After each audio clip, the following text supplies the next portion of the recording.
I was muted. Hello, everyone. Welcome. I think that I set that up right.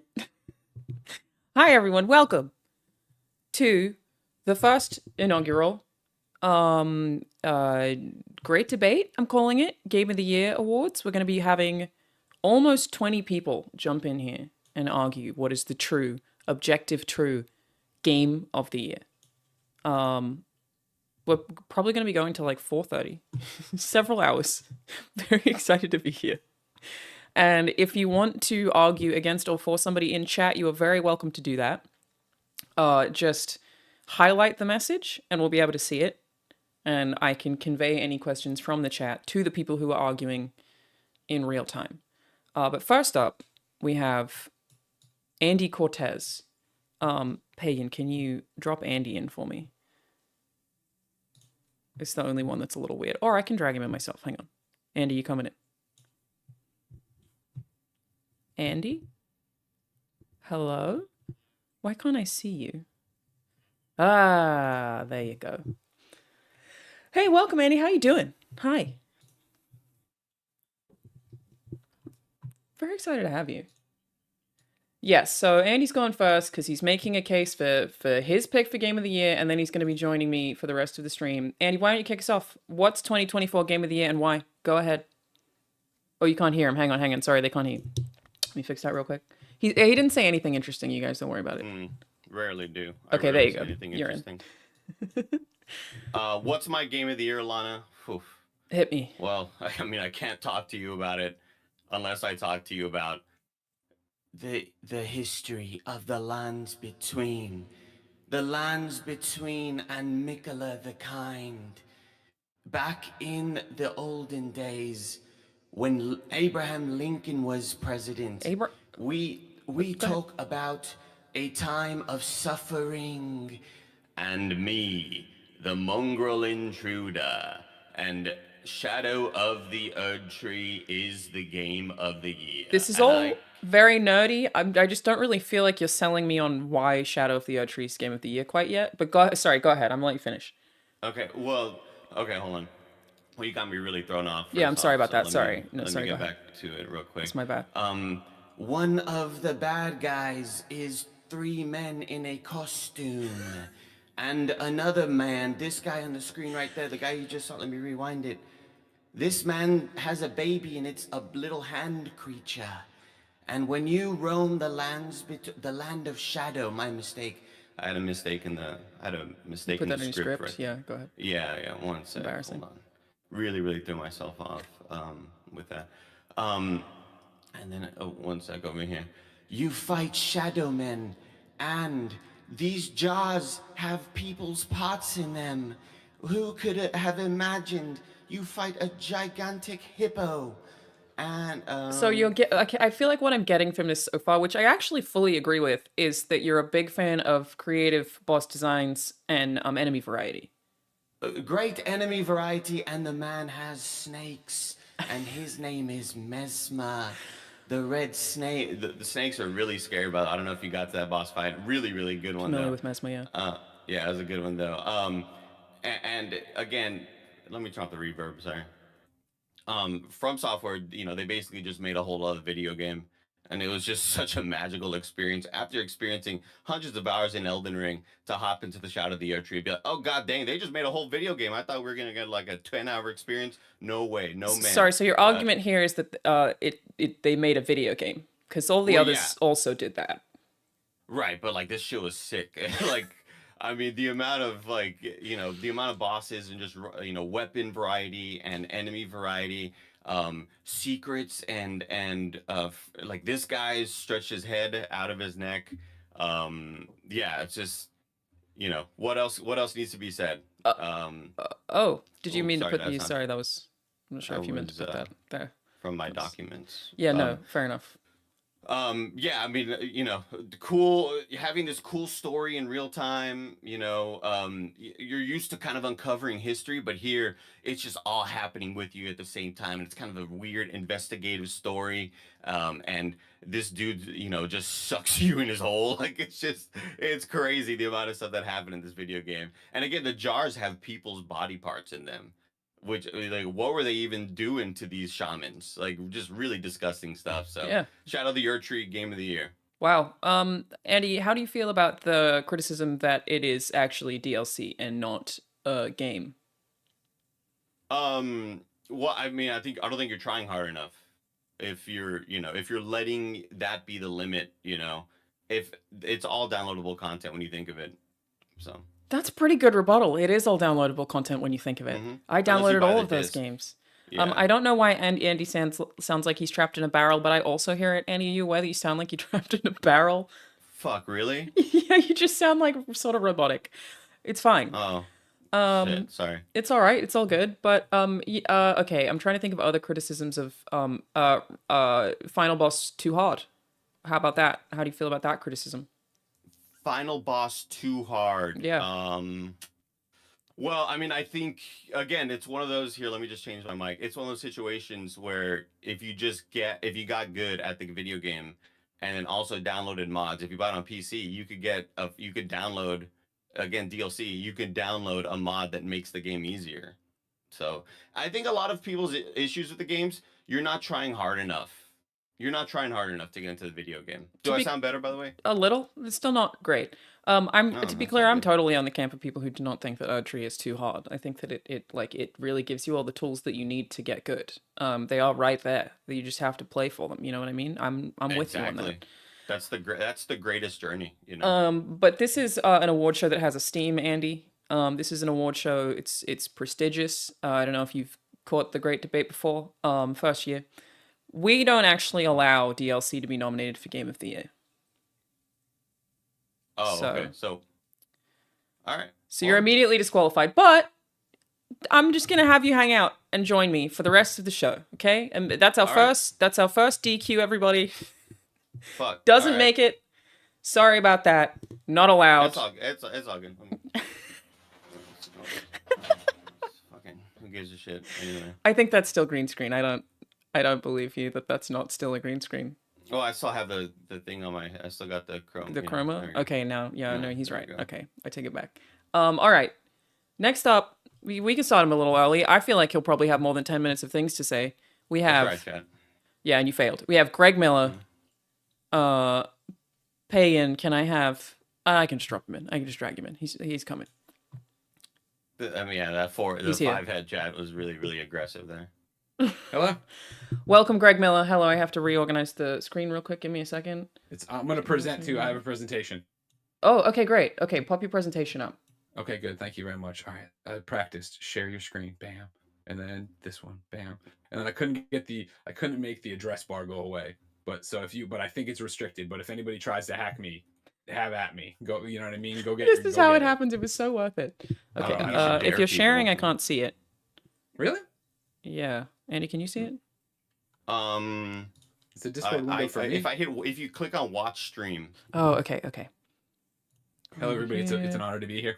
Welcome, Greg. Hi, thank you so much for joining us today. Yeah. I hit watch stream. Haha, got it. Okay. Here we go. Oh, the link's there. I hit it. It's fine. Good. Cool. Thank you. Oh, you can hide it. Look at that. Man. All right. Alanah's a true gamer. Wow. What I'm getting from this, Greg, is that you maybe think Astrobot is Game of the Year. Is that correct? That is correct. Okay. That is correct, Alanah. That is correct, Andy. That is correct. Chat, it's a pleasure to be here. Thank you so much. Please present your case, Greg Miller, for why you think Astrobot is there an on-screen timer I need to worry about? No, you're okay.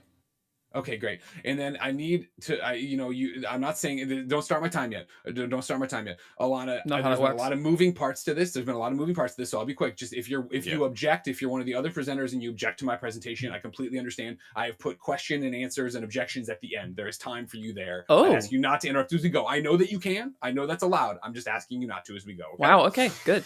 Wow. Here we go. I thought we made the rules. Yeah, that's great. Astrobot, ladies, gentlemen, and NBs, is Game of the Year. But before we get into that, let's talk about why you should listen to me, okay? Of course, what we saw was Alanah text all of us and say, what is your Game of the Year? Would you like to come argue it? And why is your pick for Game of the Year objectively, and that's a very important word throughout this presentation, objectively the correct pick? I did say that. And I think you did. It's right there in black and white. And I thank you so much, gray and white. I thank you so much, Alanah, for thinking of me. This is a huge opportunity for me. Yeah. I think before we get to Astrobot itself, we need to have a conversation about why they should listen to you. You being me, they being you. Why you should listen to me, Okay. Greg Miller. If you are unfamiliar, everyone watching this stream right now, my name is Greg Miller, and I've been talking about video games professionally for nearly 18 years now. You might know me from a website called IGN.com, where over an 8-year career, of course, I reviewed hundreds of video games and rose to be the face of the site before branching off on my own and starting a little outfit called Kinda Funny, most importantly, winning a game award in 2015. Shout out to Jeff Keighley, my close personal friend, Since then, it's, believe it or Just not, an it's been interesting use of time. Sorry, keep going. It's just, it's Don't just worry interesting. about it. Okay. How much time do I have left? You're all right. A lot? Okay, good. I'll go a little bit faster. Sorry. Of course, everybody is, like I said, won the trending game of the year in 2015, started a whole a podcast troupe, a YouTube troupe called Kinda Funny. Since then, we've risen to amazing heights. We're celebrating 10 years in January. I hope you show up on January 3rd to celebrate Kinda Funny, 10 years of it. Andy works there, of course, which is amazing. I've been doing this forever. So the fact that I, Greg Miller, am coming out and saying that Astrobot is Game of the Year, it should mean something. 18 years reviewing video games, talking about video games, winning awards about video games, building 2 different communities about video games. It's been amazing. But before we again get to why Astrobot is Game of the Year, let's talk about why you shouldn't listen to the other presenters on this stream. Wow, I think okay, that's this is interesting. Okay. very important. Mm-hmm. We'll start with Lucy James. Does she work at GameSpot? She actually Does she work at Giant Bomb? Technically didn't even show up. So Lucy did not submit. I wish that would get her off the hook for this, Alanah, but it doesn't, because I'm sure there's some other clown here that's, am I Giant Bomb? Am I GameSpot? Am I CBS? Am I Fandom? Nobody knows anymore, right?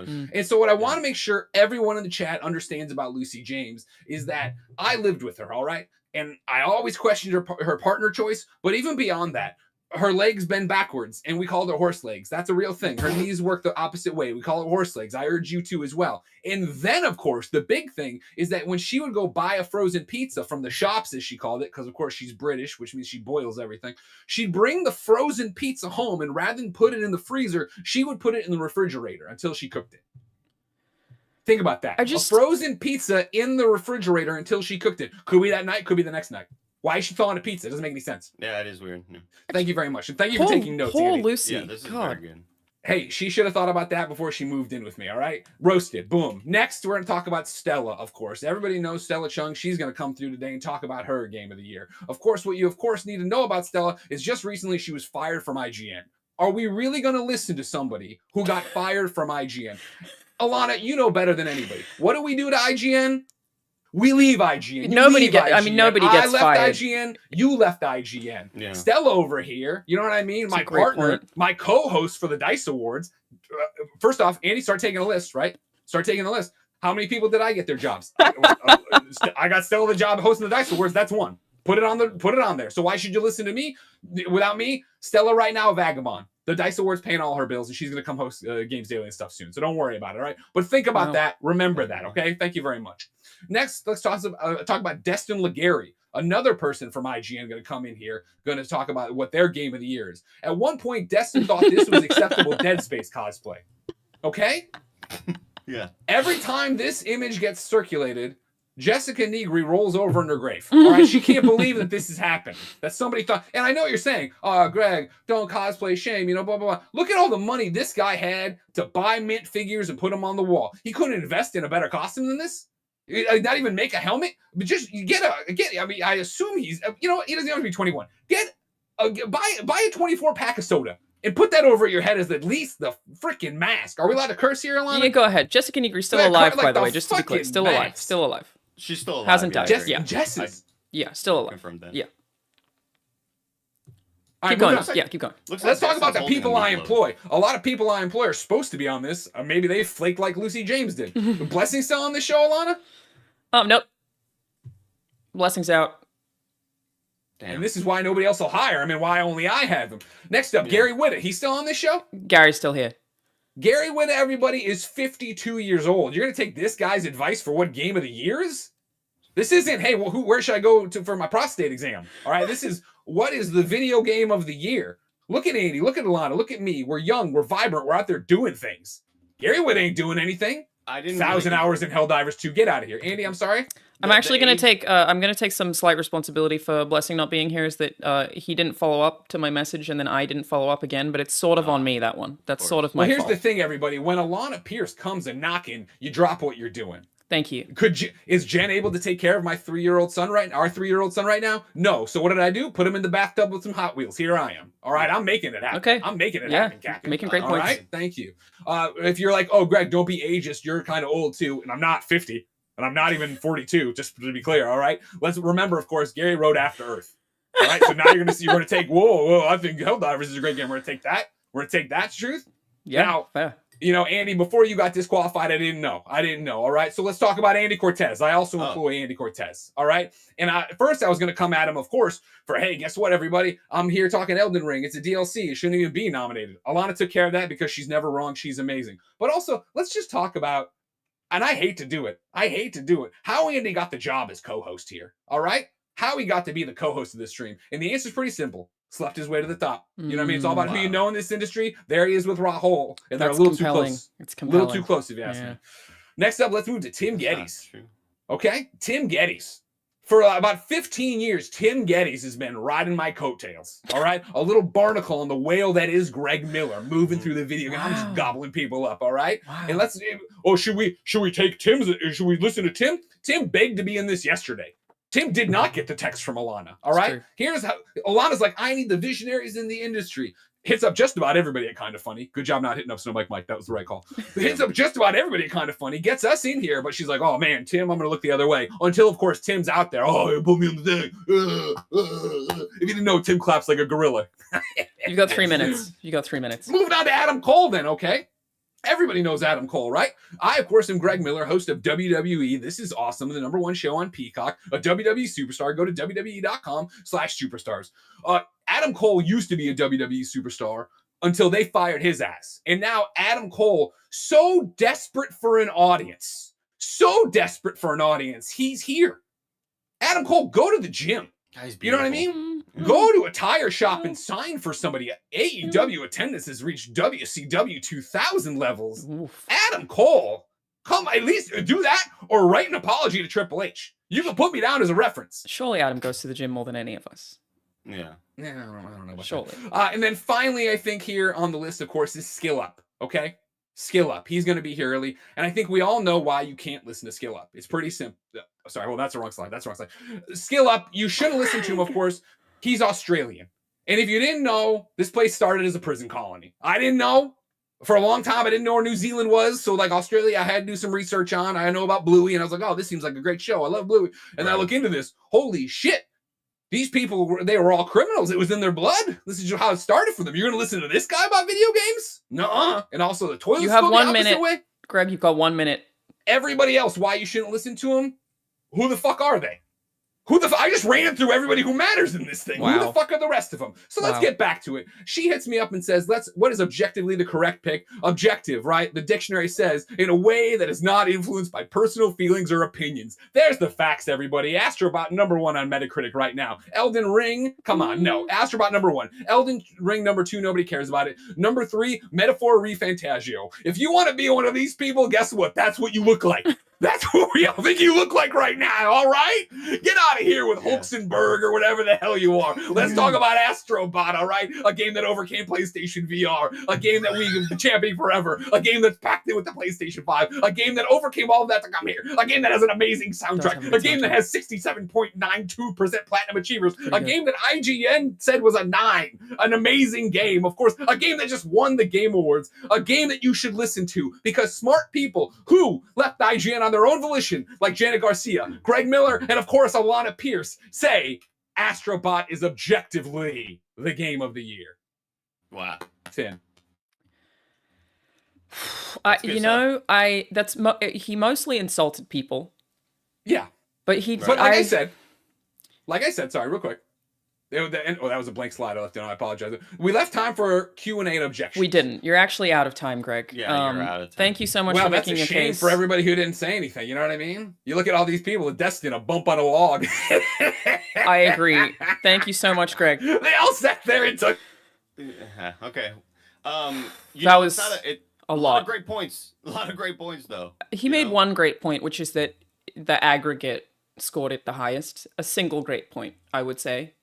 He talked about me. That was He pretty did cool. talk He about put it you. out there. Yeah. And same. That was nice. Were we being schmoozed? Was that what was happening there? Well, I mean, when It was he mostly found out insulting. when he found out I was co-hosting, he did, vehemently tell me like your job is on the line, so you better agree with some stuff. Oh. Yeah. Well, okay. So how do we feel about how Greg did there? You're taking it. You take what he said. I thought he made a lot of great points. I saw the cosplay of Destin and Lucy putting Lucy a vagabond and putting pizzas in the fridge. Very odd. So Very odd. all those kind of do show off why Astrobot could be number one. All right. Okay. Well, next up we have Destin Legary. Destin, welcome. It doesn't. Yes, that was great hearing from the Oreo influencer Greg Miller. He has a custom Oreo, if you didn't know, and you can buy those today. I'm very excited too. I did not know that. Destin, can you turn your webcam? Also, Destin, you're good at tech. Why does everyone sound so bad? Oh, he left. Hang on, I'm pulling back. Destin, pulling you back. You just gotta hit your camera button. Great. I've been a producer for many years. I'll figure this out. Whoa. Yeah. Do you know why my Discord sounds so bad? Anyone know? For some reason, you all sound like really tinny, but it's not. It's not on OBS because it can't. Sorry, Destin. I'm using your time. I'll try and figure it out. I don't know what the problem is. You'll get bonus time, Destin. If you scroll down, Alanah, as long as you have when I speak and when others speak clicked off under the voice and video settings. Voice and video settings. Scroll down. And also, Discord could just be shitting the bed. Yeah, if you scroll down past like the global attenuation bar, there's a setting called when I speak with a little tick mark and when others speak with a little tick mark. And if both of those are off. And if everybody else listening in the show has those off, leave them off. Okay, I've turned them off. Should I turn off the stream attenuation? Yeah. Lower the volume of the live streams when you're watching others speak? Okay, why not? I'll turn it off. Yeah, for some reason you just sound... It probably is a bitrate problem. Yeah, it's not through OBS. Just be Andy. It could just... No, because Greg sounded that way too. We could also, if you want to swipe the card right now, we could pay for Twitch Turbo or whatever the hell, Discord, Nitro, whatever. I could do that right now. Swipe the card. Swipe the card? Is that how that works? Swipe it, yeah. You swipe it and then they give you all the downloadables. I don't think... Destin, can you talk for me? Because I want to see... What's up, everybody? Destin Legary here. I am speaking. speaking. It's not just Andy. Fighting off a little bit of a cold. Glad to be here. Right now, Destin hasn't made any good points about what his game of the year is. Yeah, sorry. I'll try and figure this out while I can. Destin, sorry.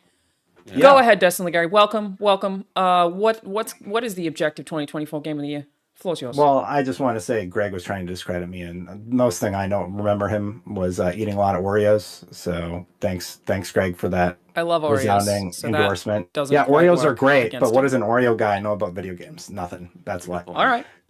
So anyway, I did want to talk a little bit about Black Myth Wukong. I do think it was a very special game of last year. I'm not good at being funny, so I'll just talk a little bit about the things that I like about your passion.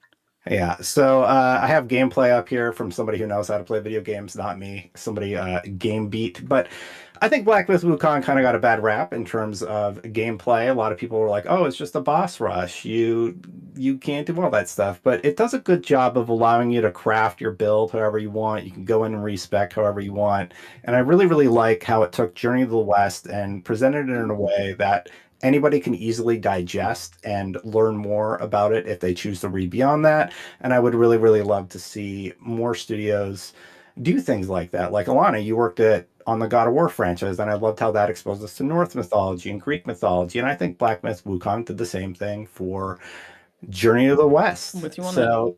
Yeah, I was really, really enjoying that aspect of it. And did you know that they actually took real world locations and painstakingly recreated them? I found some screenshots online here to share. So this is the game environment, and this is an actual temple in Shaanxi, China, where they went and redid it. And this thing is actually real, and during this boss fight, you can actually see it taking place. So obviously, this was made with a lot of care and attention to detail from people who really, really care about their culture, and they really, really care about the real world locations of China and showcasing them in a really, really cool way during these really awesome boss fights. Here's another temple I did not know located they did in, that. That's super cool. yeah, here's another temple located in China that was, they took a lot of time to recreate that in game. And one thing I really liked also was just every location you went to, it felt really unique and really special. A lot of different biomes, we call that in the biz, where you're We do you're call not them. just getting one color palette. You're just kind of going all over the region and getting exposed to new interesting bosses, new interesting enemies. And every time I'm just curious, well, what was the influence for that? Where did that come from? And a lot of that was just them sharing their love of the journey to the West. And How do you feel about the criticisms, Destin? There are two. One is that the story doesn't make a lot of sense without Mhm. context. How do you feel about that? Well, I think the story is definitely left up into her interpretation, and you'd have to probably read a lot more about it in the background.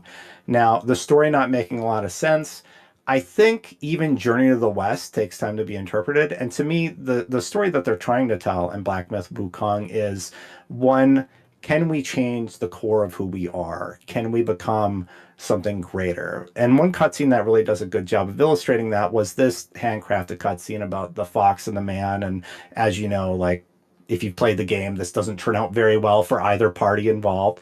And they're really getting deep into the philosophy of who we are as humans. And don't mean to get so deep about a game that's about hitting things with a stick, but I do think they try and tackle some of those deeper philosophical issues. God of War did the same thing. And for me, a lot of those same vibes I got from the original God of War series and then the new God of War series. I'll cut off there because it gets really gory in a second.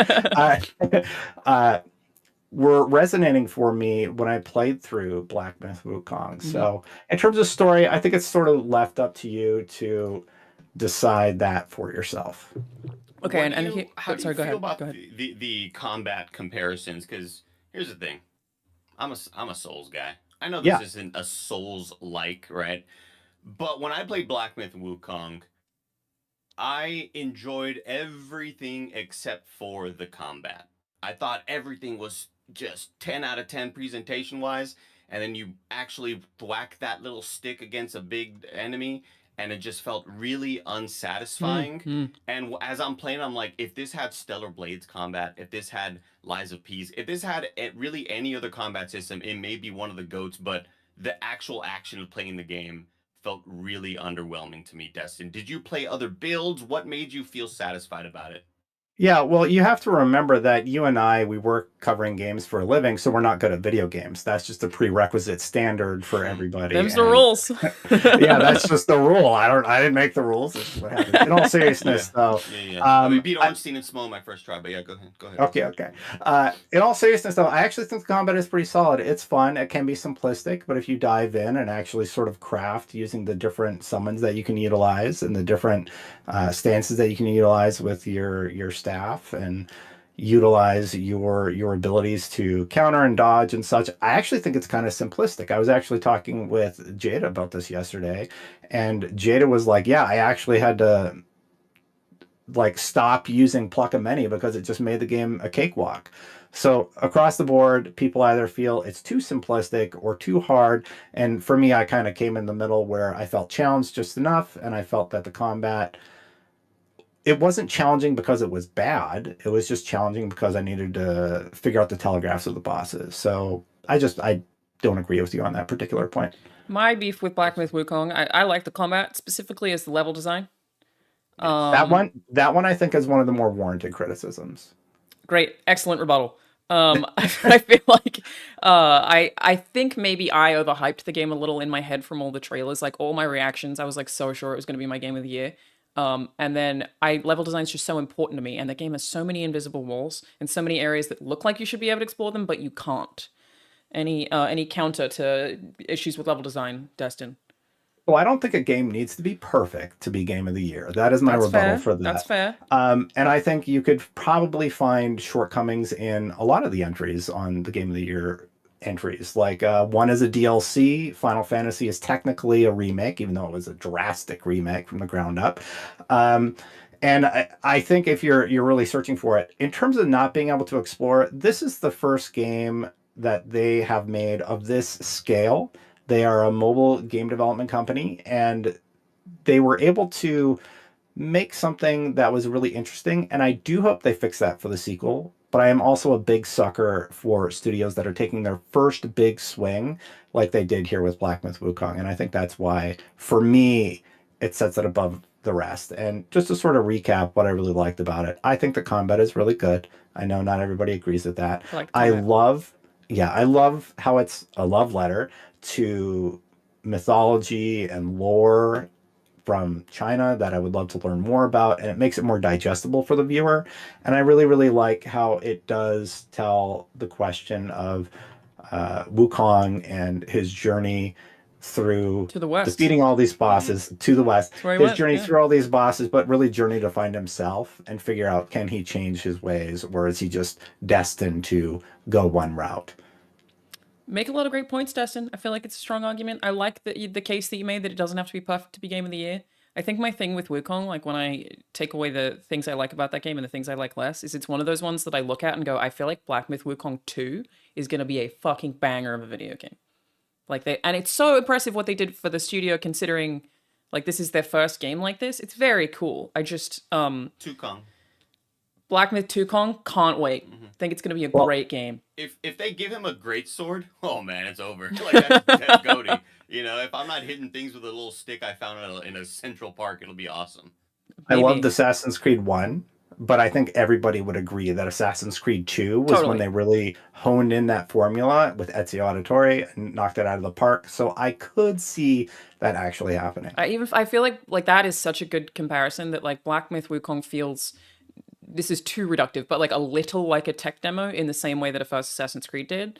Where Assassin's Creed 2 is like they made the game that they wanted to make from all the stuff they learned from the first game. And that is like fully what I expect from the second game, which they're definitely going to have at this point, considering how massive of a success that it was.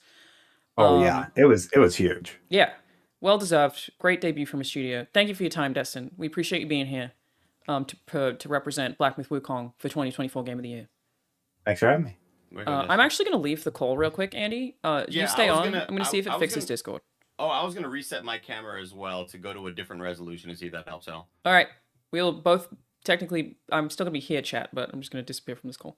But you make sure you join before me, Andy, because I'm trying to make it so you host the live.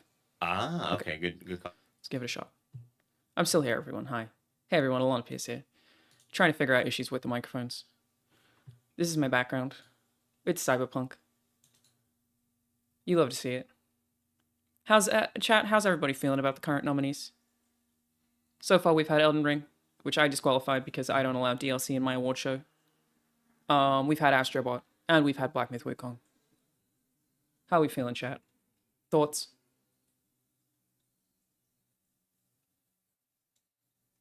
Greg is crazy, bro. Hey, that's a great thought. Need more roasts. Got it. Okay. Okay, Andy is back. Let me jump on again. Because here's the thing. You still sound terrible. Here's the thing. Everybody else, like Destin, also sounded good to me. So it's on my end. Nobody sounds weird to me. It's like you all sound like just kind of tinny, and I don't know how to fix it. I think you swiped the card, Alanah. You think I gotta pay for it? I think you do. Let me do a speed test. Hang on. Because like my stream's running fine. I'm not like losing frames or anything.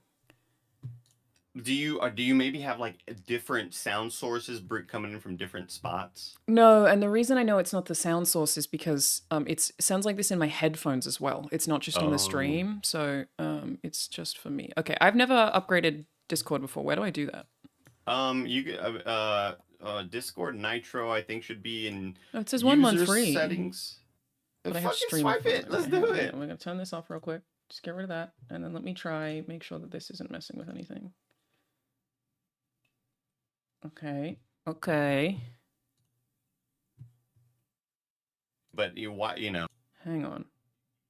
No. Hang on. I found the problem. I found it. Oh, no way. Okay. Why is this happening though? Okay, so when I mute you in OBS, it fixes it. So I am having a double audio somehow.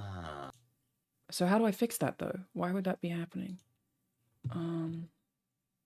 You can't just have my Discord or my audio come in through Discord as opposed to. Wait. I'm confused. Default? What does that do? Talk for me, Andy? Hello, test, check. I'm talking to the microphone right now. I'm chitting Why and I'm would chatting. this be happening? I'm so... Okay, but it does mean that I don't have to pay for shit. That's great. We love that. All right. I let think me my bully Discord back Nitro's over. still being paid. And pop this out. So I sound better now, though? No, it's when I mute you in on OBS, it fixes it. So that must mean that I have double audio somehow. I'm just not sure how I've got that. Let me. Where's Kevin when you need him? Says Roadrunner. Game over. Greggy talks in chat says don't have these kind of problems in Astrobot. It is kind of a good point. Advanced audio properties. Is it moderate? That's what it is, lads. That's fucking it. Andy, speak. Hello, test. Oh my god! I just had monitor on. I just was monitoring, so it was doubling. That's so fucking stupid, bro. That's so stupid. Son of a bitch. Well, fixed now. So do you want me to, I can do my presentation again if you want. No, we're okay. Actually, we're out of time. We're gonna pull in sure? Cam Hawkins right now. Oh damn! I thought. Cam, welcome. Hello. Can you turn your webcam on? Yes, I'm here. Thank you so much. Cam, we'll make sure you get your time. Sorry about that. Fixing technical issues. It happens. It happens. You're okay. I apologize. You're okay. Cam, what's game of the year and why? Game of the year is Metaphor Refantasio by Studio Zero. Great game. A lot of people have been saying that 2024 has kind of been like a mixed bag for games, but it has been a fantastic year if you're particularly fans of JRPGs and indie games. And I think that Metaphor Refantasio represents the best of what we got from JRPGs this year. And not only do I think Metaphor is Game of the Year because it's the best game, I also think it is a historic title for Atlus and the history of Studio Zero and the director of the game, Katsuro Hashino. Mm-hmm. He's held the reins for both SMT and Persona, which are like the most notorious franchises from Atlus. And Metaphor is the one new IP that he's done basically since then. So it's kind of been like a big moment for that. Cam, you're making great points for why it's important in the JRPG space. Why is it Game of the Year? Why? Well, okay. Well, I think that it's Game of the Year primarily because of its narrative, its world building, and the story and vision that the game is trying to achieve, which I think it does. Mm-hmm. So Metaphor kind of proposes the question of like, is democracy a real thing or is it a fantasy? Is a real democracy where the people have control of a nation an actual tangible thing? And how the story of Metaphor does this is that the king is basically murdered, and as his last kind of hurrah, because he kind of had a sense that something was going to happen, he decides that the nation is the king is going to be decided by the people in a national election and like competition of sorts. Mm-hmm. But there are like things that have already existing in this pre-existing world that bring challenges and like biases already to certain factions. Mm-hmm. Complicated political world. Story. Exactly. Mm-hmm. Yes.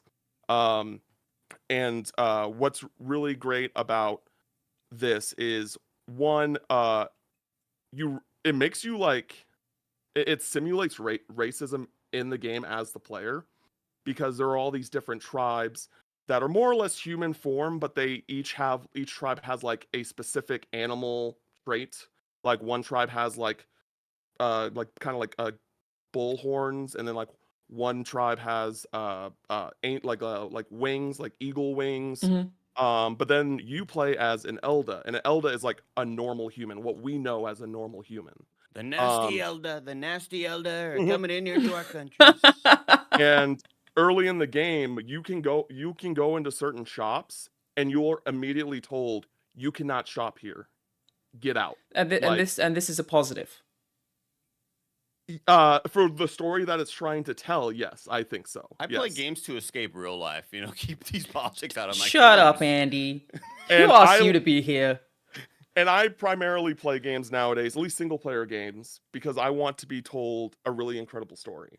And I think that that's what Look, I'm with Metaphor you. does. I'm with you on that being the best narrative of the year. I think Metaphor ReFantazio does have the best story of the year. Okay. And Okay. it's, you know how I was telling you earlier that like you and I had a conversation about this game, how I thought that there was no way that Final Fantasy or Metaphor would win Game of the Year. Sure. That is solely because they're RPGs and they're too goddamn long. Okay. How do you when we're talking about the game of the year, how do you work around, you know, common issues with JRPGs that they take 200 hours to complete? Does that add to Well, game to you? Does it drag? Is that too much investment that you need that much fucking time to play something? Like how do you feel about that? I think it depends on the quality of the game. I think that if the game keeps you intrigued in the story and the events that are happening, the length doesn't particularly matter to me. And you know, I think that we're all at the point in our lives, like granted we play video games for a living more or less, but like for most people that aren't like us, that's a big commitment, and I totally understand that. But I also don't think that that should tarnish what game, or like that should go against what a game of the year candidate can be, right? Like I don't think that that should, because if you play it, you're still, that's game of the year, right? Like Yeah. you just have to do it. And That's so yeah, like and honestly this game, I think Studio Zero has heard those criticisms, because this game is, while still long, notably shorter than like Persona 3, 4, 5. Like I beat this game in about 65 hours. Oh, I didn't know that. Wow. Yeah, it really isn't that long. And that was with doing like all of the side quests. Like, you know. And another thing that I want to talk about too is there's some like fun Easter eggs I want to mention that kind of even more enhance the vision of what Hoshino like wanted to do with this game. So we've all heard the Metaphor battle theme, right?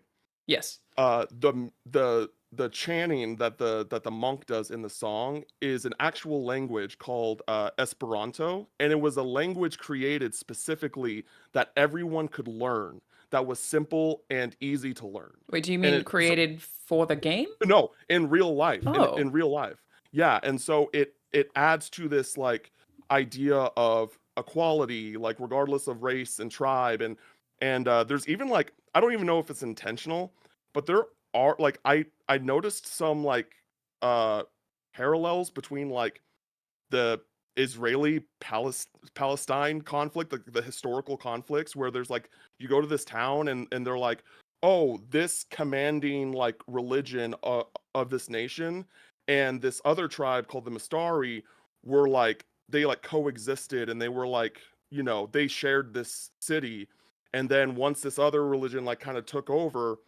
they were more or less kind of like outcasted out. I'm like, that's you know, again, I don't know if it's like that's an intentional thing that Hoshino wanted to do, but I was like, that's really like just the way that this game kind of came out at the perfect time. Yeah, of like relevant both themes. like the 2024 election as well as like the world at large.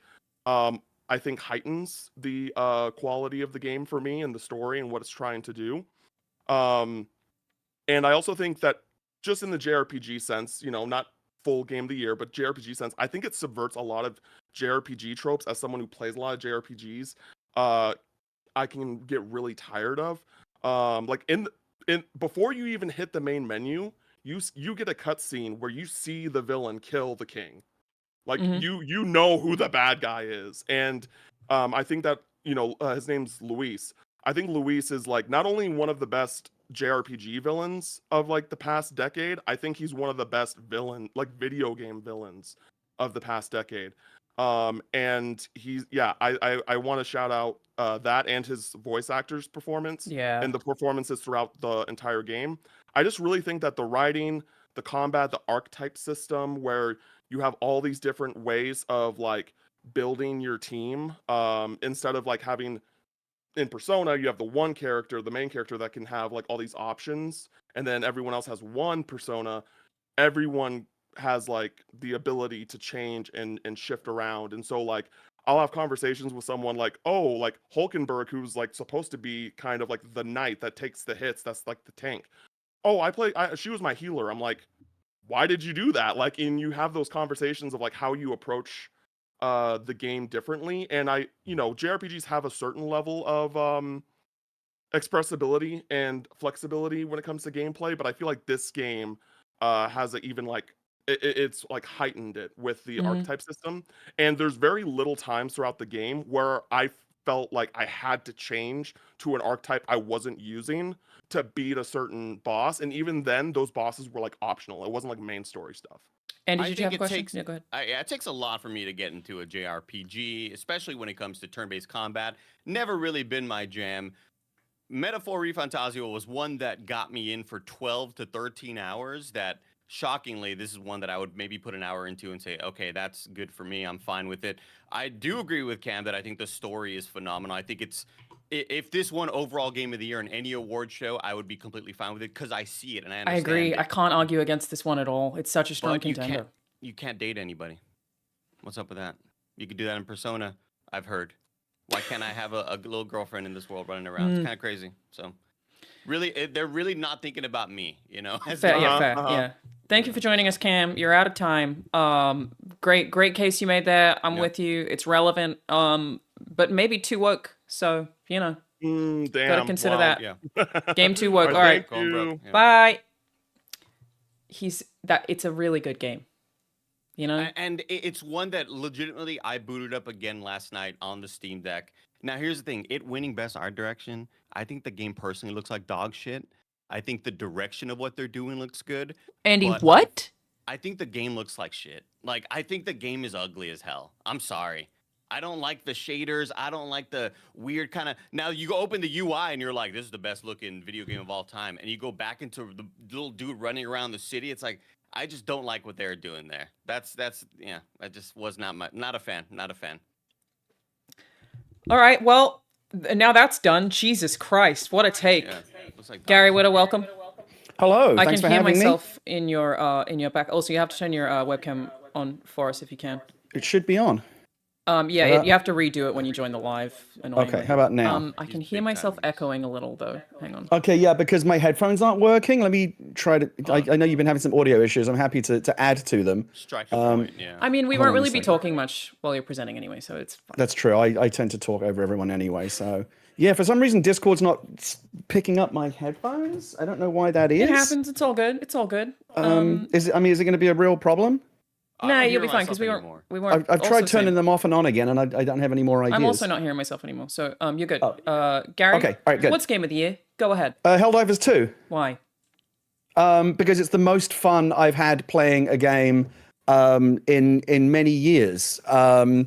I have over 1,000 hours in this game now. The only game I think I've played more ever in terms of hours is World of Warcraft, when I was for several years a member of a hardcore PvP raiding guild back during the game's heyday. But this is certainly the most hours of any game I've played in a single year, because simply because the fundamentals, the moment-to-moment gameplay is just so fucking good. All the weapons look good, they feel good, they sound good. I think this game should be winning awards for sound design. Shooters often come down to fundamentals, right? How good is the combat? How good does the gunplay feel? Does it have that satisfying, meaty feel to it? And this one does. No game that I've ever played has made me feel more like a badass hero in a sci-fi action movie. One of the reasons why this game took off the way it did at launch is because it generates so many cinematic moments. I got interested in it because all of the TikToks and Instagram reels were showing these insane moments. Man, is the game really like that? And I jumped in, and I think that's why it originally blew up, because it just creates these very shareable moments and these kind of fishing stories where you're like, oh, I wouldn't believe what happened in Helldivers last night. It's that kind of game. I wish I'd saved more clips of my gameplay, because there's so many moments that I've played in this game that are up there with my, kind of all-time greatest holy shit type moments in a game. I think the biggest you had a macro presentation for us, didn't you, Gary? Sorry, say again? You had a presentation for us, didn't you? Oh yeah, it's called Helldivers 2: Why It's My Game of the Year. And why Greg Miller can kiss my balls, and that I'm not gonna. I know I've got limited time, so I might skip I was gonna take a minute to rebut Greg's stuff, but then I decided that I just didn't care to watch it in the first place, so I don't have like a rebuttal. Nobody listens other to that than it sounds to me like he just wasted your time and everyone's time settling petty personal grievances rather than actually talking about the game, which is very on brand for Greg. Yeah, I'm not sure if he plays games. I'm going to show you a bit more respect than that. I'm actually going to like understand the assignment and talk about the game. The biggest macro criticism against this game that I've seen, and I made the mistake of like joining the Discord and Helldivers subreddit, and what I've discovered is when you do that, you hear almost nothing but negativity. It's people constantly complaining. I joined the Discord finally a couple of weeks ago, and literally the first comment I got was, "Oh, welcome. I hope you're ready for lots of complaining."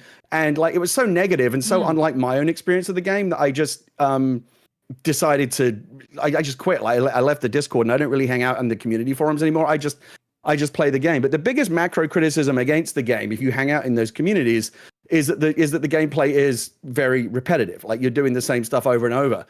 Okay, yeah, but like so is masturbation, and I don't know anyone who's bored of that. Like if it's fun, you keep doing it, right? Yeah. I saw a comment that really said everything about it. There was a comment on the subreddit the other day. Someone said, "Oh, there's no progression anymore. At this point, I'm only playing for fun." And I'm like, "Yeah, do you remember when that used to be enough? The game was fun." Like if that's the only reason, if that's your biggest criticism, or the only thing a good thing about this game is it's fun to play. It just drives me crazy. And Gary, of course, what this about is great. I'm with you on that game being incredibly fun. I like the community. I do think it has some of the most like cinematic moments in anything that I played recently. Totally, yeah. How about some of the community fumbles? Haven't there been like a few updates or like things that people haven't loved? Yeah, and I try to be understanding about that. We all understand how difficult game development is, and Arrowhead is a mid-sized game developer, right? That suddenly had a massive hit, and we've seen this before with Fall Guys and other games where it's a smaller developer and the game blows up, and now suddenly they're playing catch up, right? Because the game's getting much more attention. I can tell you that because I met Johan from Arrowhead last week when I played the new update and was talking to him about it. He was saying, yeah, we got a little bit blindsided by it. Like we were just hoping the game wasn't a complete disaster. I think a lot of people don't understand just how low developer expectations are when they ship. It's like, please God, don't let this be a train wreck. And when it blows up and it's actually really good, they're like, oh shit, like we got to like really pay attention now. So they have had a couple of fumbles. They had their highly vaulted Escalation to Freedom update ended up kind of breaking a lot of stuff, and then suddenly they put themselves on this 90-day plan to rebalance a lot of the stuff they had broken. So they definitely did get a couple of things. There have been fumbles along the way, but it's actually a great time to be talking about the game now because, as you know, just this week they shipped their by far the biggest update. Yeah, the new faction, vehicles, urban environments, all kinds of cool new stuff. Having a new faction, like this is exactly what the game needed at this time, just as players like me are starting to hit a bit of a progression cap, still enjoying the gameplay, but like starting to think, oh man, like this would be a great time for like a new enemy or something, a substantial new update. And they did, they shadow dropped it at the Game Awards, and so far people seem to be really happy with it. I certainly am. It's definitely given the game a new vibe. The combat dynamics are very different against the Illuminate. They're a very different kind of enemy. I personally, I should have talked to him about this, but I get the feeling that Arrowhead is trying to encourage more cooperative play in combat. Like you're supposed to operate as a squad, but you can also just run off and do your own thing. Some of the Illuminate enemies, because they're shielded and their shields regenerate, you really like to take out one of the big tripods. You really have to coordinate your attacks. Like someone has to take down the shield, and then someone else has got to knock it out before the shield regenerates. So they're trying to create enemies that require like coordinated attacks, and that's really cool. So the gameplay's evolving. By the way, they totally ripped off the tripods from the Spielberg War of the Worlds movie, which I'm totally fine with because those tripods were badass. It's the only alien invasion movie that's ever like traumatized me because it's so scary.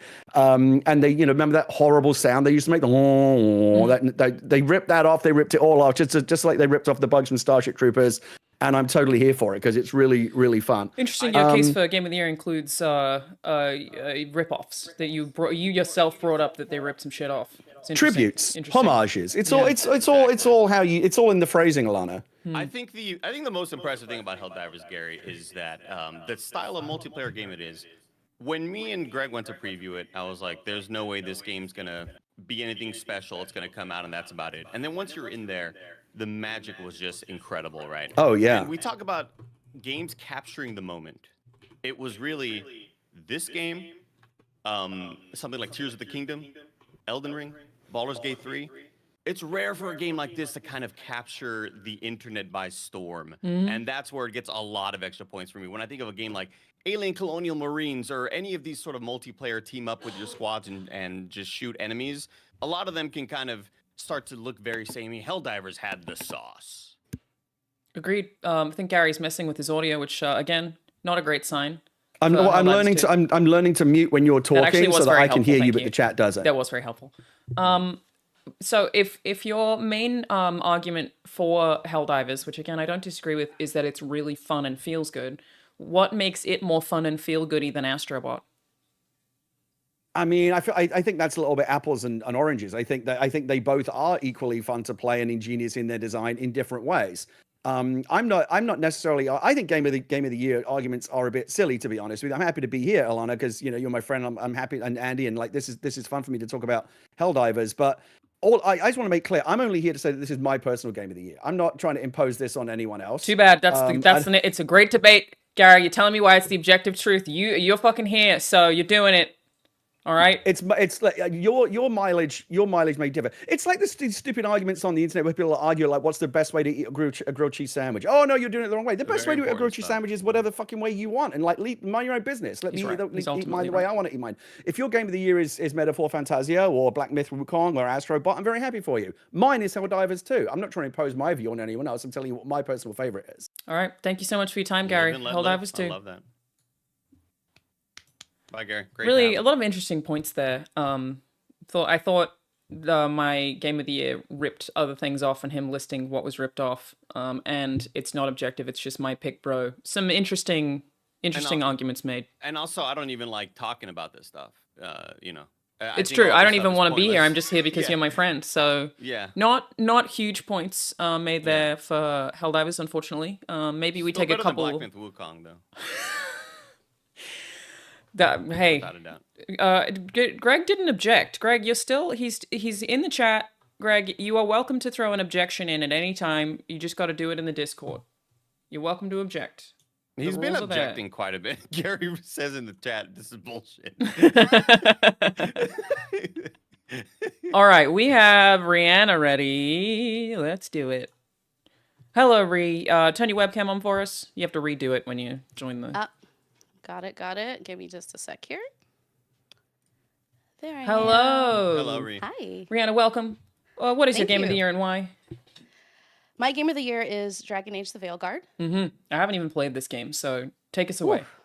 Okay. That is not surprising. Timing was rough for this game, but I believe that if everybody who likes, in general, combat, story, RPGs, romances. I know you can't romance people in all the games that people are talking about today. Very true. Good point. There's something for everyone in this game. And you can play 20 hours and enjoy it like my husband did, or you could play over 80 hours and enjoy it like I did. And I have a baby. So 80 hours in any one game is a serious commitment. And I did not expect to like this game. I've never played a Dragon Age game before. Wow. And I absolutely adore this one. And if it gives me any point in my favor, I've convinced Pagan in the waiting room to purchase this game. Wow. Great. Okay, showing Dragon Age to my mods. That's great. That's huge. Yeah. Huge news. How did you convince Pagan to buy it? As somebody who, again, I'm not a big Dragon Age person in general. I've not played a lot of them. Why should I play Dragon Age Veilguard?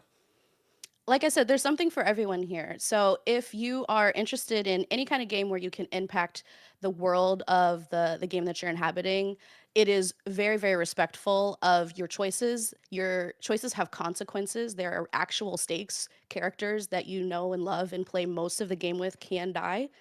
You can romance any of the people in your party, which is very important.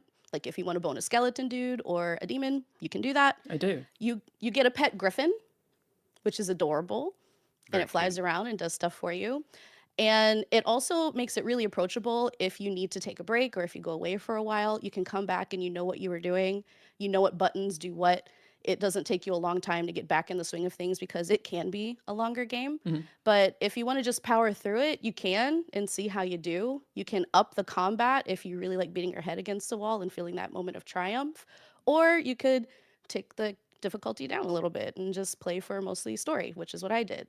And it is even more infinitely replayable than all of the other games that I've played this year because again, every choice matters and shapes the world. There are entire cities that will be completely transformed depending on what you do in this game. So how do you feel like if the story is the selling point for you? Consequences, love that. So many games claim to do that. Rarely they actually do. That is awesome. How do you feel about the relatively common criticisms regarding the writing in this game? There are it's a not uncommon that the writing is on the weaker side or a little cliche, even from the reviews that were positive. How do you feel about that? I colored the story with my own brush, so I liked the writing. I made decisions that I thought fit with the Rook, the main character that I was playing. There's a dialogue choice that I actually just saw because I just wrote credits today, where the answer was, "Are you fucking kidding me?" And like, oh, that feels like me. That Can't feels go like wrong. a real person. And so I enjoyed it. I didn't have an issue with it. If it's a matter of taste, then it doesn't fit your taste. Can't really do anything about that. That part is very subjective.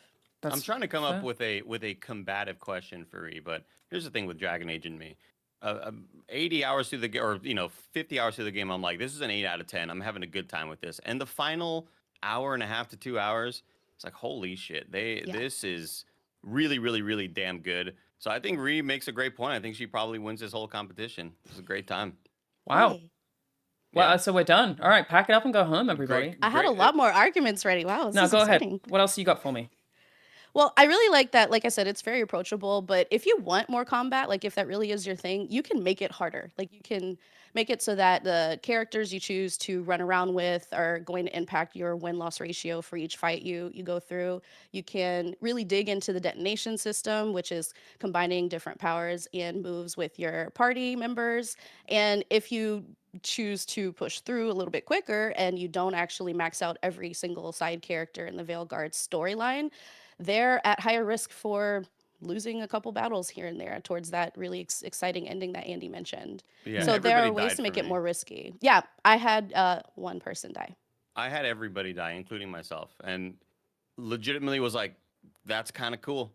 I didn't get hit with a screen that was like, all right, season pass, great job, the awesome story, continue the world in this roguelite mode or whatever the fuck. It was just like, here's an ending to the story, which I loved. Another selling point for Alanah, and I just feel like I'm just agreeing with Rhea everywhere. Whenever you finish a mission, it says like mission complete, and they give you a summary of what happened.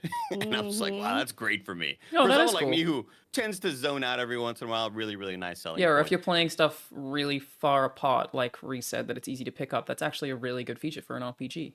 And this is Yeah. a fascinating one for Ree not having a whole lot of pass with Dragon Age, because the questions I would be hitting Ree with are the ones that all of the Dragon Age fans had, where it comes to the art style being drastically different and not going for realism, whether it's not being able to control everybody in your squad, where in past Dragon Age games you can control, Solus over there or be so-and-so over here, and here you are just yourself. And those are questions I'd be hitting Ree with, but without having that experience, this is just like a brand new sort of time for you, and you had an awesome time, which is pretty great, I think. Yeah, none of that shit really mattered. I felt like I could direct my party members the way I would if I were actual commander in a battle with people who I fight alongside, but I wasn't taking over their agency. And I like that because it changes, right? Depending on what you do with each side character, even the type of like max armor they get can have totally different attributes. The type of powers they have are different. Some of them won't even be able to heal you anymore because you made a choice that really hurt them personally. Like there's a lot of like impact again to your choices, not only in the story but also on the battlefield, and it feels more real. Did you play Baldur's Gate 3, Ree? I did not. Okay, because I was going to ask, like, Baldur's Gate 3 does all of this stuff so well that I wonder if, like, you had played this right after BG3, how you would feel, like, if you would have the comparison of, like, because it does the same kind of thing, probably better than any game I've ever played, but again, I've not played really any Dragon Age, I've played bits and pieces, so.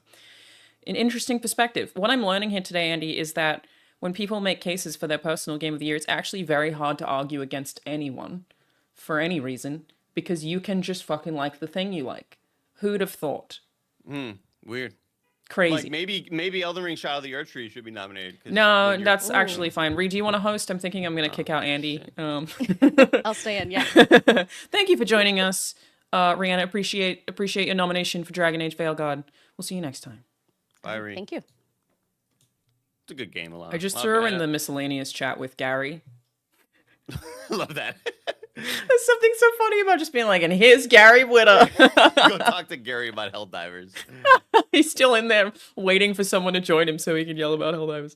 Oh, yeah, Just look. tell Gary he's live right now. He won't know. Apparently he fixed his audio. There you go. Oh, great. Yeah, it's and I feel like this is kind of a good reason to be doing this stream every year, is that when you hear it from these people every time, and like I know a lot of people don't like this game and it was going to be one of the lesser popular picks, but she makes a case for why it's her favorite perfectly. Like, yep, that's why it's your favorite game of the year. Great, you did it. Yeah, it's the same feeling I have when you walk out of a movie theater and you're like, wow, I love that, and somebody walking up to you and going, that you like that movie sucked. It's like, well, I don't think so. Like, I just saw it. Like, I liked it. So you're completely right. Everybody kind of has their own taste, and if it works for you in that moment, sometimes the game hits you at the right time in your life as well. It's true. Great point. All right, we're bringing in Andrea Rene. Welcome, Andrea. Can you turn your webcam on for us?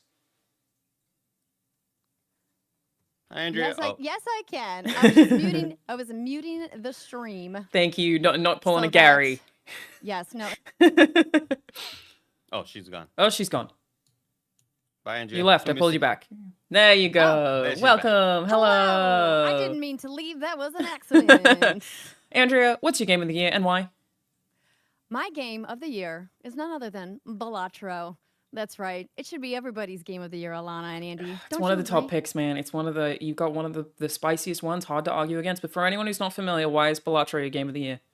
Well, why don't I show you why Balatro is the game of the year? Love the presentations. Did my unnamed producer throw this presentation together while we were both tag teaming our daughter's lunch? And I have not actually looked over these slides. Wait. So is this a John Drake approved presentation? Is that what you're telling me? Unnamed producer. I have an unnamed producer. Sorry. Alanah. Yeah, my bad. Sorry. John Drake is my husband, internet, in case you don't know. The wonderful John Drake works for the Walt Disney Company. But no, my unnamed producer shall be unnamed. All right. So Balatro is life. There is only Balatro. Okay. Balatro is game of the year, everybody. And if you have not yet played Balatro, shame on you. Go download it right now. I haven't If you played have it. Apple Arcade, it's free. Andy, It's you also haven't played very cheap Balatro? everywhere else. No. Wait, Andy, what? I got to the point where it just kept on being sold to me. I'm like, I don't want to play that fucking game. Like, I got a lot of stuff going on, Look, Andrea, how am I you know gonna? what? I love that you said that though, because it's one of the reasons why Balatro is my game of the year. Because you can have a lot of stuff going on and play Balatro in between. You can but how pick am it I up gonna and get? put it down and walk away and come right back, and it requires very little time commitment to have a great time. How am I gonna Great get point. MVPs in Marvel Rivals? That's a big question. So go ahead, Well, go ahead Andy- and just sell me on it, Andrea. I don't know about MVPs and Marvel Rivals, but just look at how wonderful this game looks. You It know doesn't. these cards. If you right? look at it, to me, Andrea, if you look at it, unnamed producer, this just looks like a card game. What's so good about it? This looks like a Windows 95 screensaver. But that's He's what's sorta great right. about it. It is a throwback, retro art style, which is much beloved in video game communities. And it's based on a standard deck of playing cards, which I feel confident saying everybody in the world has seen and can recognize. So it is approachable to players of all types. You can be a gamer, you cannot be a gamer, but I bet you'll be able to pick up and play Balatro within 5 minutes. She's right. Which you can't say probably about any of the other nominees that have been brought forward so far. So She's right. continuing on, in Balatro, the numbers go up. Doesn't it feel so good when That's numbers good. go up? It satisfies that little thing inside of our brains that go, oh, I want that number to get bigger. Did you And then really it not gets see this bigger. beforehand? Really, I have no idea. This what's in is these so little slides. funny. Oh my god. Okay, yeah. But I do agree it is infinitely satisfying and enjoyable. The flames, don't tell me the flames don't give you a thrill every time that multiplier gets going and just gets on fire. I do like Ugh. fire. Mm. I love it. I just think about how good I feel when I'm winning in Balatro, because you're always winning in Balatro because you just keep playing. It's an endless gameplay loop, and you can start and stop whenever you need to. And it's unnecessarily crossplay, which definitely rules. That's a good point. And it has saved waiting, commuting, and those long potty times.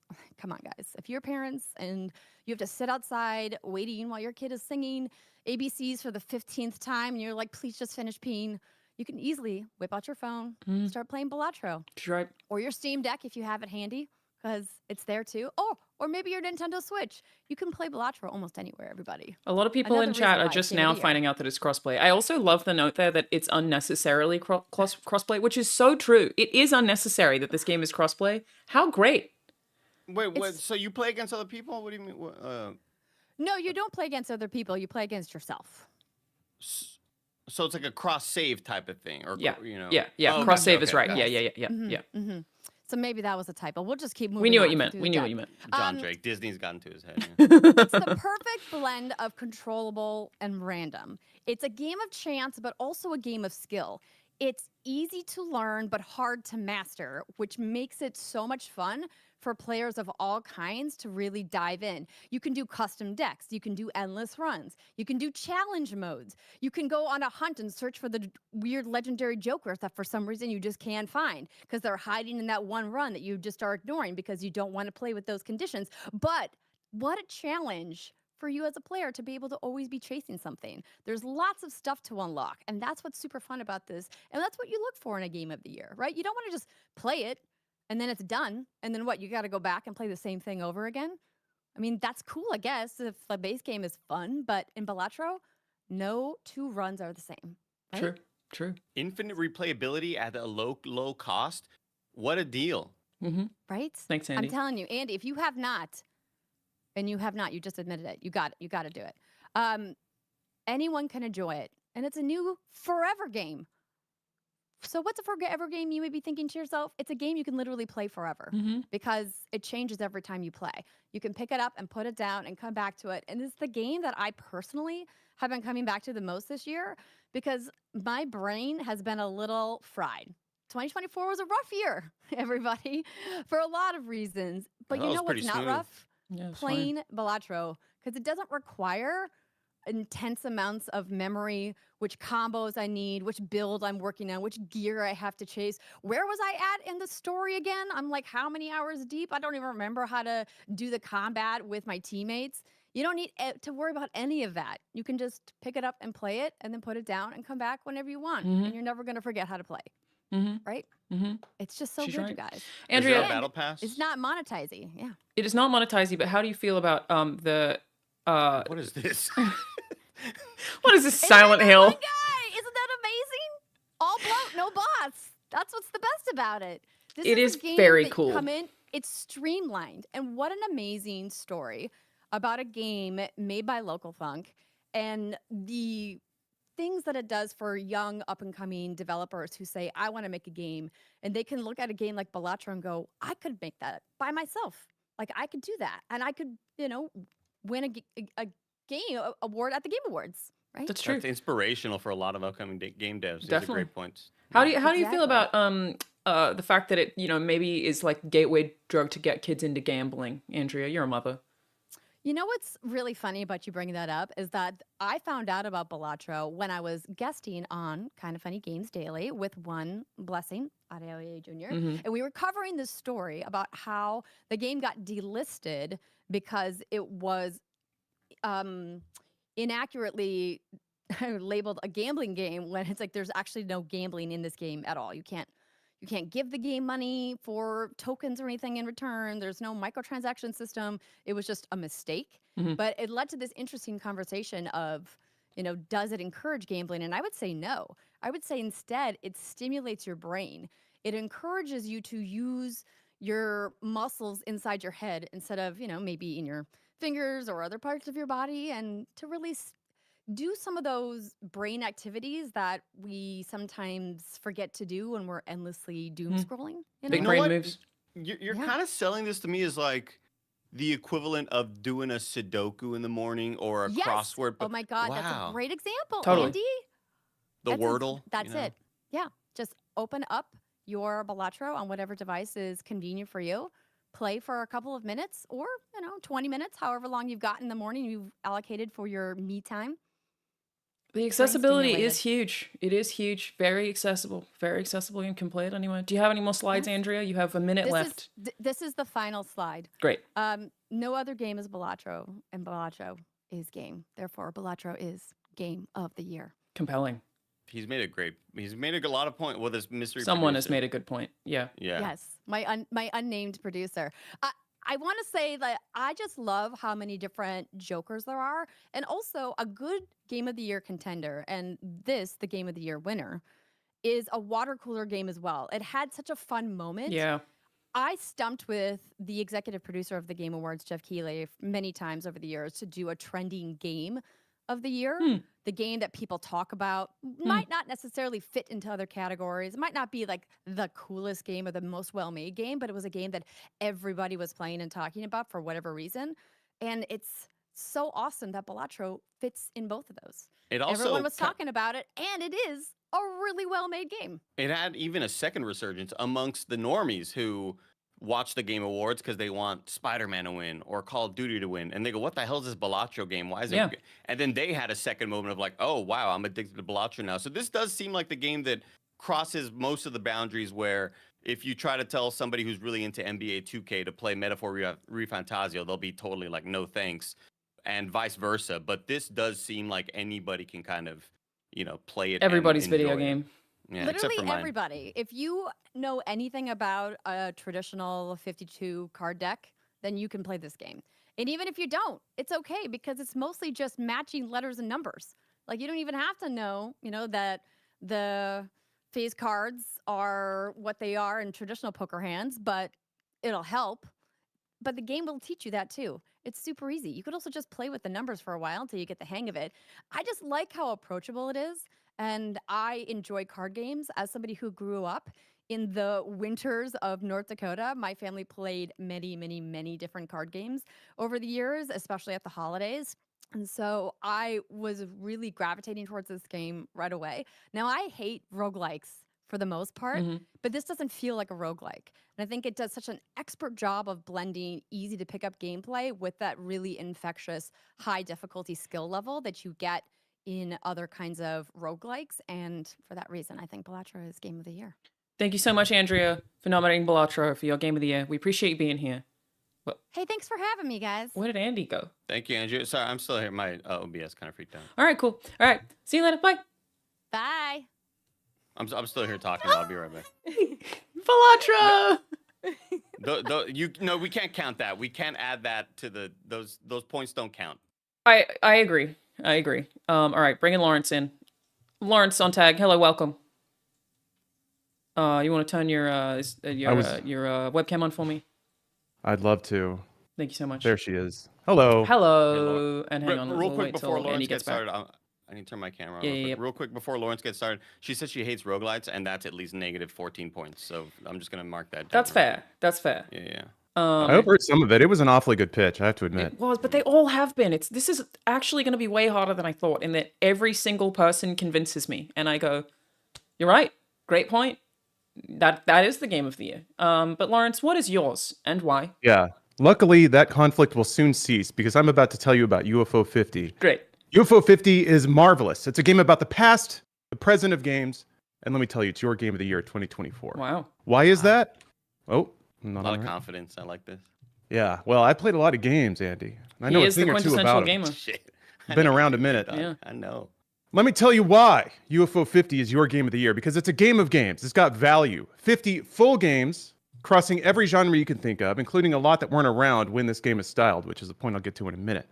It's a game about games. This is the I'm telling you what I'm going to tell you portion of the presentation. Great. Yep. It's a game that acknowledges the culture of games and the history of games. It's an homage to the formative years of games design and games production, and manages to tell the narrative of the games industry across the arc of its many games included. And it's a game about design, which I think is probably the fundamental DNA of video games. It's about interactivity. That's what separates it from books, from film, from music. You hit a button and something happens, stimulus response. And UFO 50 is a clinic in incredible game design. There's not a bad idea in there. Every game, each one of the 50 games, purposefully, artisanally crafted with modern techniques. That makes UFO 50 the complete package. It's got Wait, value. so UFO 50 has 50 games in it? I've also not played UFO 50. It has 50 full games in it, each of which, I say full. All right. They're not all, AAA open world games, right? That much is fairly obvious. But each one of them could be a $5 to $10 indie release on its own on Steam. And that doesn't sound right. It sounds a little too unhinged, but it's actually true.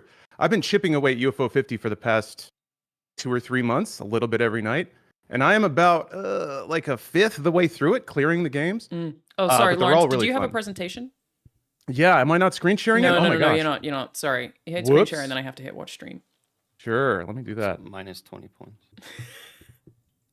How many What? points are there? For the host? Here we go. For not telling me that I wasn't Here we sure? go. Here we go. Here we go. Yeah, you got it. You got it. You got it. That's the title right there. Fancy little graphic. beautiful. Look at that. Yeah. Drop shadow, very tasteful. Wow. Very I tasteful love drop a good shadow, yeah. I love a drop shadow. Yeah. I'm a big fan. Then let's see here. Oh, come Okay, on now. okay. Okay. This was my rundown of all my points. Yep.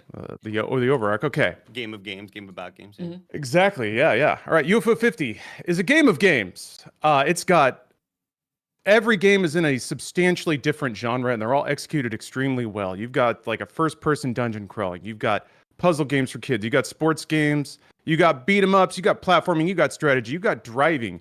You've got JRPG. You've got it all. You have a top-down GTA clone, kinda.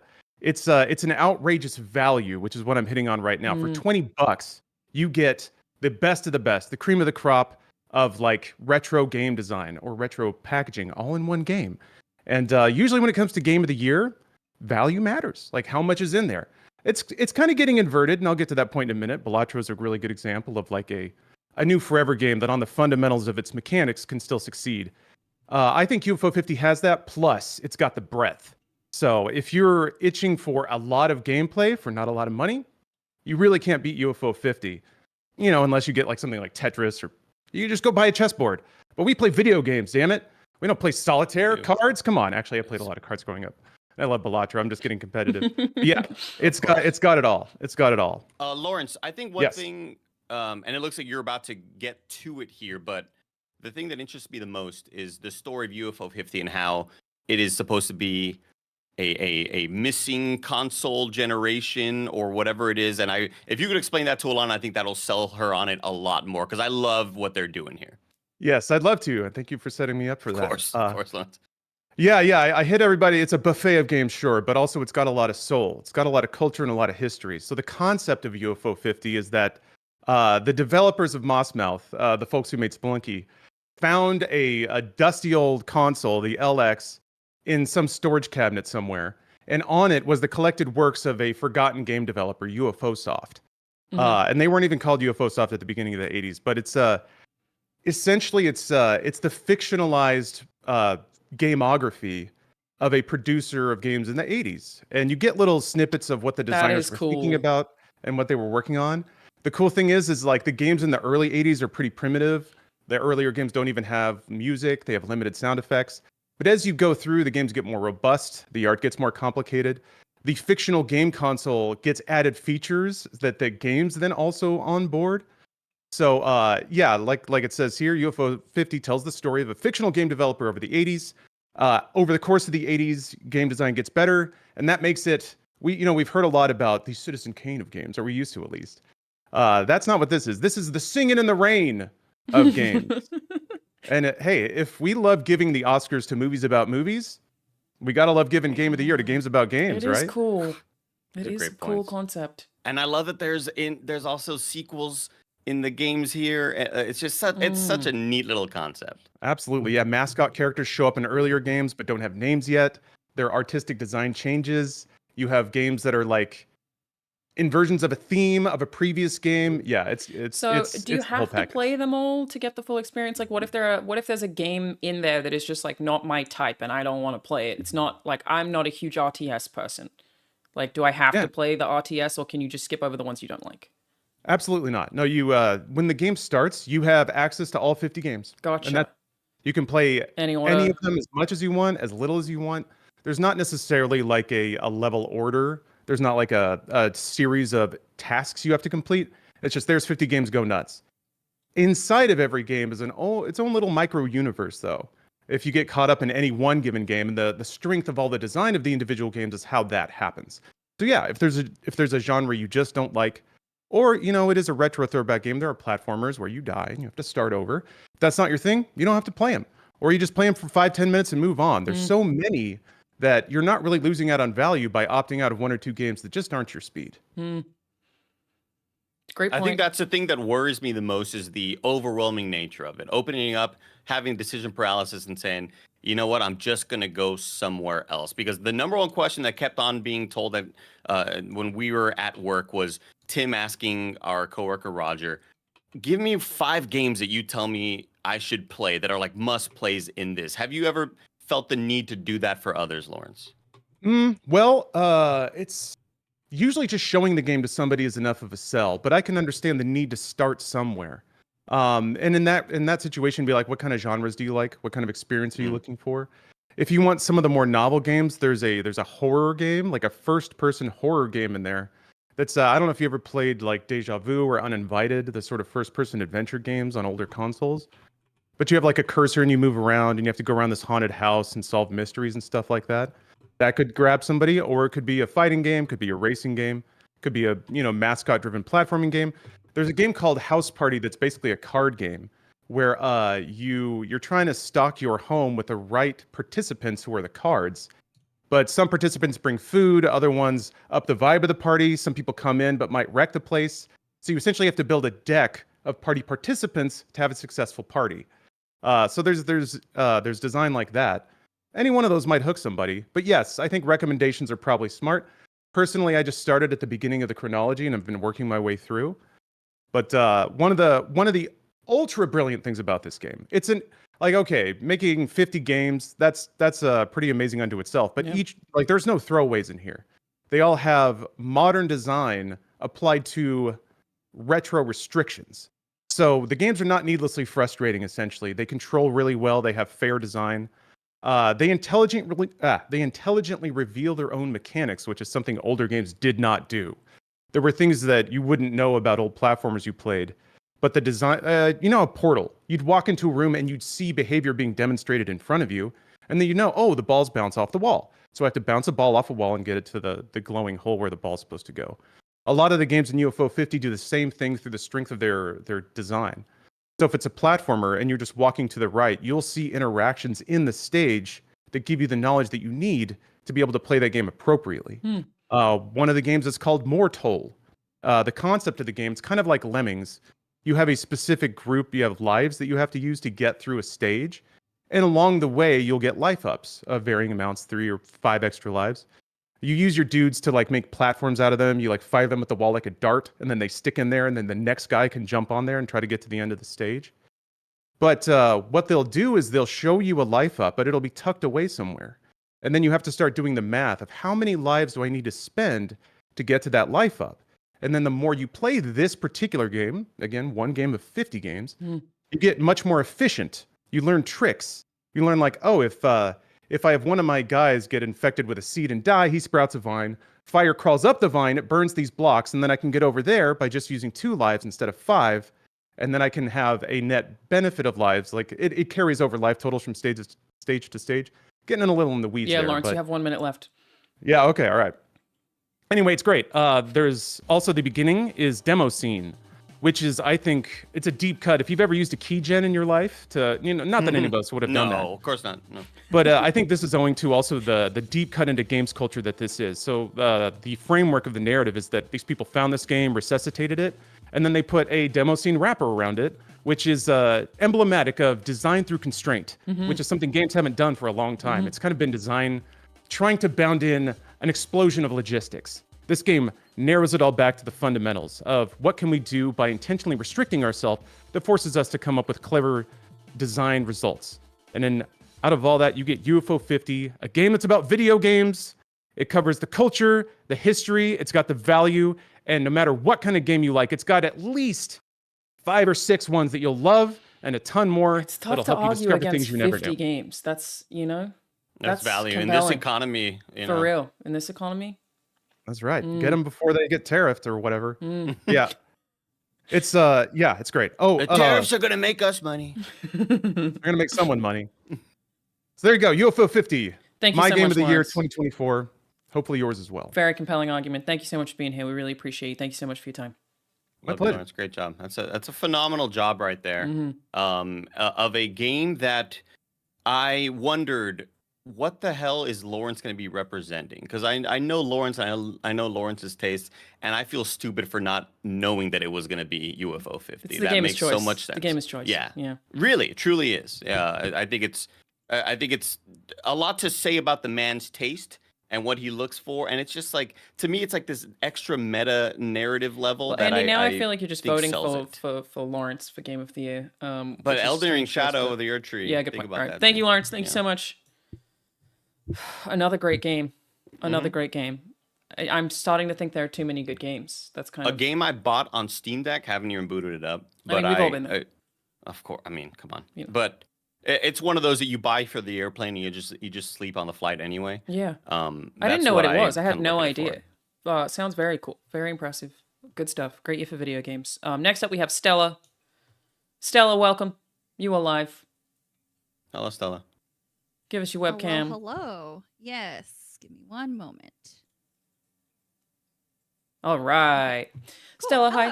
Hello. Thank you. Sorry, Hi. the schedule has been pushed back 10 minutes. Apologies for that. That was actually mostly Oh, the audio you're issues fine. and not anyone else's fault. What is your game of the year and why? Yeah, my game of the year is Satisfactory, one that I don't think anyone else has said, right? No, Is I've that- actually made it so that we have very few doubles. So Ooh, almost love every that. game is Okay. different. Yeah. Okay, perfect. Let me start sharing my screen. Okay, here we go. Okay, gotcha. Yeah, so this is my little presentation on why Satisfactory is the game of the year. Also, it's been a while since I've done a presentation. This so looks excuse me. great, dude. Points for how Thanks. pretty your presentation is. Mhm. Some people just Thank pulled up a you. green screen and just ran footage Oh. behind them while they spoke. So this is great. I'm so glad. Yay. Okay. So this was made by Coffee Stain Studios, who, if you remember, they created Goat Simulator, if you remember that back in the day. Mhm. So they're incredibly creative. So Early Access actually released for this game in March 2019. But in my opinion, this is the prime example of how to do Early Access right, because this game then fully launched in September of this year, but they had taken back all of the creators and community's feedback and they built off that. And now it is just incredibly polished. I've not run into any bugs at all, but they communicated with the community. They even worked with some content creators to make sure certain things were set right to see what would feel good. And this game is incredible. It is open world. It's an open world factory simulation game, and it has 30 square kilometers of open world. And for us Americans, that's about 11.5 miles. And that's insane to me. Big Like, game. there's so much that you can explore. It's a big game. Yeah, it's crazy. Yeah, so obviously it's been 5 years of them adding content and they're continuing to do so, which is amazing. Yeah, and also it's only $40 without sales. Right now it is $32 on sale, so it is very good on Steam. I know it is PC only currently, so I know that's going to be a bit of a hit. But I mean, if Astrobot won Game of the Year on, the Game Awards, Yeah, we're cool with that. just We're cool with saying. that. Yeah. So there is roughly, you can kind of beeline the story if you want for 100, which takes about 100 hours, but really you're going to be exploring so much more. So realistically, it's like 200, but there's so much more content that you could do for thousands of hours, which is something that I'm consistently trying to do. So this game is beautiful. You can make it however you want. Look at this factory. Like, it's incredibly modern, but you can also make it as, I don't know, weird as you want to, or as disorganized. But the game is really good about making the disorganization feel still rewarding. Like, here's this one creator who made this intense spaghetti land, which is what they call the different factory lines going in and out of different lines. And that cone in the middle is actually someone's line of conveyor belts going all the way Yeah, up. this which is insane. Do Yeah. you like if you build it super big, do you eventually get frame rate problems? I think in the earlier versions you did. As of right now, I have not run into that, but I also have a higher end PC. So Fair. yeah. So it is wild though. You can do so much and you can build across the map, which I will get to. Mhm. But yeah, this is absolutely incredible. I think it's so interesting how much they give you to work with. There's so much space they can work with as well. So this game is actually very educational and it's entertaining at the same time. I actually learned a lot of things while playing Satisfactory. My brain is not wired to do engineering stuff or do maths, but this game made me want to get into it. So yeah, it does a really good job of teaching you how to align your power grids and how power grids work and how far they can stretch out, how many things you can have attached to it. It also incorporates using math and trains you to think about logistics while building things. So it's really interesting because you have to use your brain, but also it's very approachable to beginner players like me because I'm very down when it comes to these things. Yeah, so it's really interesting because there's you can obviously set like a home base, but really the goal of the game is to spread out throughout the whole map. So it's one of those things of you can have a central hub that you really like, but you can also extend out with like the train systems and all the different various travel systems you can have. So I have played And a little bit of yes, Satisfactory, but only a little bit. Can you fail? I guess so. I mean, you could if you don't figure out how to fix your power source, yes, you Mhm. could. But there's no real way of like game over, if Yeah, you fail. okay. The only failure So is if you turn the yeah. game off, Alanah. Nice. Yes. Now, here's my thing. You mentioned that it has a story. Would have never guessed in a million years a game Yeah. like this had some sort of narrative happening. And I remember when this game hit 1.0, suddenly the reviews are all incredible. 91 right now on Metacritic, Wow. which is Yep. staggering for a game of this ilk. I just keep on looking at it. I'm like, this looks so overwhelming. How can you sell this to me in a way that makes me not scared to get into a game of it? Because I love survival games. This seems to Sure. be like another version of that. Well, you don't have to worry about eating anything. The only time that you have to worry about like eating stuff or healing yourself is when you're going out and you run into some uh hostile aliens, which is not very often.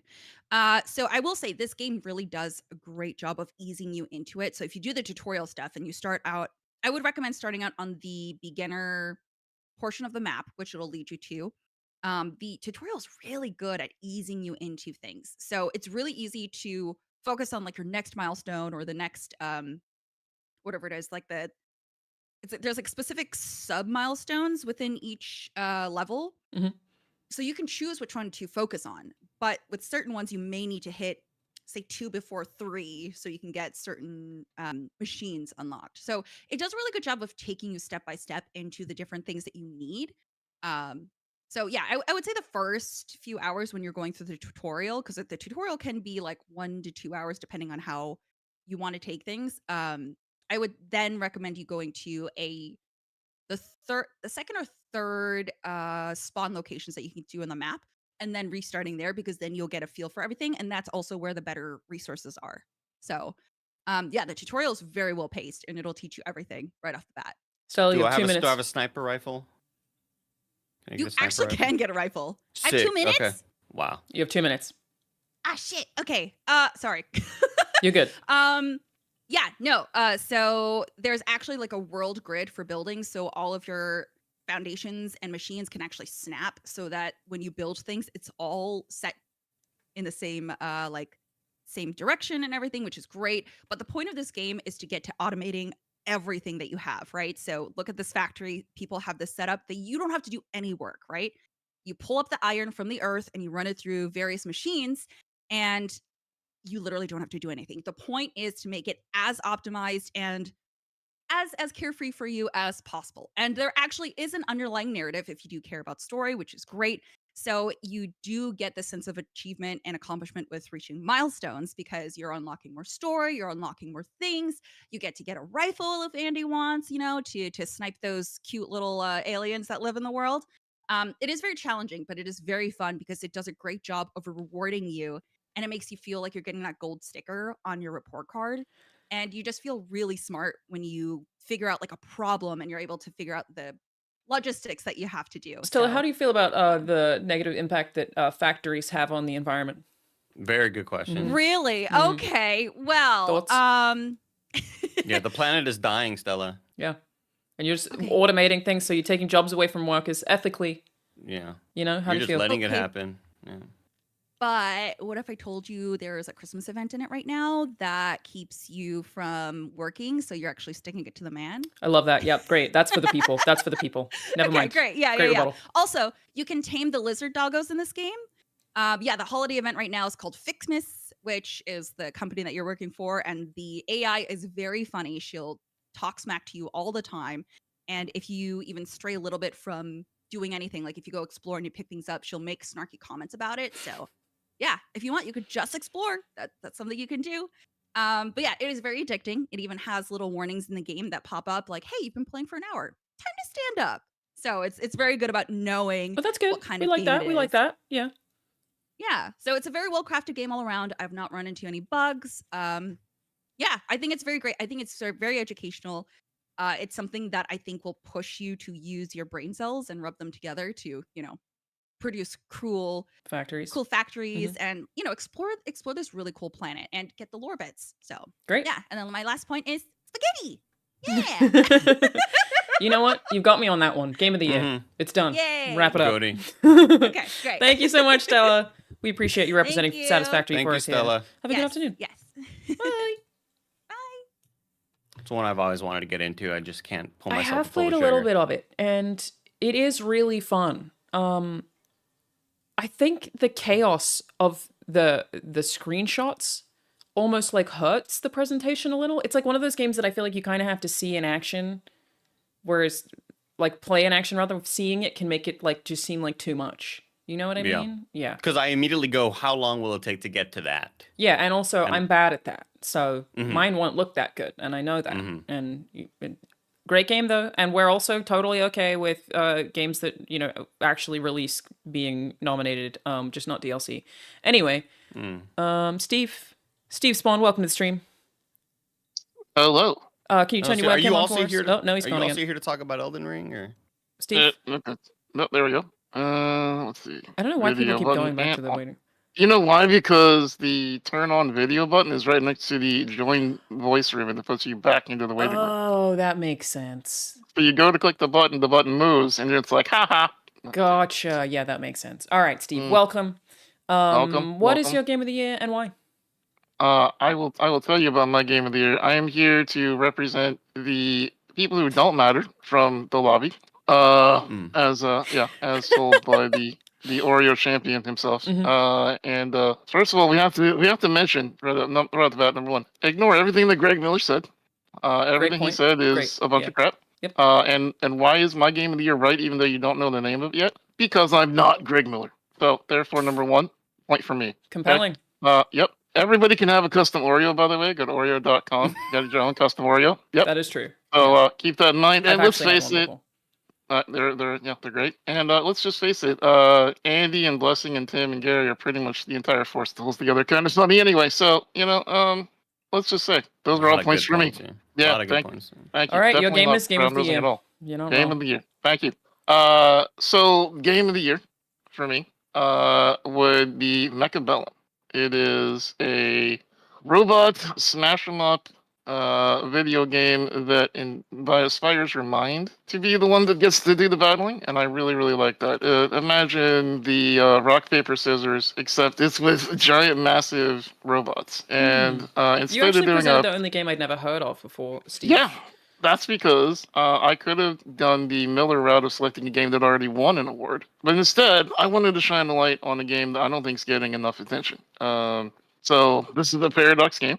It was made by one little studio with a couple of devs while they were trying to get together other games, and they put together this robot beat 'em up. So essentially, you have rounds of robot smashing where you have to protect your two towers on either side, and you have to choose one out of 20 different types of robots. And it's a rock, paper, scissors. So, those are called Arcolites, the little square ones there. They chew up little tiny robots with their laser beams, and those ones can get eaten by aircraft. Aircraft can get eaten up by little shooting missile guys on the ground, and those different robots come together in a fashion where it's kind of like chess meets giant smash 'em up Pacific Rim movies. So I feel like, what can you go wrong with giant robots fighting each other?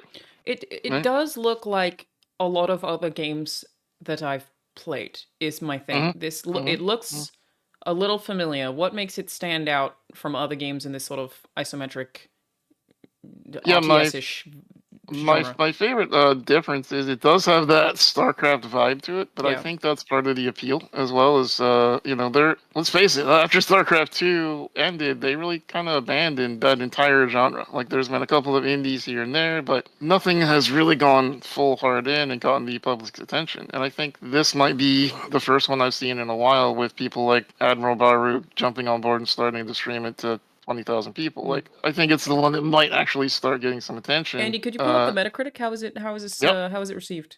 Well, right now, great question, Alanah. 12,000 reviews on Steam, and it's sitting at a very positive. This is a game from 2021, I believe, Steve, and it is fully released out now. But Gotcha. $15, pretty good. Yep. Good value. $15, and you can play as much as you want. They do. Here's my favorite part: a free battle pass. You don't have to buy the battle pass; it's Whoa. just included every time they run it every couple of months, and you get free in-game cosmetics, skins, different ways you can make your robots look. You can always sauce the developers a few dollars, but all of their microtransactions are cosmetics only. So there's no power differential. There's no power creep. It's all about just having fun with robots. That's huge. We love that. That's got to be plus many points.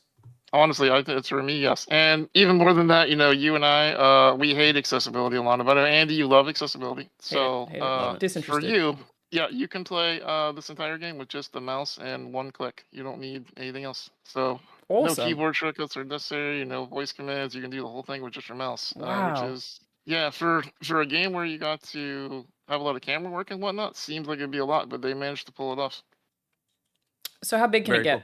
Like if we're seeing this little battlefield right now, what's the scope? What's the scale? So the scale is that every single round you get to add up to 3 different robots, the types of robots, and there's 10 rounds. So you can have 30 on each side, and you can do 1v1, 2v2, or 4v4. So you can get quite a lot of robots to the point where some older computers do struggle on the 4v4 maps because there's so many pixels going on. But overall, it's the 1v1's the one of the reasons I like it is because let's face it, we don't all have Oreo money, and you have a laptop from 10 years ago, this can play it. And I think there's that good mix of the graphics are good enough to be cool robot smashies, but not so good that you just can't play it outside of a potato. Is there a progression to any sort of story, or am I going mission by mission taking on AI? There is, so this is PvP. You're currently watching the PvP portion of it. They also have a story driven where you can go through an entire progressive series. And they also have survival mode where you can sit and the computer will continually throw more bad guys at you until you die. And all the modes are free and they're all unlocked as you continue to progress. And they also have an in-game store credits, which they call mining. And it works around the clock, even when you're not in the game. As you level up in game and you get better skilled, this little oil rig looking thing is mining credits for you in the store 24 hours a day, and then you get to buy skins with it. Steve, we've not seen this game before, so we're mostly asking you questions about what it is. Yeah. What is it that makes it the best game of the year? This game to me is the best because it's different than the rest of the pack. You got all the Souls-likes. They're almost all the same. Roll around, squish, squish, try not to die. They're all the same. Okay. And then, you got amazing games like Balatro, which has our friend Woot, who's the greatest champion in the entire world, who definitely deserves the indie game of the year. But let's face it, the game's a joke. Get it? Because there's jokers. So basically, it's kind of discounted. And then anything that Greg Miller votes for is automatically discounted. So what I'm saying is I think like number one, Andy, you have an amazing haircut and a good jawline, so Thanks, give me big more guy. points. Yep. and no, but number two, I think it's great because of the accessibility. You have a lot of accessibility. It's strong, and that's why I feel like it's a genre that needs more love. And I feel like if we pay attention to these kind of games where it is more focused on your mind, focusing on doing something where essentially the grandmasters can get schooled in the weekly tournaments by people who just picked the game up a month ago, and That's I love cool. that. I love that it's just like chess, and that if you get good at it and you can see the battlefield in your mind, you can do great. All very compelling arguments once again. Steve, you got a minute left. Any closing thoughts on it's Mecha Bellum, that's what it's called? And Mecha Bellum, yeah. Yeah, just like the John Wick thing, except for with mechs. And I think it is something that everyone out there should go check out. It is an objectively great game. I think it'll be game of the year for people who like to use their mind over their physicality. And if you're like me and you're tired of rolling around and trying not to get squished by a giant sword, You got to be careful how many times you say that while Andy's here. You really Listen. Yeah, gotta- that's another Listen, 12 points. I am known as the Dark Souls hater, so I'm taking my title. but fair. ultimately, I think it's a good game for people to go check out. And I'd have more points against Greg Miller, but I was in the middle of getting an email from Ryan Reynolds, so I had to stop arguing against Greg Miller, yeah. who said Miller that none could of us never. is famous Greg outside Miller of could him. never. So Fair yeah. enough. Thank you He's so also much, just Steve. not worth your time. Yeah, Thank no, you, he's, thank you. you know, he Yep, has stuff take to care, get guys. attention. Thank you. Have a good afternoon. Bye. You too. Bye. Love an accessible game from a tiny studio that we've not heard of before. Some of the AAAs can't even do that. You know what I mean? And this is Yeah. a game that I was very unfamiliar with before Steve brought it. Like, as soon as I saw the name of the games that I hadn't played, I was like, sweet, love that. Oh, apparently seems like Susie the wants to come game- in. Jeff, you can send her an invite. We can slot Susie in at 3:40 p.m. if she wants to. You can send her an invite to the Discord. Sorry, go ahead.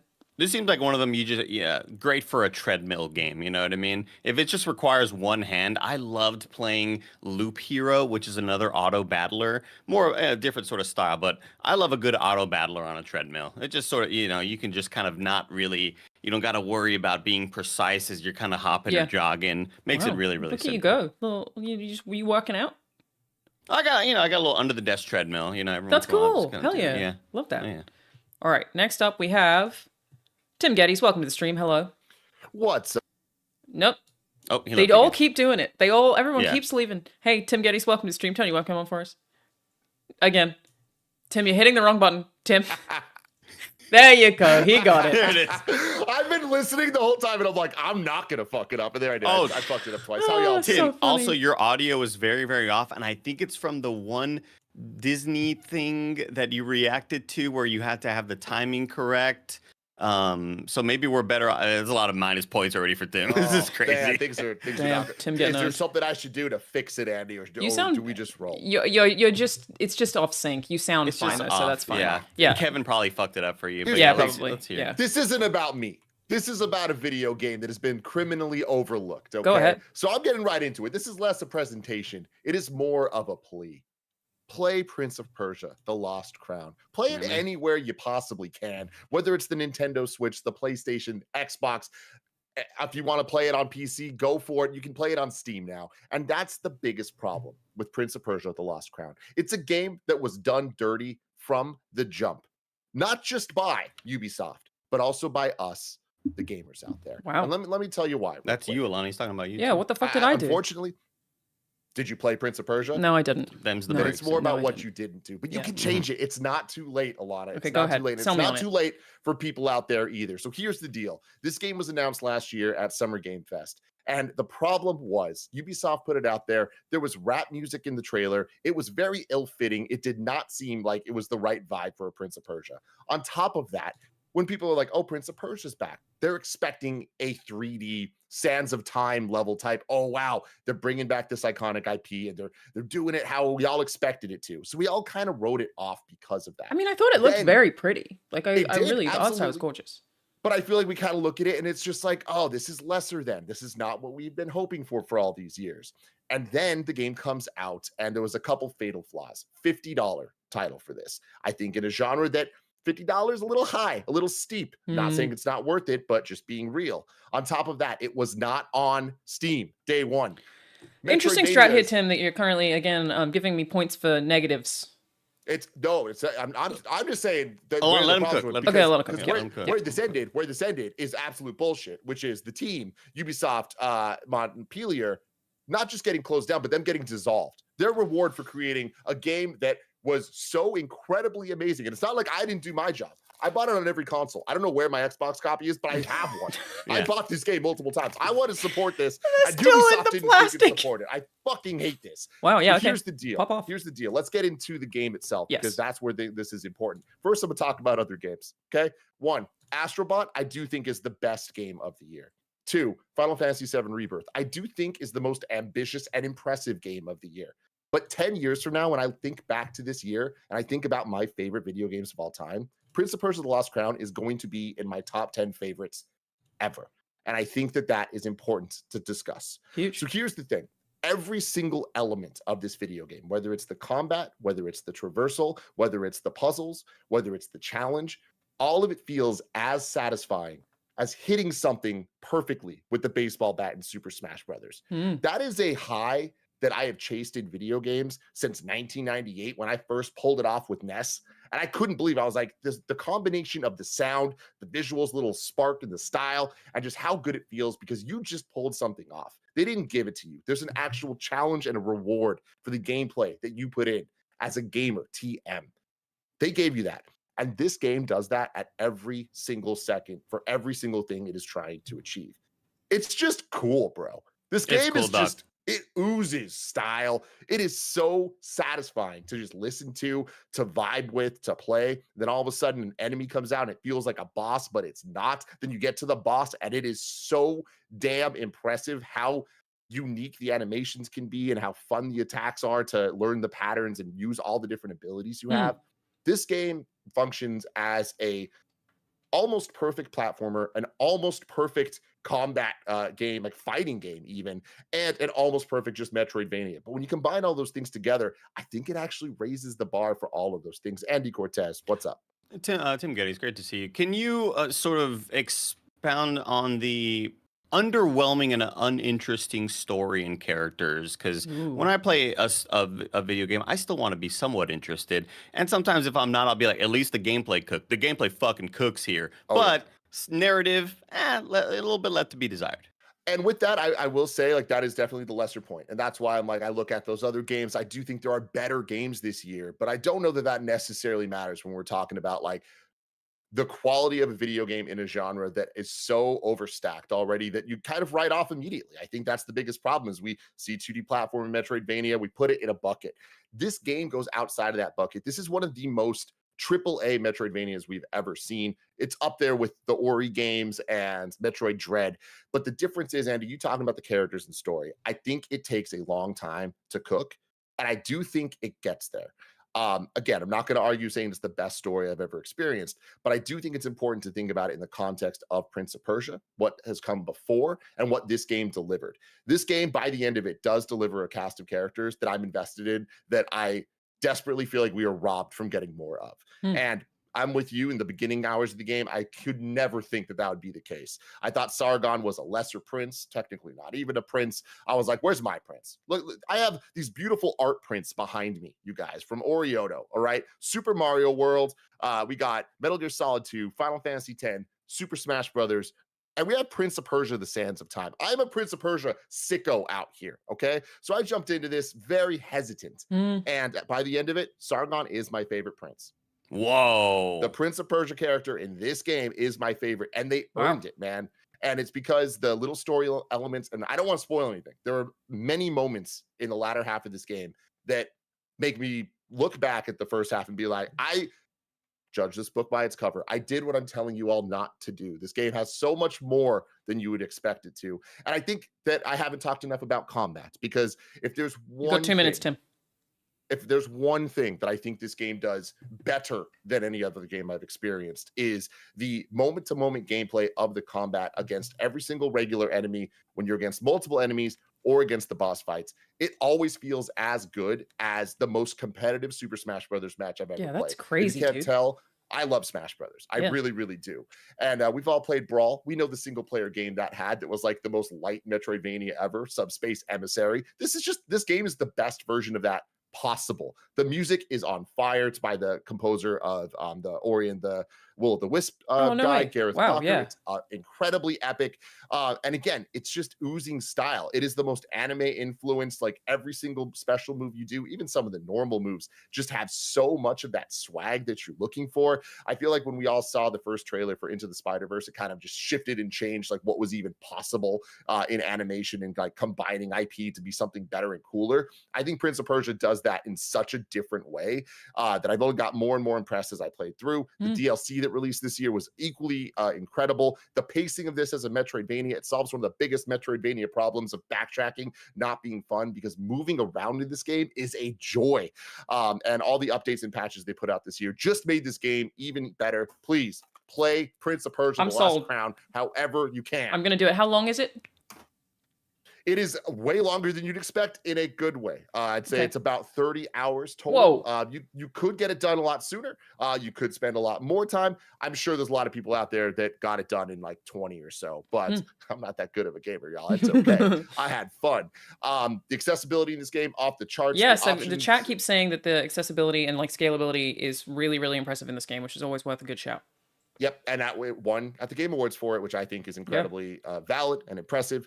But this game's it's special, man. It's really, really, really special. I am so upset that the team was disbanded, and it's fucking offensive, if I'm being honest. Yeah. Fair. But It is, yeah. buy this game. Maybe it can change some things. I don't know. We have some people But in at the chat least saying you'll they're have going a to great buy it. time. I'm going to do it. You have Good. sold me because I think I Good. dismissed it because like I think like when we saw the first trailer, I thought it was really pretty, but I might have been like, it's probably a cash grab to just bring Prince of Persia back because they want to cash in on the IP. So I didn't even like really give it the time.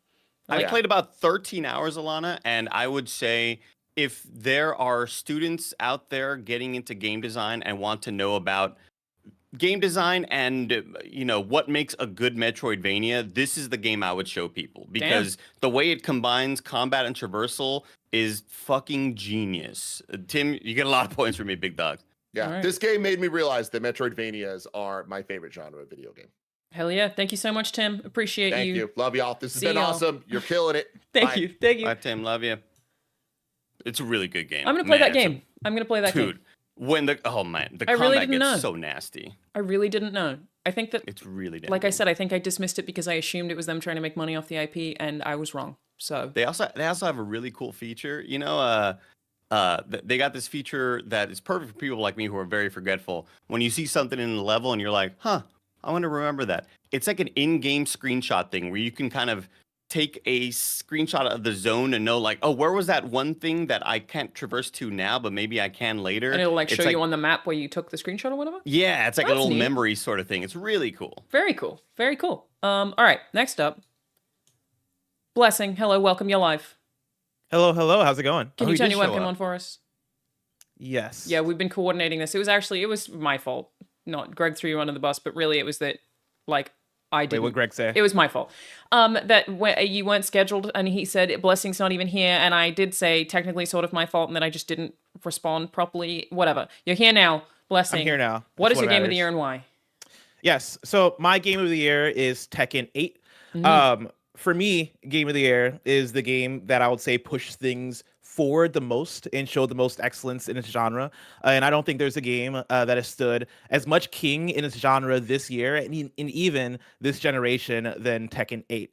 I think Tekken 8 as a fighting game exceeds all the others in terms of gameplay, in terms of content, in terms of presentation, in terms of appeal. If I'm talking about it as just a video game this year, I think Tekken 8 has some of the best visual presentation this year. I think Tekken 8 has some of the best music in a video game this year. Tekken 8 has some of the best combat and gameplay this year, if not arguably the best combat and gameplay this year. Tekken 8 also has a lot of great content for casual players and new players to jump in and learn how to play fighting games. I know that's always a big hurdle when we Yeah. talk about fighting games being game of the year, or one of the biggest games of the year, or something that anybody can get into. Tekken 8, I think, does a really good job. It has 3 different single player modes that gets people in, right? It has a cinematic story that I would put on par with what Mortal Kombat has been doing in the last decade, and we harken that as like, oh man, these Mortal Kombat games, they really know how to do narrative, they really know how to do story. Tekken 8 brought that this year, which I think is huge, especially coming off of Tekken 7, which had a story, but for me, that was a letdown in quite a few ways in presentation, all that stuff. Tekken 8, they figured that shit out. Tekken 8, I think, really came together in terms of story. They have an arcade quest mode, which is, I describe it as Tekken meets Pokemon. You're playing as like a little chibi version of yourself, and you're going to these arcades, and like you're starting off in the arcade challenging other players that are CPUs, right? You're fighting CPUs, but in that story mode, you're essentially rising up and becoming an FGC fighting game community champion. And that mode does a good job of teaching you the mechanics, teaching you what's new in Tekken 8, giving you the hype of this is why fighting games are special, right? It's about being at the arcade. It's about, going to your locals. It's about going all the way. And then they also have character episodes, which highlights each of the characters and gives each of them unique cutscenes. And so you'll have a character that you might find as your main. And if you want story content out of that character, guess what? You have story content out of that character through that mode. even beyond that, I would say Tekken 8. Go for it, Andy. What's up, Andy? Would you say that this is the game you kept on coming back to this year? 1000%. My PlayStation wrap up came in a few days ago, and it is my #1 video game with over 100 hours in it. Damn. And even this year, that is a feat given how many games that I put in over 50 hours into. I played and beat Metaphor, right? I played and beat Final Fantasy VII Rebirth. I played a lot of long ass video games this year. Tekken 8, no matter what, still demanded that time and energy from me, and that's just how much fun I had with it. So, Blessing, I feel like people could say a fighting game's a fighting game's a fighting game, right? Like that is a thing that people say every year they come out, it's another fighting game. What makes Tekken more than another fighting game? Yeah, I mean, I think it goes back to all the things I mentioned as far as the excellence of it. Like any single categorization you can put it in as far as visuals, soundtrack, gameplay, like all this stuff. I think it stands beyond that. Like I think it stands as one of the best fighting games of the year. But I think even beyond that, I think when we're talking about video games, what makes video games good and what keeps people in, whether it be single player, multiplayer, whatever, it oftentimes comes down to content. And Tekken 8 has the content for fans, right? Like they have in their recaps for the stories of all the previous Tekken games, in case you missed those coming into this one. They have the soundtracks for every single Tekken game, and you can customize your soundtrack. Cool.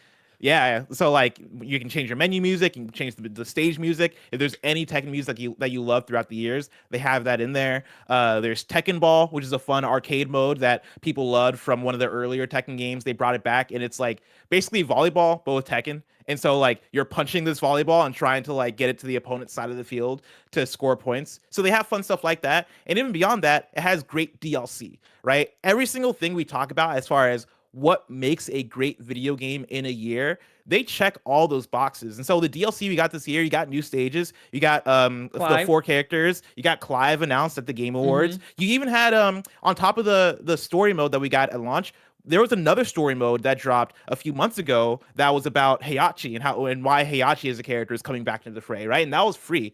That wasn't even paid. And so they're doing everything from a single game drop to, post-launch content. They know what they're doing there. And I think to push it even further as far as how special Tekken is as a video game, especially Tekken 8, is I think it is very important for a community. And if I'm talking personally, anecdotally, I've had so many people that I've interacted with this year because of Tekken 8, because, I'll have people that I run into in conventions and I learn that they play, and it's like, oh, we got to play. There are friend groups that I made. I went down to EVO in Vegas back in July, and I made so many friends based off the fact that we both play Tekken. Andy, like at KF, Xavier Woods and Kofi Kingston came through, and like unplanned, we were like, oh, we got to play Tekken on stream because we're all playing Tekken. Like it brings community together. There's a cultural aspect of it. Like, a lot of the black community in America, like, is obsessed with Tekken. And like, it's just this shared thing of, oh man, if you're black, you're just somehow good at Tekken. Like that's a thing. If you pay attention to the competitive scene, Pakistan has been making like a big jump in terms of Tekken skill and entering the fray and has become a big force. Arslan Ash, like the current champion, he's like, for the last few years has been dominating in Tekken. So like there's this cool international community aspect to it. But all in all, like it is the most fun I've had in a video game this year. And when it comes down to what makes a video game great, I think oftentimes you're talking about the fun factor. What gave you the most enjoyment? And Tekken 8 gave me the most enjoyment. 2 questions from chat. First one, how's the monetization?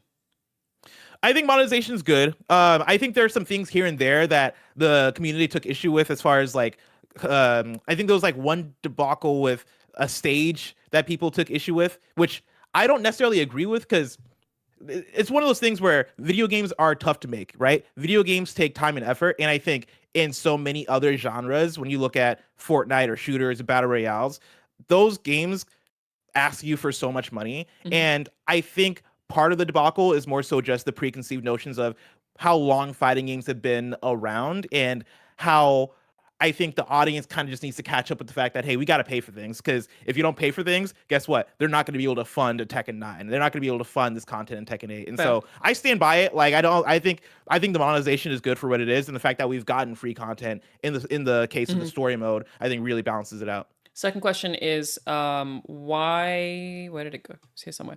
Why is it better than Dragon Ball Sparking Zero? Obviously, also a huge fighting game this year. I would say it's better than than Dragon Ball Sparking Zero because the fighting is way more balanced and competitive. I love Dragon Ball Sparking Zero. In fact, at one point I would have said that it was my game of the year, but then I started playing more online, and very quickly, I think Tekken 8 comes together with the fact that the game design and like the combat is just so tightly designed. It doesn't seem like something you'd see at an Evo with Dragon Ball, I would say. Yeah, Dragon Ball just doesn't have the stuff in terms of competitive play. Fair. I would say Tekken 8 is like more so, I'll compare it more to just Street Fighter or something like that as far as like how it brings this competitive angle to the table. Totally fair. Yeah. Great points there, Blessing. We are exactly at 10 minutes. We just lined that up perfectly. Any closing arguments you want to share for Tekken 8? No, just that if you're somebody who's curious about fighting games, go check it out. It's a fun video game. It's one that I think anybody can get into. Cool. Thank you so much. Thank you for having me. Great job, Bless. Always tough with fighting games because they never get nominated for Game of the Year. Like they are the horror movie of like the Oscars. Yeah. You know? Racing games as well. Any sports games, they just never get considered for some reason. Like it's like we just don't consider them valid. I don't really know why. Yeah, I think maybe the general public looks at it like almost an annual type release, an annualized sort of thing. True. When you're on part 9 of a competitive thing that maybe isn't a story you're getting in a we just look at third person or first person game. That's a game of the year probably, but a multiplayer competitive thing, that's just something you play for fun with your friends. True. I think we just take it less serious, and it's not right, Alanah. I agree. Justice. All right, we're bringing in Adam Cole. Chugs, welcome. You're on the stream. Nope, he left. People just keep doing it. Okay, you're back. Nope, again. Make sure you hit the right button.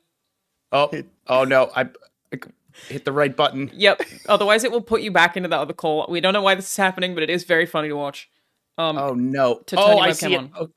Okay, There you go. We got it. I'm a goof. I'm so sorry, and I know Multiple everyone else people is have doing done this. that. My apologies. I don't know why. It's so funny. I thought to myself, I'm like, I'm gonna nail this. I'm gonna come in, no problem. Mic's gonna work, cam's gonna work, no issues, and of course, You look great. You only fucked it up 3 times. It's totally fine. That's a record. Totally fine. I'll take it. Welcome. 3rd time's a charm. Welcome. Thank you. What is your game of the year and why? Yes, first of all, thank you for having me. Seriously, this is really cool. But I'll jump right into it. My game of the year, without question, is Final Fantasy VII Rebirth. I unfortunately do not have a presentation, but I have a ton to say. Again, this year, 2024, was so incredibly stacked with some really, really amazing games. But for me, FF7 Rebirth was indeed the game of the year. Now, to be fair, I'm incredibly biased because the original FF7 was a game that changed my perception of video games as a whole.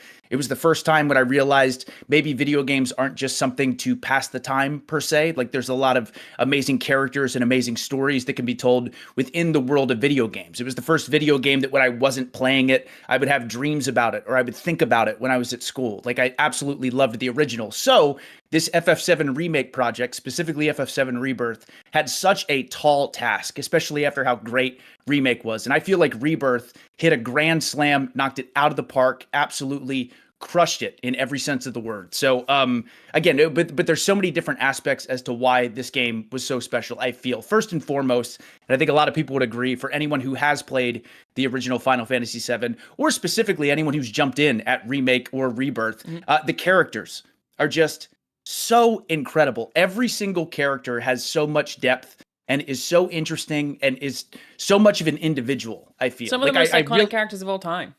Yeah, seriously. And I feel like you could make a spin-off game of any character that could go in the party in Final Fantasy VII Rebirth. You really could. You could make an entire game. And I do feel like FF7 Rebirth really dove in a lot of ways to learn more about these characters, added more depth to all these characters. There are so many amazing moments with Tifa and with Aerith and Barrett and Red and Cloud, obviously, who is the quote unquote main character, even though every character feels so important. So, and again, I do want to shout out as well the voice actors and actresses who voiced these characters did such an unbelievable job. You could tell they just poured their heart and soul into this entire project. So, yeah, again, the character development I thought was absolutely incredible. Of course, combat is a huge aspect of this game, and I feel like they freshened it up even more. Again, the combat was very, very fun in Remake, but with Rebirth and like the synergy abilities that you can use, I found that really, really exciting. I generally, at least on my first playthrough, was a Cloud, Barrett, and Tifa party. But imagining all the different combinations you could use with Yuffie is so much fun to play. Aerith is so much fun to play. Red is so much fun to play. Kate Sith was a blast. There's so many different things that you can do kind of to freshen up the combat, whether that be different synergy abilities, different challenges that you do, or even different difficulties, which certainly adds a different aspect to it also. But I would say it's maybe not the most important, because I'll get into the storytelling here in a minute, which it probably is the most important. But I love video game music so much. Like I listen to video game music all the time. I travel a lot for work, and I have a video game music playlist with like over 2,000 tracks that I listen to on shuffle pretty consistently. And this game has over 400 original tracks, which are absolutely incredible. The first thing I noticed was I really appreciated and enjoyed how well and how seamlessly a lot of these songs kind of flowed into each other. Like when you get to the first open world area, there's that classic Final Fantasy VII main theme that is playing. And then if you encounter a battle or encounter an enemy, it goes into this just incredible battle theme so effortlessly. And it's just such incredible music. Also, the Genova tracks in this game are incredible. Like Genova Emergent, for example, with the Bulgarian Women's Choir, I believe, it like gives me chills every single time I listen to it. It was such an awesome song. And then I won't go into too much detail because I don't want to spoil anything, just in case anyone has not played the game. But there's a track towards the end that plays a certain character's theme, and then slowly the Genova theme kind of bleeds into the song. And it's so cool. I actually also have goosebumps. That literally I do. That's it. I mean, the music is incredible and very well deserved win at the Game Awards for best score. Adam, my issue with Final Fantasy VII Rebirth so far, and it's a phenomenal game, and I know it will be a contender, and that's what we call our games that are going to be on the top 10 list for us, personally. It's easily a contender. I have an issue with some of the bloat, and I know the answer can be, well, just don't do the extra stuff, but there was enough extra stuff that I felt it felt out of place enough, and those are some of the issues that I have with it. Did you run into any issues? Did you feel at any moment, man, I really wish I was just kind of back into the story? So not for me. I did specifically, and again, I am incredibly biased. I love Final Fantasy VII a lot. But for example, also, I did not like platinum the game or anything like that. Like I didn't go through every single challenge that you possibly could. I didn't go through every single mini game or side quest that you possibly could, but I did a lot. I put probably 150 hours into Final Fantasy VII Rebirth, and not at one point did I ever get tired of it in any way. And actually, as a matter of fact, a lot of the extra stuff within the game I thought was so fascinating because, again, I think something like Queen's Blood, which took up a lot of time as well. I'm horrible at card games, like absolutely horrible at in-game video game card games. I'm just terrible. But I think it's so cool that game exists and it could be its own game. Or the Chocobo racing. That's what I was going to say. Adam, is one thing you haven't even mentioned, which is the thing that I think is the most impressive about this game, is the amount of mini games and the quality of them and how different they are. It's so many, and they're all so stacked. And you could spend 20 hours just playing one mini game. Like some of those combat challenges for the platinum are incredibly difficult. You could spend hours and hours and hours doing those, not even touching the main story, and still have a great time. Not unlike UFO 50, which we spoke about earlier. There's a lot of game in this game. There really is. There really is. So I understand how it could be somewhat overwhelming with the amount of things that you can do, but I never at any point felt like I was being dragged off down a path that I didn't want to be, without easily being able to go back to the main path. But yeah, there is certainly, I know we shouldn't base Game of the Year based on how much game per se is in the game. That doesn't necessarily mean, because this game is value. 200 hours, it's the best game. Yeah, value, right. So, but I do think the value that you do find within this game is just incredible. Shout out to Queen's Blood having, I'm not getting into spoilers, but I'm near the end of playing all the Queen's Blood stuff. I'm just really impressed and stoked about what is happening in my Queen's Blood journey. But I think that game is incredibly fun, and that's the best. That's obviously the standout, I think, for everybody. Yeah. What a great little card game or just chess tabletop game that you can have fun with and have so much depth with as well. Right, exactly. It reminds me a lot of when Witcher 3 came out and everyone talked about Gwent. Yeah. Like the amount of love for Queen's Blood has been awesome. So it really, really is a cool addition. I also think you mentioned at the start that you're biased towards Final Fantasy. I actually think that works in favor of these two remakes in that they so easily could have screwed them up. The legacy of Final Fantasy VII is like one of the biggest in gaming in general, right? Like we know those characters, we love them. They are so iconic for the history of any gamers who are around our age. The fact that these remakes have both lived up to fan expectation without just being remakes. Like they are new games. I think that's actually very impressive. I completely agree with you tenfold. Because again, for someone experiencing it for the first time, because I do know some people who started with FF7 Remake and they played Rebirth and they absolutely loved it. But to take a game or a property that, like you said, Alanah, is so loved and so appreciated and so adored in so many ways, and so many fans have loved it so much is so cool. And on top of that, they did the challenge of like kind of changing a few things as well, which was definitely risky. They could have done a like 1-for-1 remake of Final Fantasy VII, and that's not at all what is happening. Instead, they're taking us on a new journey, and that's another reason that I love this game so much, is because I remember playing the original Final Fantasy VII for the very first time and being like, oh my God, this is taking me on some sort of adventure I've never really been on before. Totally. And I feel that same way as a 35-year-old man now, like playing FF7 Rebirth. So it's been just an absolute joy. It's a wonderful journey to go on. Very, very impressive. Again, tough one to argue against. You know what? I don't know how to tell you that you're wrong. It was surprising to me that it didn't kick up a little more hype around the Game Awards. I think maybe they only took home... Did they take home RPG or was that Metaphor?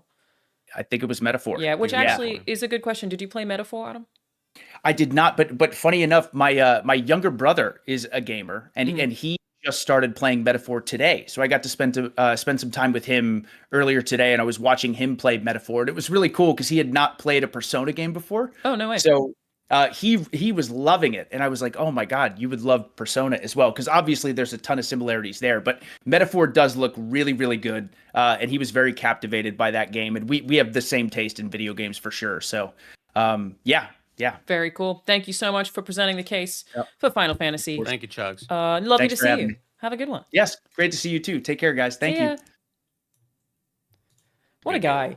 You know, what a guy. Well, I mean, you look into those peepers, and he just makes such an argument. He said he didn't have a presentation, and I was like, you are the presentation. You know what I mean? Keep giving me them blue eyes, and I'll look at you all day. Can't go wrong. Thank you, Chugs.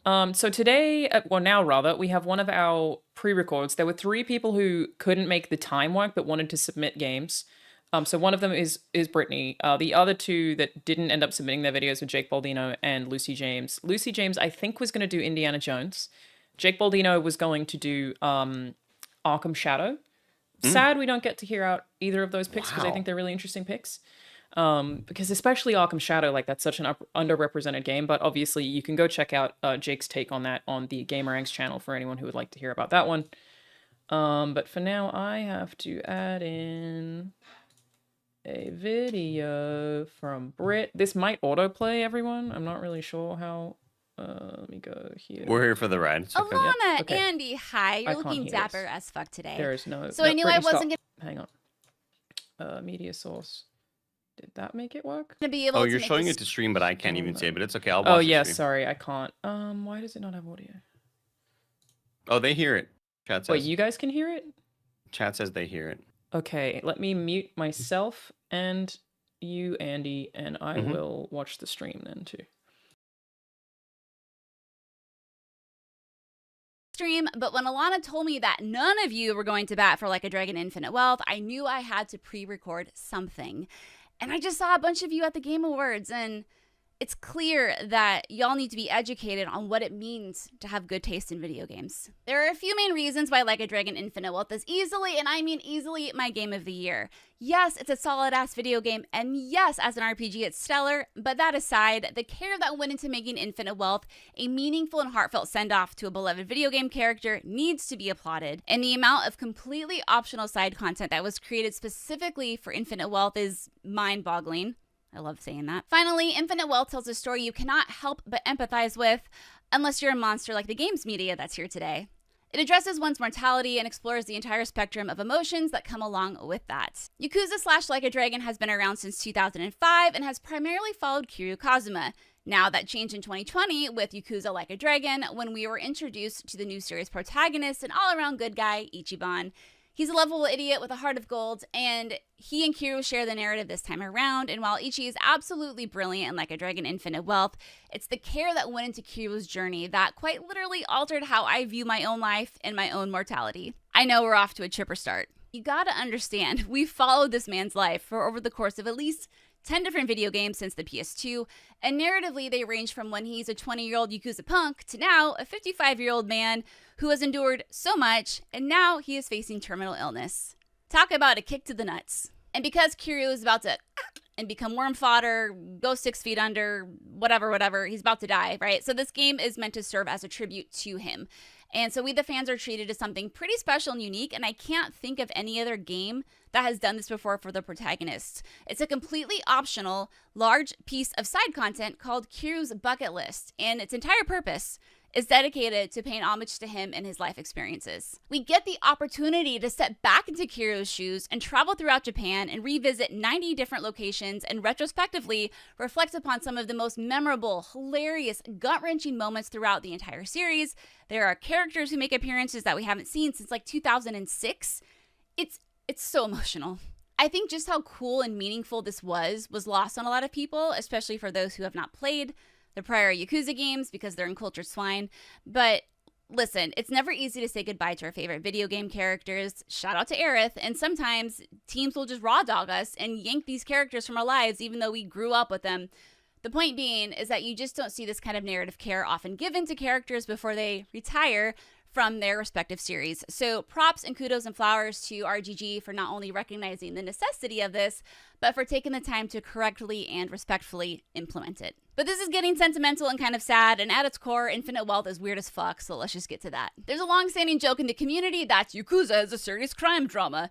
And while, yes, Like a Dragon narratives are usually filled with betrayal and greed, murder, death, blah, blah, it is also filled with some of the most bizarre and outrageous side quests and content I've ever seen. I don't know of any other franchise that nails this perfect harmony where 1 minute you're experiencing incredible angst and heart-wrenching betrayal, and the next, you're befriending about 8 grown men in diapers.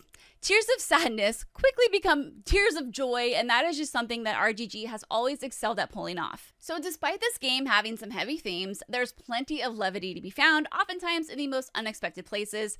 And if you've ever played an RGG game, you know they are not afraid of taking the normal and applying their own flair, their own coat of paint to it. Like with their combat class system. So while this is an RPG, you're not going to find warriors and mages and rogues here, nay, but instead classes like linebacker, action star, and a dominatrix style Night Queen, who I quote, compels her enemies to her side with overwhelming stimulation. There's another combat system called Pound Mates, and I would totally waggle my eyebrows here, but I've had too much Botox, where you can call friends and pay extra to add benefits, and they will assist you. Everyone's all hot and bothered over Cloud's Buster Sword, but have you ever fought alongside a crawfish couple whose names were Nancy and Olivia? What about next to a giant flying self-aware Roomba? I thought not. And like the classes, yes, these are super silly, but these systems are critical and they are crucial. I cannot stress enough that these aren't just wacky afterthoughts, or they're not just thrown in there for the shock factors or the ha-has. Infinite Wealth's combat system is probably like top 5 turn-based for me of all time. It's that good. And RGG is absolutely wild for creating a staggering amount of side content for Infinite Wealth. When I was reviewing this in January, I literally kept asking myself, how is this game even real? Like, have I mentioned that in Like a Dragon Infinite Wealth, there is an entire Pokemon monster hunting collecting game within it? Because it has one. Infinite Wealth has these creatures called the Sujimon, which stands for Super Jittery Men, a name conned by the Sujimon Sensei. And there are hundreds of Sujimon for you to find, battle, capture, train, so you can fill out your Suji decks. There's even an evolution system, so Beach Baller evolves into Basket Case, which evolves into Stress Tester. There are gyms you can conquer, badges to collect, there's even a discrete 4, there are Sujimon Raids, there's a Sujimon Stadium, and eventually you can unlock the Sujimonster class, so you can summon your Sujimon to fight for you during battles. And I'll say it again, while silly, this system is not half-assed. It's fun, it's strategic, and honestly, I had more fun with this monster collecting genre than I have with some of the other bigger ones. Not gonna name names, but And right there, RGG could have said, okay, that's enough Pokemon in our crime drama game. But nay, let me tell you about Sicko Snap, a minigame where you take photos of men in butterfly masks and leotards while they're thrusting all across Hawaii. You hop on a trolley and you ride the rails and you just take the best pictures of these folks that you can. Like, it's insane. I love it so much. There are so many more side things that I don't even have time to go into. Some of my other favorites are Mismatch. It's an online dating game where you have to create an online profile and flirt with people and get them to like you. And if you do a good enough job, they'll meet up with you at the hotel. However, you don't know what's on the other side of that door. Maybe it's a hot girl, maybe it's a hot man, or maybe it's a chicken. There's Crazy Delivery, a super solid minigame. Essentially, it's Crazy Taxi, but you are a food delivery driver on a bicycle. You got to do some sick tricks on your bike and get all the points you can get. If you want to increase your bond with your party members, you can just go down to the strip club and participate in the minigame that's there. And of course, you have the staples. You have the casino, the batting cages, the karaoke, the fishing. It just goes on and on and on. But Dondoku Island is the real minigame beast. This becomes, yet again, another completely optional piece of side content, and I cannot believe RGG pulled this off. So maybe you've heard of a little game that captured us all in 2020 called Animal Crossing. So Dondoku Island is essentially what you get if you cross Animal Crossing, Roller Coaster Tycoon, and Like a Dragon, and they all got really randy and banged and created this product that is Dondoku Island. In Dondoku Island alone, I think I spent 25 to 30 hours just clearing the land, crafting and collecting bugs and fishing and chopping down trees and doing mundane shit to build these iconic buildings and landmarks from the Like a Dragon series. And then I just created my ideal Like a Dragon utopia. I invited some of the most memorable NPCs to my island, and they gave me lots of money, and I just built up the rank more. It's so good. So good. And here's what I'll say to you, because I know some of y'all are like, oh, they're just taking other games and putting it into their game. You are wrong, my friend, because this game has its own combat system, its own narrative, its own characters, its own growth. It has all of those things. These are just formulas that have been done in the past. You're not wrong, but in my opinion, they have been bettered. They have been made fun, and they don't take themselves seriously.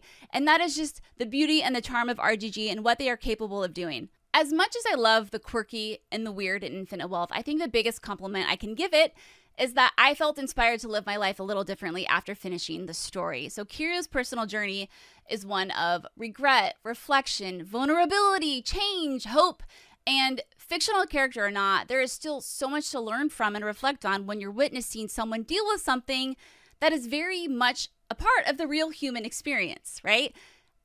After finishing this game, truly, I'm being so serious right now. I have made a conscious effort to be more present when I'm around the ones that I love and to really appreciate the little moments, because what I've seen from Infinite Wealth and what I've seen just from life in general, it just seems like those are the moments that people think about the most. I won't get all preachy here, but I think it's pretty incredible that a video game was capable of kind of smacking me upside the head and be like, hey, bitch, don't forget, life is short.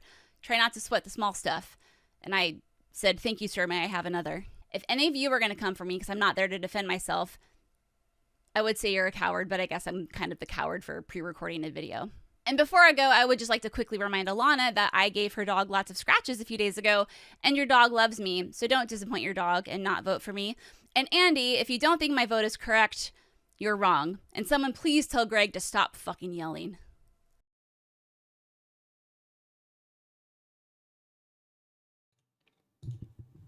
I'm not gonna lie.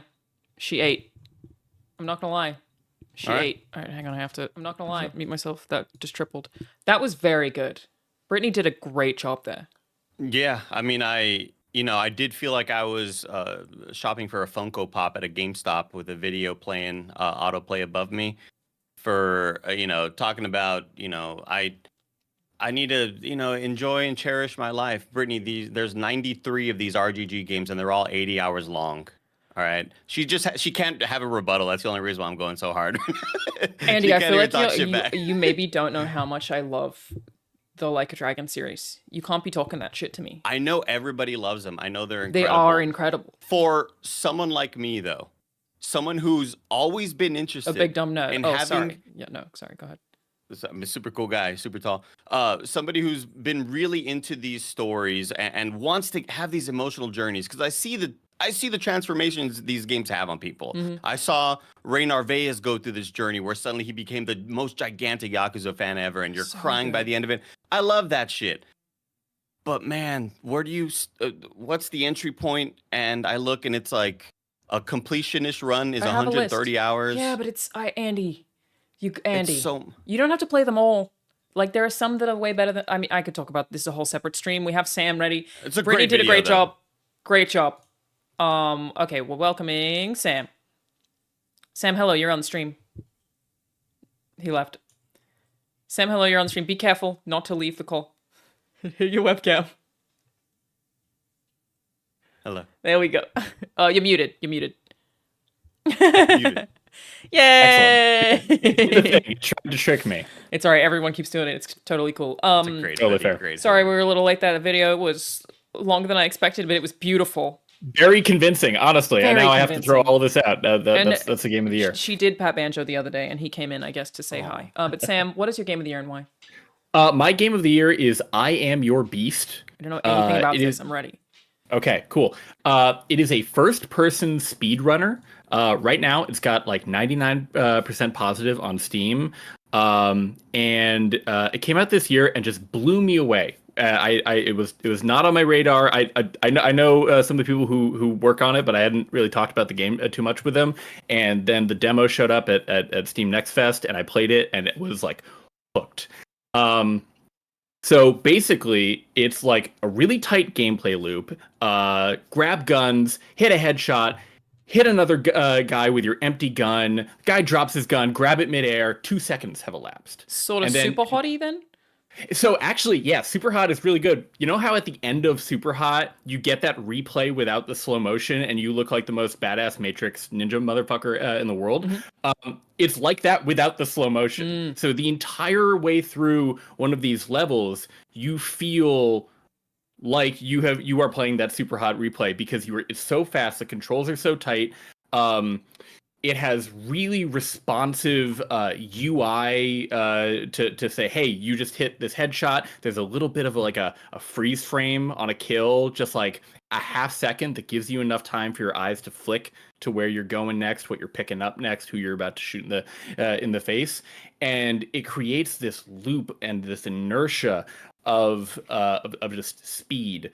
I'm not a speed running guy at all. I completely fell off. Neon White. I should have liked it. I liked a lot of things about it. I liked a lot about the story and the whole style of it. And then I just I get agita. I don't know. I just can't do speedrunning. But this game sucked me in. Like at the end of each level, you get a ranking based on how fast you went through it. And each kill takes off time to depending on what type of kill, you get bonuses for explosions and stuff like that. To the point where if you do it right, if you're completely nutter butters at the game, some levels you can get negative times. Whoa, cool. And so any playthrough of these, like the first time you play through a round, it might take you 1 to 3 minutes. And how's the progression? That's the thing that I feel like with some of these like speedrunner games is that the levels change a little, but there isn't necessarily like an evolution for the gameplay. Like, do things unlock as you go? Like, how much does the game evolve? Or are you just kind of doing the same thing in different So environments? there's no meta progression or anything like that necessarily. There are challenges for every mission. So as you replay them, you can try more and more different things. There's I want to say like 30 level campaign with a full storyline through this, where they drip feed you new weapons, new traversal mechanics, new dangers and hazards and enemies around the world. Sometimes you'll end up in a like central location you have to defend, and it remixes its mechanics really, really well. So there are very few levels in here that feel like padding. It always feels like you're getting something new in terms of either the context of why you're going through this space, the shape of the level, how many enemies you're dealing with, what weapons and tools you're given. It's just really, really smartly laid out. It does look awesome. Like it looks Yeah, really exactly. fucking cool.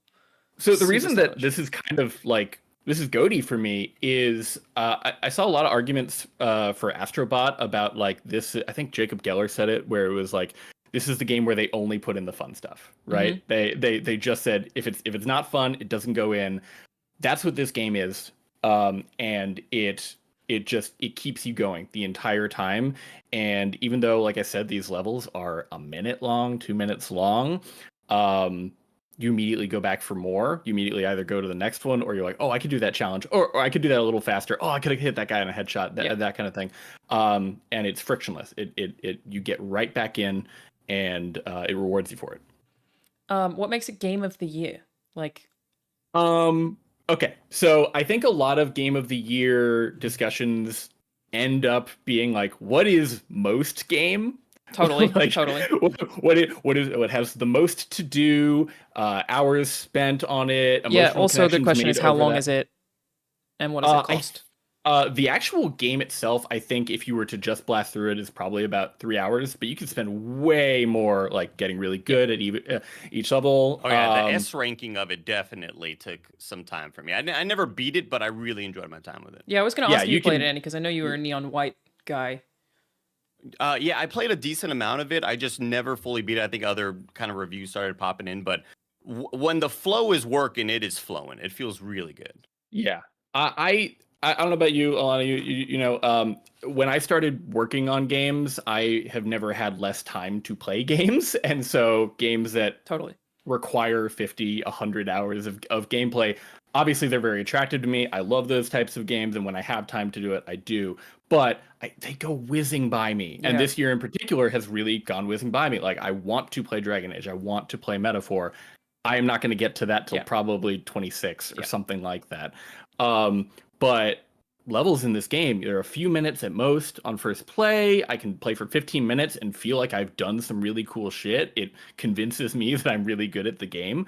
And that's just really rewarding. It's great on Steam Deck, which is like, that's how most of it. I literally just have my Steam Deck next to my computer sometimes of like, oh, I have to sync my the build of my game. I'm going to do this. It's the correct move. Exactly. And so I just kept dipping back into it, being like, I think this is the most fun I'm having all year. Hell yeah. How's the music and the sound design? Because we were like, we saw it. I'm sold on the concept, and this is another one that I'm walking away going, great, I'm going to play this game. How's the music? How's the sound? Soundtrack goes hard. It keeps you pumping. It's really, really good. It makes you feel like a badass. I've kind of jammed to it totally just outside of the game. Like I said, sound effects and UI working in tandem to be really, really responsive. You feel every gunshot. You feel the responses to everything that's going on. You know where enemies are because you're whipping and turning and running and jumping through these levels. That it's kind of hard sometimes to like be sure of where someone is, but all of the pain cries and gunshots and everything like that really keep you aware of what you're doing. There's this big like headshot X. I'm sure you saw that in the footage before. That really tells you immediately like, okay, I hit that and now I can know exactly where I'm going next. The style across the board, it's just dripping. So there's these cutscenes between the levels. That's how like the entire story is told, and it's entirely told through super titles, like kind of like Remedy's Control and Alan Wake, like when you get into a new place. It's all just it sounds stupid to say that like the cutscenes are only subtitles in VO, but it's like kinetic typography. Cool. The VO is really, really great. It's so snappily written. It's funny. It's really funny. It's really hard to be funny and sincere at the same time. But Strange Scaffold. Okay, so Xelvier Nelson Jr., who is like lead dev on this, incredible writer, incredible VO. I love El Paso Elsewhere. Performer. Yeah. Oh, exactly. Yeah. El Paso Elsewhere, an airport for aliens currently run by dogs. There is a cohesive style and sense of humor and earnestness to the storytelling of Strange Scaffold stories, and this is one of them. You're almost out of time. I can give you another maybe 30 seconds. Look, if you loved the David Duchovny star-making vehicle 13, good news. This game looks exactly like it. It feels really good. Like I said, it's $15. Go play it. It might be your game of the year. It's certainly mine. It kicks ass. Hell yeah. That is my case. Thank you so much, Sam. We appreciate you coming by to shout out I Am Your Beast from Strange Scaffold. Anytime. Appreciate it. See ya. Thanks, guys. Andy, you played it. Do you like it more or less than Neon White? I like it less, and that's one reason why. Again, sometimes a game just hits at the right time in your life, and whatever Neon White became like the main thing for me for many, many weeks. Yeah. This game never fully got me there, but it's like I totally see the merit in everything that it's doing. Kicking a dude, and because you kicked him, the gun flies up, and you catch that gun from that guy, shoot him, Very throw a super knife hot. at another dude. It's a freaking blast. That is sick. Very cool. All right, next up we have Susie. Hello, you're live on stream. When you turn your webcam on, try not to hang up the call. Susie? She's muted. Oh, yeah, success. Okay, you are muted. Susie, welcome. Hi. Hello. Thank you for joining us. Last minute Hi. edition. What's your game of the year and why? The floor is yours. First of all, hi Alanah. Hi Hey, how you Andy. doing? It's been a long Good to time. see you. Good to see you. Always good to see you. guys. I know. Thanks for having me Of on. course. Thanks for always including me in Of things, course. Alanah. I really appreciate it. Happy to have you. Anyway, thank you. My game of 2024 is a little game called Crow Country. It's developed by a 2-person team. I believe they're brothers, SFB Games, and a composer. This game is when things are cute, whenever a cute game comes out, like Astrobot, I Mhm. call it a little buddy game. Crow Country is, I believe, like the first and only like accurately describable little buddy survival horror game. Like it is so cute, but it's also pretty creepy. If you guys don't know, Crow Country, it actually strives to look like a real-time version of like FF7 Originals graphics. Yeah, I'm So getting. it's got this kind of like It's like yeah. LucasArts vibes. Grim Fandango for sure.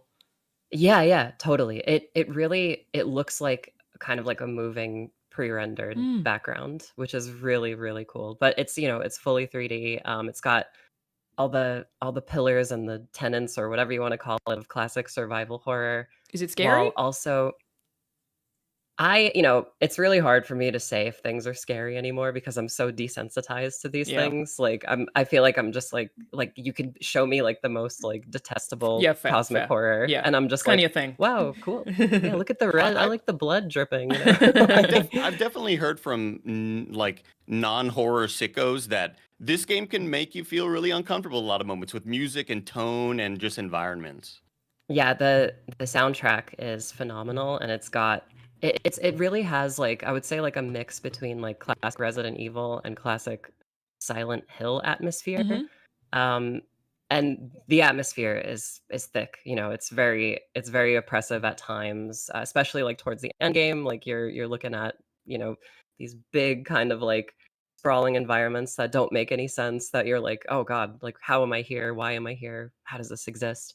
But what I love about the game is, and I guess my major argument for like why it's my game of the year is because, like as you guys know, survival horror, like as Mhm. a genre, is very important. Like a lot of other genres and video games, like massive like classic games, like borrow from the survival horror genre with like resource management and backtracking and what have you. Um, and this game is I always tell like everybody, Crow Country is a perfect like survival horror entry point. So if you've Cool. never ever played the genre, play Crow Country. It's not too difficult on the normal. It's called survival horror difficulty. But it also has a mode called like exploration mode. So it removes all the enemies from the game, and you kind of play it as more of like a point and click Oh, adventure that's really kind cool. of game. And they actually change like there's no voice acting, it's all text based. Mhm. So like they change the text boxes as well. So you can have like if you find like if you go to an area and you like fight enemies like early in the game, like you kill them, right? And then you could click on them and the main character will like say something like, oh my god, what is this? If you play on exploration mode, when you get to that point, the enemies are already dead, and you could click on them and it's like a different context. It's like, what is this thing? Like how long has this guy been dead for? Like that kind of thing. So it's like That's in that really cool. regard, you kind of get like 2 games out of it. And then of course, like there's like an even harder like uh survival horror mode. But it's just it's such a I feel like Crow Country, like it uses modern day technology to like innovate on the basic formula of survival horror. So it's like it's got like anything that you could think of. Like it's got like environmental like interaction with like, you know, either shooting things or interacting with stuff. It's got the inner monologue that a lot of games don't do anymore. So you could just click on stuff and the character, you hear her thoughts. The main character is very like Heather Mason from Silent Hill 3. She's like very sassy and cool, but like also not like perfect and has flaws, yada I yada. was actually going to ask, in a year that we had Silent Hill 2, nobody actually nominated Silent Hill 2 Remake. Nobody that I asked put that game forward. What makes it the better survival horror than the Silent Hill 2 Remake? I think, well, for me personally, Crow Country, it kind of goes out of its way to remain classic, you know, like it's not really. This is such a, it's a yeah, I mean, you it's don't a have to give like a, contradiction. yeah, no, you can give Yeah. a just like a personal answer to that. It doesn't have to be Yeah, technical. yeah. The what I'm gonna say is like a little contradictory, but it's like it's classic, but you know, it doesn't try to modernize the formula of survival horror, but it feels modern. And like nothing else feels like this, you know, where like if you play SH2 remake, it's like, okay, like, you know, RE2 remake looks and plays and maybe even in some cases sounds like this, like RE4 remake looks and plays, and they've even got the same haircut now. James Sunderland has Leon's hair for some reason, you know, and it's like with Crow Country, it felt like a real unique experience. Like I've never ever imagined in my entire life that I would play a game that looks like FF7's pre-rendered cutscenes, you know, but play like Resident Evil. Very cool style. It's so strange. So but much of classic survival horror also has to do with a lot of puzzles. How did you find the puzzle solving in this game? So that's actually, the puzzles are really simple, but they're fantastically implemented and designed. So I bet you're wondering, how do you do puzzles or like environmental interactions in a mode where there's no enemies? Well, in that mode with no enemies, in all the modes, a lot of the puzzles actually use your gun. So you still get the gun in like the mode with no enemies. And what I love about older survival horror games is that like even combat feels like a puzzle at times, you know, where like your guns, the way I describe it often is like in Resident Evil, you're not playing with toys, you're playing with tools, you know? And Crow Country, like that's the design philosophy. It's like if there's a puzzle, like you're gonna be shooting something so it falls down into something else, you know, like it's not all just like I got the key, I opened the door, or you know, I messed with like a panel to open a whatever. There's a lot going on that involves like every aspect of the design of the game, you know, like positioning, shooting stuff, doing whatever, grabbing a key.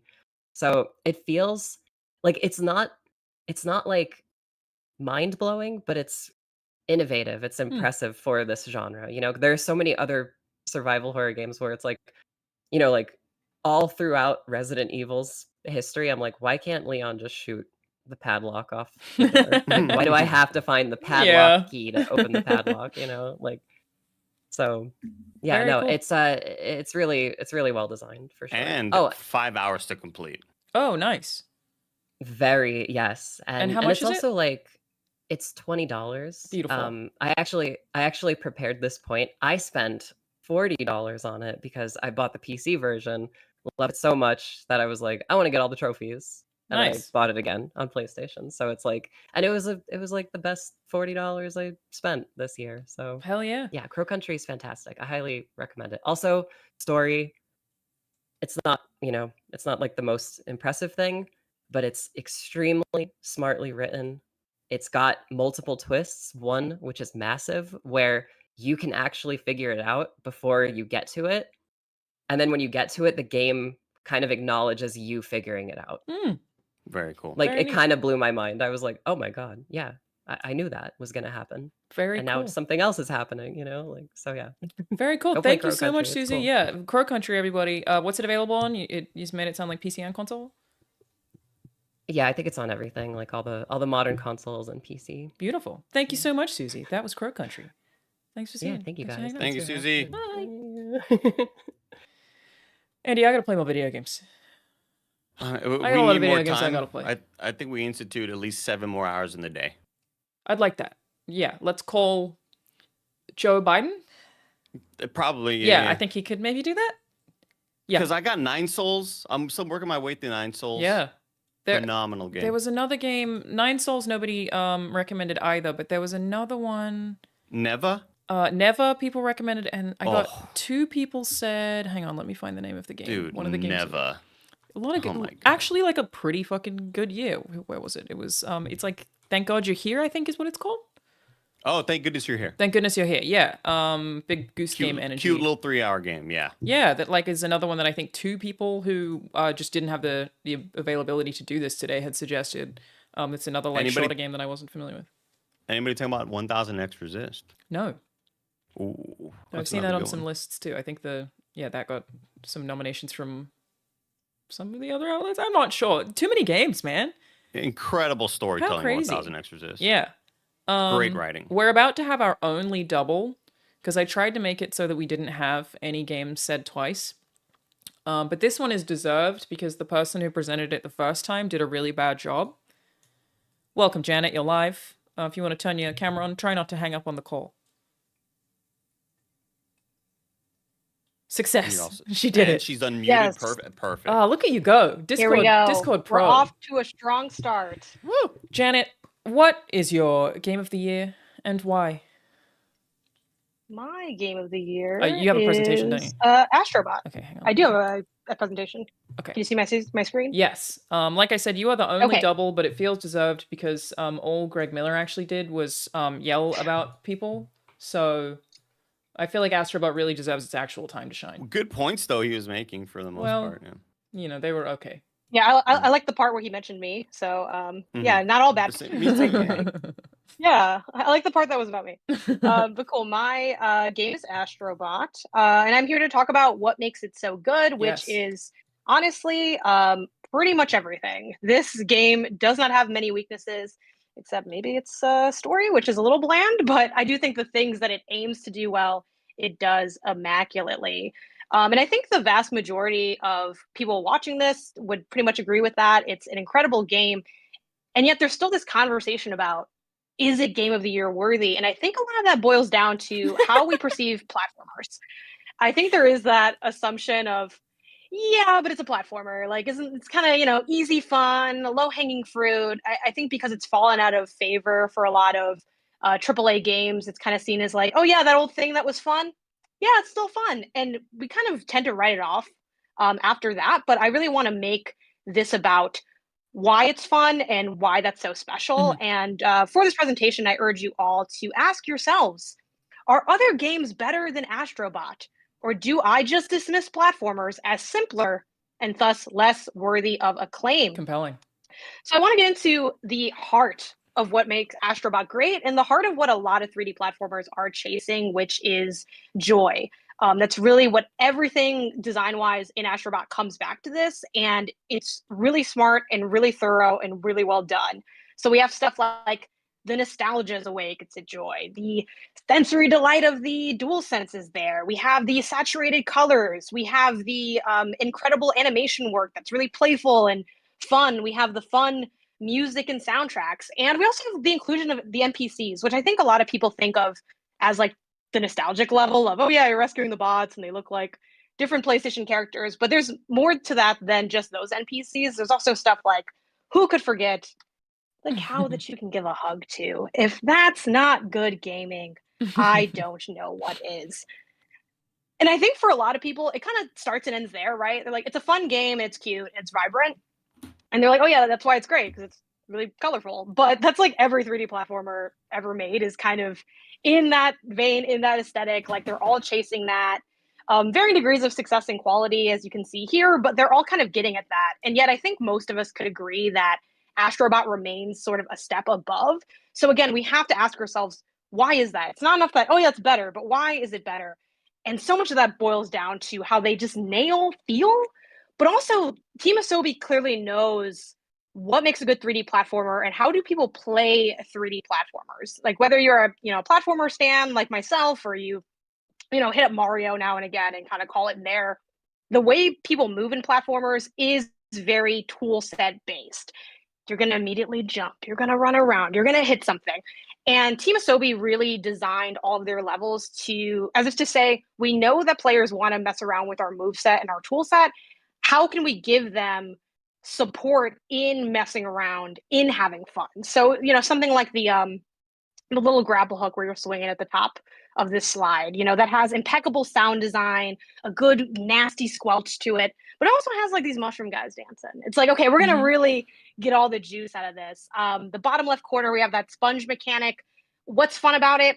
That you're big and that's fun to squeeze the water out, right? So they're like, cool, we're going to give you a bunch of crunchy assets to run through. We know that's fun. We learned that when Mario became giant, right? Like they're kind of going back to that and building on it. And again, fun to squeeze the water out. So they're like, boom, we're going to give you platforms that are then based on it. We're going to make progression tied to the fun that the player is naturally having. And you see that with a lot of their emphasis on throwing a bunch of stuff on screen that you can like spin around and mess around in. You don't need that to exactly. You don't need it to guide the player. Like you crash through the thing, you go forward. But they're like, yeah, but like, how can we make it more exciting and lean more into what the strength of this game is? And on that note, like the next thing kind of ties to both of those, like both the competence in the design for the movement of the character, but also the fun aspect. Part of fun is kind of, getting your ass whooped a little bit. If you like 3D platformers, there's a chance that you like difficulty in 3D platformers, especially if you've been playing them for a long time. So the challenge levels are really them not just giving the players a chance to flex their skills, but them flexing their own skills in making a 3D platformer that's tight, that's precise. There are no cheap deaths here. There's only disappointment in your own capabilities. And that is so hard to do, especially when you're making these like wild gauntlets like this. One of the other things I want to point out is innovation in combination with it being in conversation with the history of the genre. I think one criticism that's lobbied against Astrobot is that, oh, it's like Mario, but he's like small in PlayStation. Yes and no, right? Like there's definitely things they're pulling on that are hallmarks of the genre or video games holistically, things like shrinking down or slowing down time. But one, I would argue they do those among some of the best that have been done. Like the shrinking level is one of the coolest things ever, even though I shrink down all the time and I love it every time.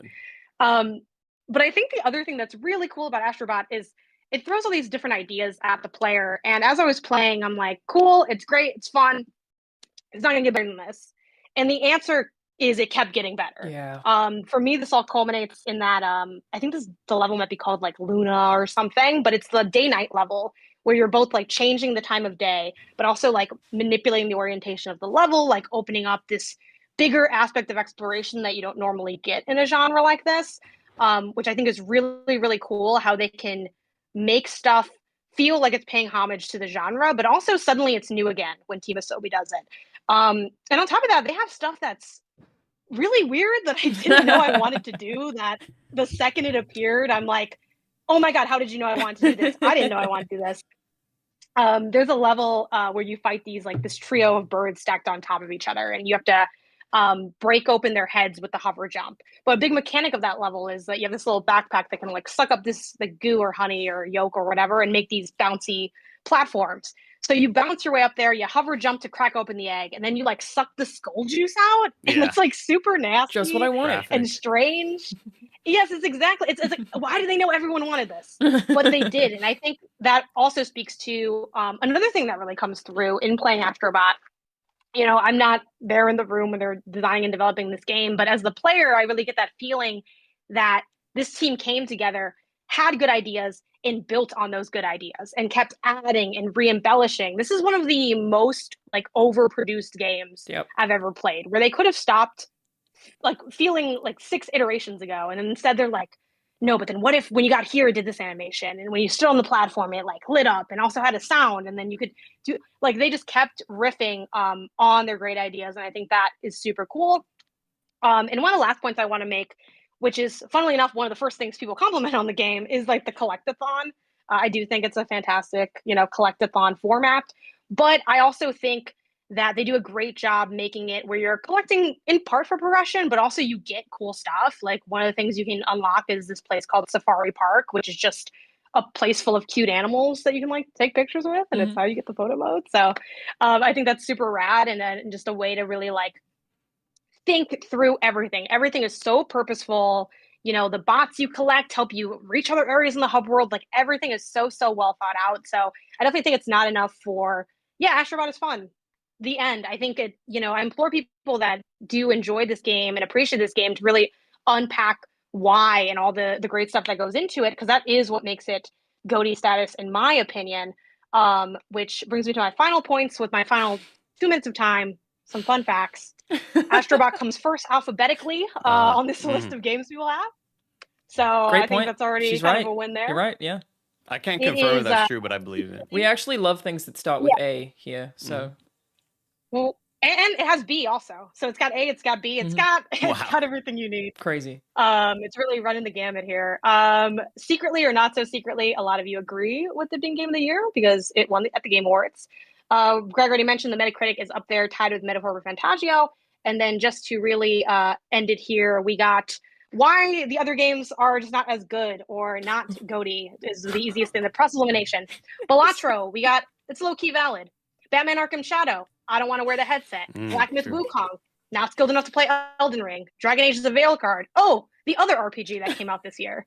Elden Ring Shadow of the Earth Tree. DLC for GOTY? Nah, diabolical work. I don't know about that. Rebirth, I get it. You were happy in 97 and now we have to suffer through a slow pot.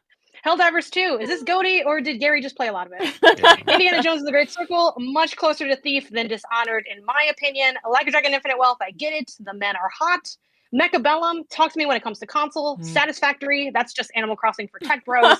Metaphor Refantagio. Cam, I will give this to you if you can tell me what Refantagio means. Tekken 8 is just GOTY for the Evo sweats. UFO 50, you get 50 games in your game, but guess what? None of them are better than Astrobot. Prince of Persia: The Lost Crown, some of the bosses are too hard, and I know you know that, Tim, and I did not unfortunately get to add the last couple ones that straggled in here, but that concludes my presentation. Janet, you did a great job. These are a lot of great points, A lot of great points. You did it, and I'm glad we had you because Greg Miller really dropped the ball on Astrobot. And I don't know if it's because I personally think Astrobot is the game of the year, but I just can't, I feel like any point that I would have had to refute Janet, she addressed in the presentation. I think it's also important, Janet, that you made a great point about how we just dismiss platformers because they seem like whatever. And I feel like we do the same thing as adults with animation, and it's like, y'all, animation, it's not just for kids. This is not, you don't have to be an 8-year-old to enjoy this game. This game is so lovely in so many ways, and you cannot help but smile while playing it. Killed it, Janet. Thank you so much. Thank you so much. Also, almost perfectly Thank you for timed. having me. Thank you. Happy gaming. I try. Enjoy your gaming. Right. Bye. Yo, bye.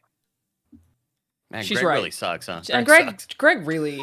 Man, he really shit the bed. I feel like I nailed that so perfectly, and that he did tell me he was going to roast people. I didn't know he would do it for 10 minutes, and so when I put Janet at the end, and it's the only double, I'm really glad that worked out. That she really pulled up Greg's terrible slack, and she cared about the actual job. Yeah, she did. Absolutely incredible. Oh, we had an objection. Okay. Cam objected, and regarding Refantazio. Cam, if you want to jump in miscellaneous, I'll pull you into live to object before we get to Ralph. If you jump in the misc or the waiting room, I'll pull you in. To Fantasio, the act of Fantasioing. What does it mean? Yeah. I don't know how much delay there. Okay, he's here. Cam, go ahead. What's your objection? Go ahead. Okay, so 60 seconds. One, Refantasio means like fantasy again, which does play into the plot of Metaphor. Second, my main thing with Astrobot, based off of her presentation, that I still don't fully haven't been sold on, in the sense of dead set Game of the Year winner, is that as a platformer, I feel like I have seen more creativity, more imagination that from games that have come out years ago.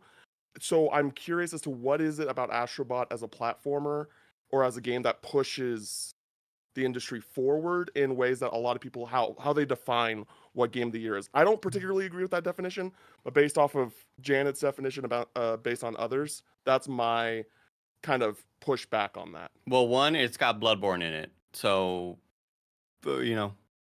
that's what I got right Cam, there. you're out of time. Thank you so much. I still don't know what Refantazio means. Yeah. Who knows? To Fantasio. I don't... we have to get Ralph in. All right, let's... Ralph, It's hello, something, you're live. it's something Welcome. you request from a bartender. I'll take a Fantasio, please. Yeah, you might be right. Yeah. Scale up. Can we get your camera? And don't leave Why the did room. he just laugh? I don't know. He just went. How He was dare like, you? oh, I know. I knew she'd ask me to do that. He left. He left. He left. He left. People keep leaving. You got to make sure you press the camera button and not the hang up button. I don't know why this keeps happening. Hey, Ralph. Hey, Ralph. Am I here? Yeah, but we can't see you. No camera. Hang on. Let me turn my camera off. Yeah, we got There it. it is. All right. All right. Welcome, Scale Up. going Hi. on? Sorry to How we delay you doing? there. Good morning. So rude. First of all, can you hear the cicadas in the background? No, but I wish I could. Yeah. Do you have any idea Open how up that crazy it gate. is right now? They are. I had to literally pull a sponsor spot from a video recently because the cicadas were so loud and we didn't have time to fix the edit. Oh my So God. Is it raining a this lot? is no. It's just like Why? I looked it up actually. Right now, there's this like plague of cicadas because did you know this? Cicadas live for 7 years or more, and then they live underground the entire time, and they don't come up, and then they come up like once every 6 or 7 years to mate. And Holy that's when shit. we hear all this. I did not know any of this, right? Wow. Until I was just like trying to record. And I'm like, what the f- going on out there? Apparently this goes on for like 2 or 3 weeks. Wow, I had no idea. Cicadas Game of the Year. Indeed. Well, Give it to him. Ralph, what's your Game of the Year and why? Final Fantasy VII Rebirth. Okay, is my game that's of our the second double. Go ahead. Is it really? Who else is? Adam Cole, is- Chugs, you're up there with Okay. probably the coolest person, that was on the stream. Beautiful An actual eyes. wrestler. Just deeply surprised to hear how little support it's getting. I Hmm. mean, we are talking about the second highest rated game of the year on OpenCritic after Astrobot. Furthermore, Tifa. Oh yeah, that's Great. I game. did. Back I to Ralph romanced for a long time. Aerith but by accident. So I mean, Chat, you have the this is opportunity right now if you would like to, because this is our second rebirth. If anyone would like to insult or object specifically to rebirth, we can direct that straight to Ralph. Because Wow, okay. I find it to be a tough one to argue against. Man, It's- I look. I think it's very fair to say that Astrobot and Metaphor are on the level 100%. Yep. And I think anyone's going to say that, I'll be like, I'm there with you. I feel it, right? But for me personally, rolling credits on Final Fantasy VII Rebirth, I was just like, there is a thing when you play a lot of games, review a lot of games, when you like have to think really critically about a lot of games, you become very fixated on what it takes to make them, right? Mhm. Especially like talking to developers. And rolling credits on Rebirth, I'm just like, fuck me, man. How did you actually make this video game? Because the scale of it, the breadth of its presentation and systems, and how flawless all of it is, I'm just like, how on earth did you do this? You Mm. know, and I think until you've actually played through it in its entirety and seen its breadth, it's hard to appreciate that. But I especially have it appreciated because I'm a bit of a sucker for presentation. That's the other thing, right? Like I actually have a real soft spot for Horizon games, which a lot of people shit on. But I'm like, do you know how hard it is to make a game look this They good are and do beautiful. this thing?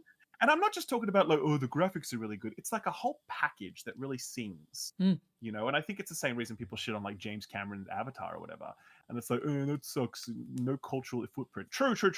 But at the same time, man, those movies have made more money than God for a reason. Because like being overawed like that, that's not easy for a developer to pull off, for a studio to pull off.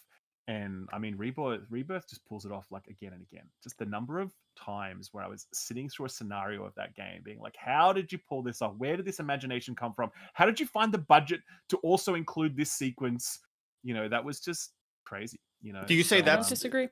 Do you think that's what it would make it stand above the other competitors, where maybe you played Astrobot and thought like you didn't have that feeling as much as you were playing those games? Obviously they're all trying to do totally different things, you know. Right. Did I have more straight up unadulterated fun and joy while playing Astrobot? Of course, you know what I mean. And did I find Metaphor to be a more interesting game in terms of like its systems and the way they interlock with each other and the storytelling it was going for, some of the imagination around the art design? Sure, right?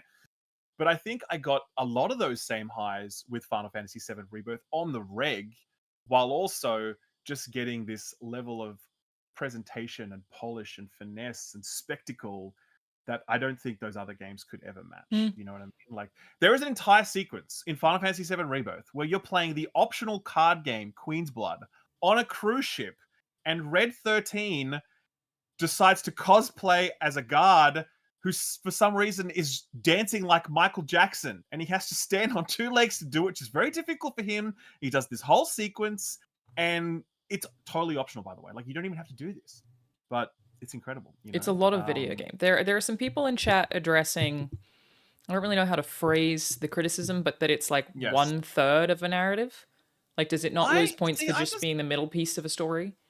Does Empire Strikes Back lose points for It's a that? great Do you know what I mean? rebuttal. Ever heard of Great Two rebuttal. Towers chat? Get fucking ban them. That's a 3-year ban, Right. dude. Look, I think that I've always found that criticism of like, oh, they split it up into 3 stories. I just find that to be really not good criticism because. Sorry, you it's have an now- objection. You have an objection. Okay. Janet, Oh, can you here jump we in the go. waiting room? I'll give you 60 seconds. Please. Janet, go ahead. Please, Janet, don't go easy on me, Janet. Where's Janet at? There she. Janet, welcome. What is your objection? Let me start your 60-second timer. Go. Oh, she left. She left. Janet, Oh, you already, see? Janet, She you got did it right last time. fucked out. Janet, you Oh, left. damn it. Okay. Oh, hang on. Let me restart the timer. I Okay, know. go ahead. I made Go the ahead. mistake. I will actually be nicer than I normally am because why not? Okay. Oh, sorry. 1 second. I have the tab open. Okay. I just would love for you to speak to the bloat of the game, the slow-moving story, whether or not you think you need to have the nostalgia for the game to appreciate it. I'm a newcomer to Final Fantasy, and I felt like I love the combat in that game, but I found the way the narrative moved or didn't move really grating. I found the side quest to be immensely dull. So I'd just love for you to speak towards, I think, those aspects of the game. It obviously is a very nice looking game, and it has, I think, a lot going for it in terms of fidelity and having a lot of content, but I don't find that content to really be meaningful. So I would just love for you to speak to that. Also, shout out to you, Luck and Horizon. I'm also a Horizon fan, so I definitely am not just an open world hater, but I do feel like there was a lot of just like 90 10 hours seconds. in, and I just felt like, man, Totally why agree with you. did I spend See- my time doing this? So I'd love to hear more about it as I peace out and let you share your truth. I agree. Thank you, Janet. I think Go ahead. That was definitely a bullet point I was planning on addressing because I do believe that the side content in this game is its own worst enemy. Hmm. And it's also, it unfortunately lures you in because you do it at the beginning and you're like, oh, this is really cool and interesting and novel. I'm going to do all of this stuff because it's just fun. And then you get to the next zone and it has a few things that kind of tweak the formula and whatever. And you're like, well, I may as well do the next zone as well. And then by the time you get to the 3rd and 4th zone, you kind of feel like there's this sunk cost fallacy kicking in. You're like, well, I guess I should also do these ones.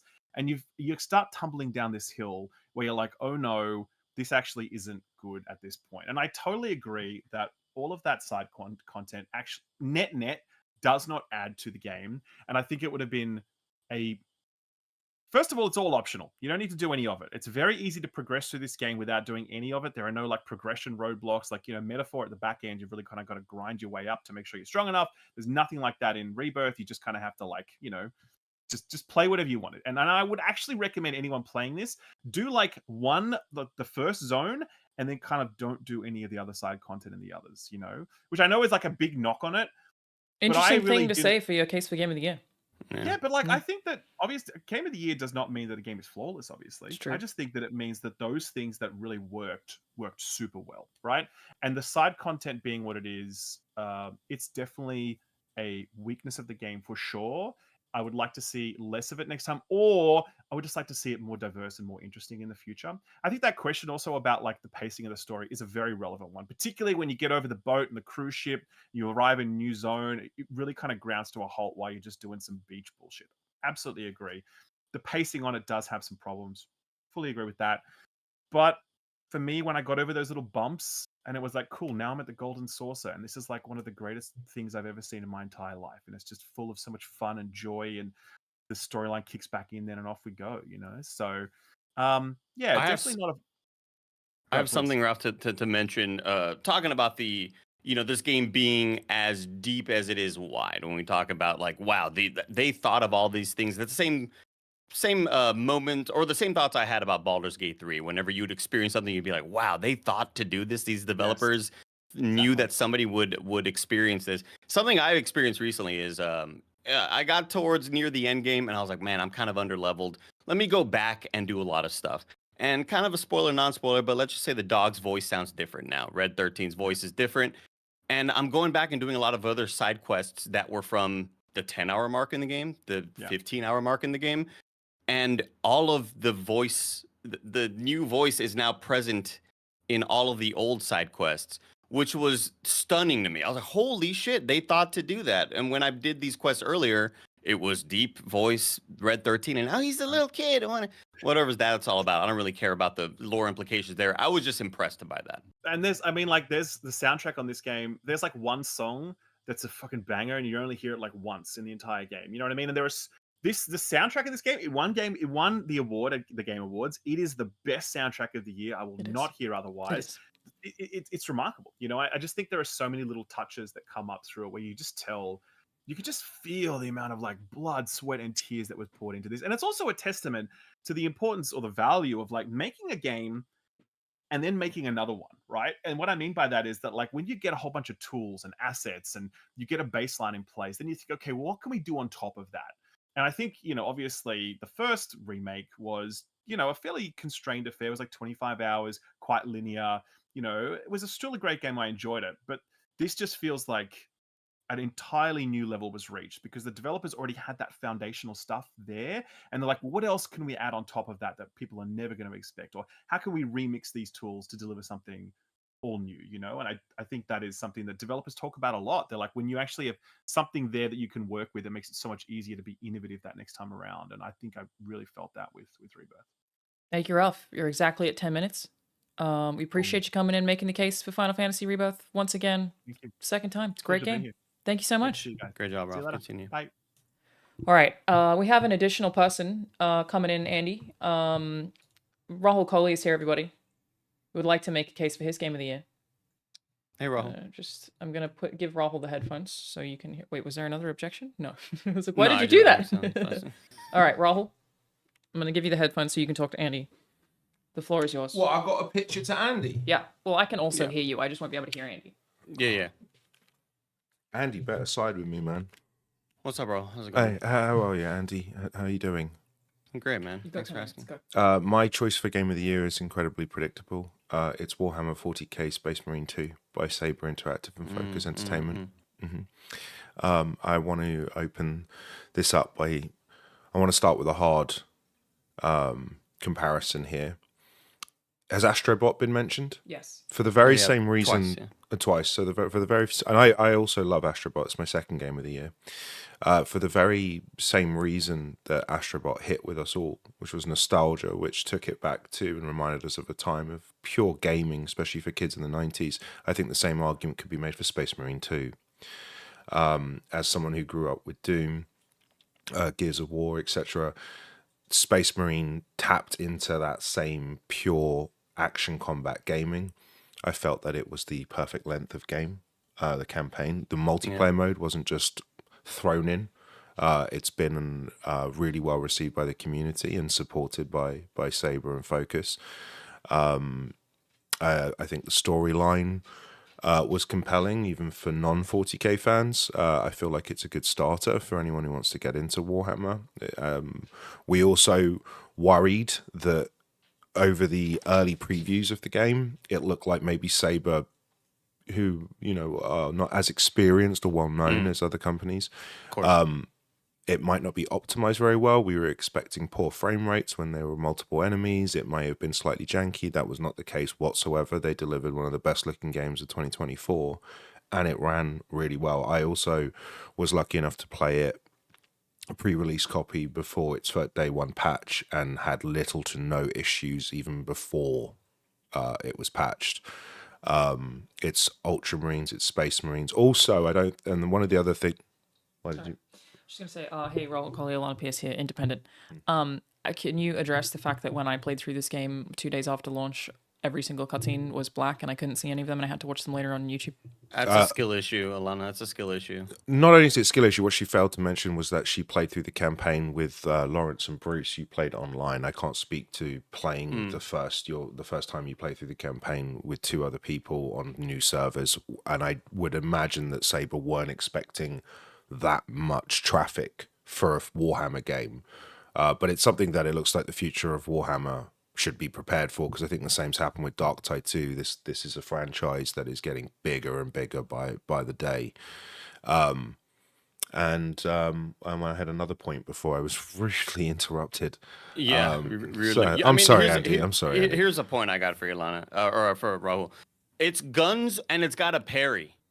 Yes. It has a parry and it's got guns. What And- more do you need? And also that moment, the last stand where you just got the fucking piss. Dude, that shit was so sick, man. Yeah. Damn. And just like Doom, the 2016 and beyond, the glory kills were just as satisfying. And yeah, there's, I mean, like with the multiplayer as well, there's a ton of customizable options. They're allowing you to create the Space Marine of your dreams, which is in essence, you know, what we do, painting, being able to customize, and that's been supported month on month on month.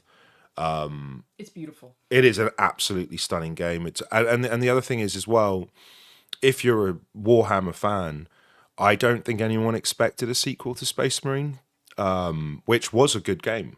Came out around the 360 era.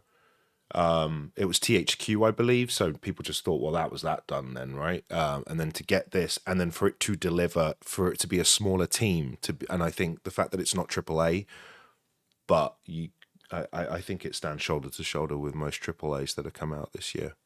I think it might be the most efficient game of 2024. It got you in, it got you out. It didn't take 29 hours to beat. It's just like all action, you know, no filler sort of shit. Yeah, it knew its audience. It knew what they wanted, and it delivered. And I think, like, for me, I'm like that with most of my media. I feel like when a film, a show, or a game is trying to appeal to the most amount of demographics, it fails. You make a game for everyone that ultimately no one wants, right? But with Space Marine 2, I think they were. I don't even think they pandered to trying to get new fans. I think they just went, let's make a really good game that Space Marine fans are going to love, that Warhammer fans are going to love. And by doing so, other people were like, oh, what's this? Why is everyone talking about this? And that's the way to do it. So There's a heretic in the chat for Space Marine 2. I think it has all these systems that it doesn't need to have. Like, you didn't also have to have a parry. You didn't also have to have that, you know, how it highlights and you shoot someone, the little combo thing. Yeah. Oh, that was You didn't also need to have an actually engaging story. Like, it has so many things that other shooters do, like the cover system, the fucking jetpacks, the verticality in the levels. It has all of these things. That game would have been just fine if you just had make it stuck to a cover like just bare bones. Yeah. But it takes, even the platforming is like way better than Doom Eternal in my opinion. Like, it's better than platforming in any other shooter really at all. It didn't need to have all of those components to make it a good game, and yet it did, and they're all really fucking good. And it doesn't feel like they just stole from them mindlessly. They're all there. They belong there. It's like I just love that it offers more than it needed to make anyone buy it. I agree, and it did that with storyline too. Like, no one was expecting. I don't want to spoil it for anyone, but the reveal of the chaplain was a big one for Warhammer fans. Who that was. Also, meant nothing to me, but I was like, this is cool. It was a continuation, obviously. Again, I don't want to spoil it for any new players. The fighting side by side with dreadnoughts was just awesome. The mechs they are. They're mortally wounded space marines inside a sarcophagus machine that are just awoken to fight, and being side by side. Floating babies. Oh yeah, you had the cherubs or whatever they are. Yeah, babies. But there, yeah, there is a heretic in chat that says because we have a lot of like just naysayers in the chat being just really, really bothersome. And one person in particular says, surprise, surprise, Andy defends Rahul. This is Game Over Greggy in the chat. Wow. I don't know if you have any thoughts for Game Over Greggy in the chat. I do, yeah. I know I'm not going to get on his side because I haven't said anything pro Ghostbusters. He just won't shut up about Ghostbusters. Yeah, I just sort of grew out of it. Really, Warhammer's just a little bit more adult. You know what I mean? Pro on packs and yeah, it's all right. Great points. These are great points. Yeah. Is there anything else about Space Marine I loved? Oh. The Calgar. Oh, I didn't. That's another spoiler. But again, there were. It wasn't just like the gameplay wasn't just top notch. Like, it really was a good 40K story. And I must admit there is some bias. My game serves as the prequel to this one. Of course. But I just want full disclosure because Greg's accusing me of wanting a role in Henry Cavill's 40K, and why I'm showing it love. And we are campaigning for that for sure. I'm not, because I'm already a Space Marine, so I've already done it. I don't need Henry Cavill and 40K. I'm already. But we'll take it. Yeah. But we'll take it though. Yeah. There you go. You technically have 2 more minutes if you would like them. I'd if there was anything it didn't have, not enough breasts. Of course. That would have been. It was a little too woke. Yeah. Yeah, I would have improved because again, kid from the 90s, Duke Nukem, Massive Norks is usually a good one. That was pretty much it. The soundtrack was pumping.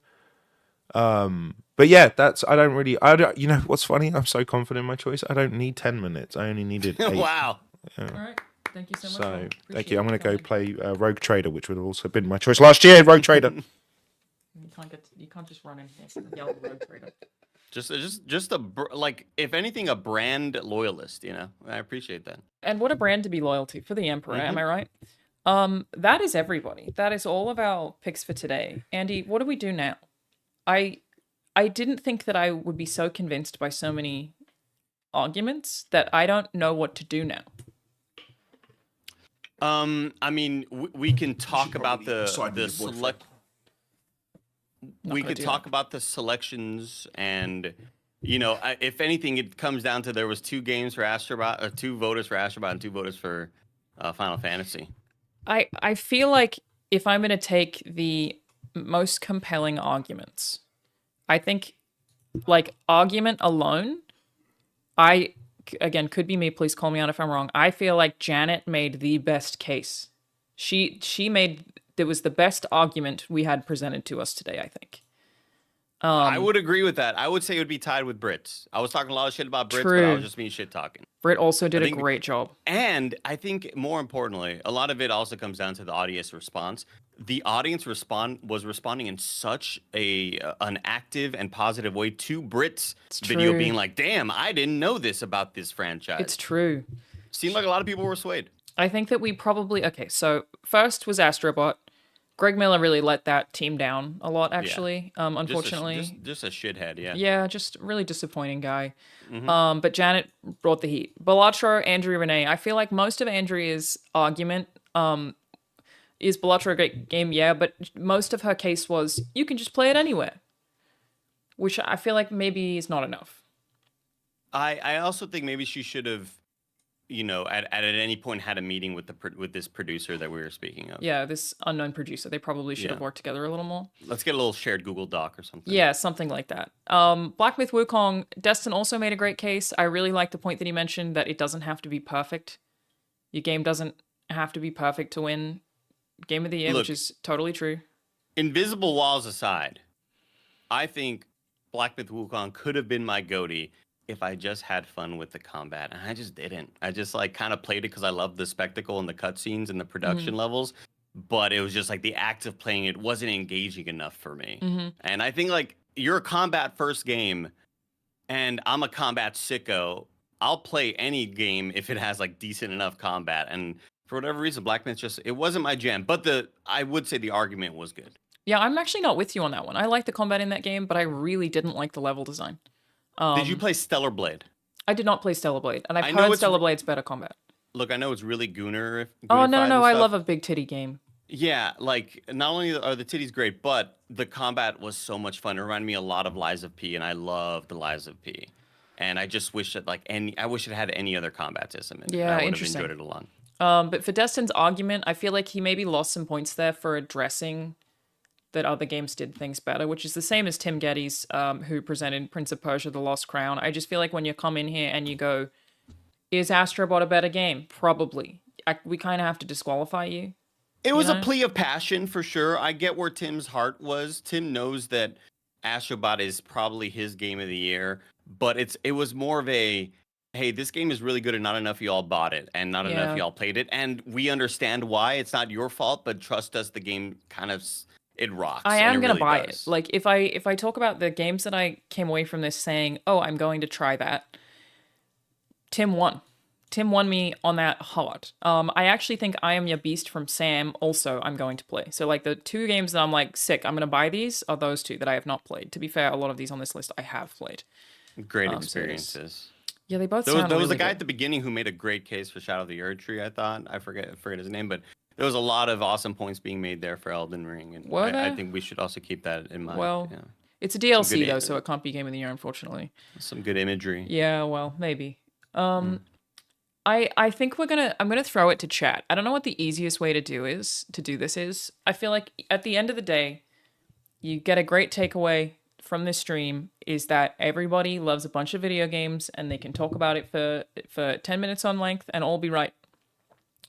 We can do a top 5 and we can poll. Okay. Top 5, we're basing this on argument.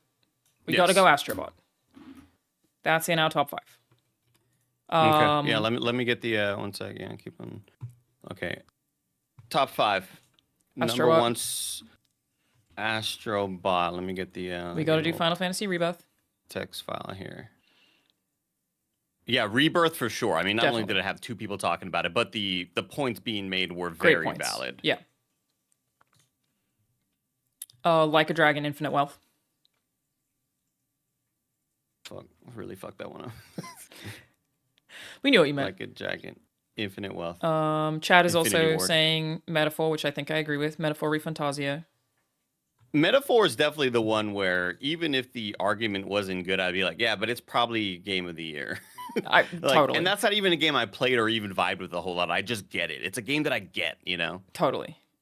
Chat, you guys kind of got to pick the 5th one because who else made like a really, really strong argument in here? I mean, Rihanna made a really good argument for Dragon Age. It's just that like that I feel like is not that they aren't all subjective, but extra subjective. That she was like anything that I gave her that I was like, people don't like this about it. She was like, I love that about it.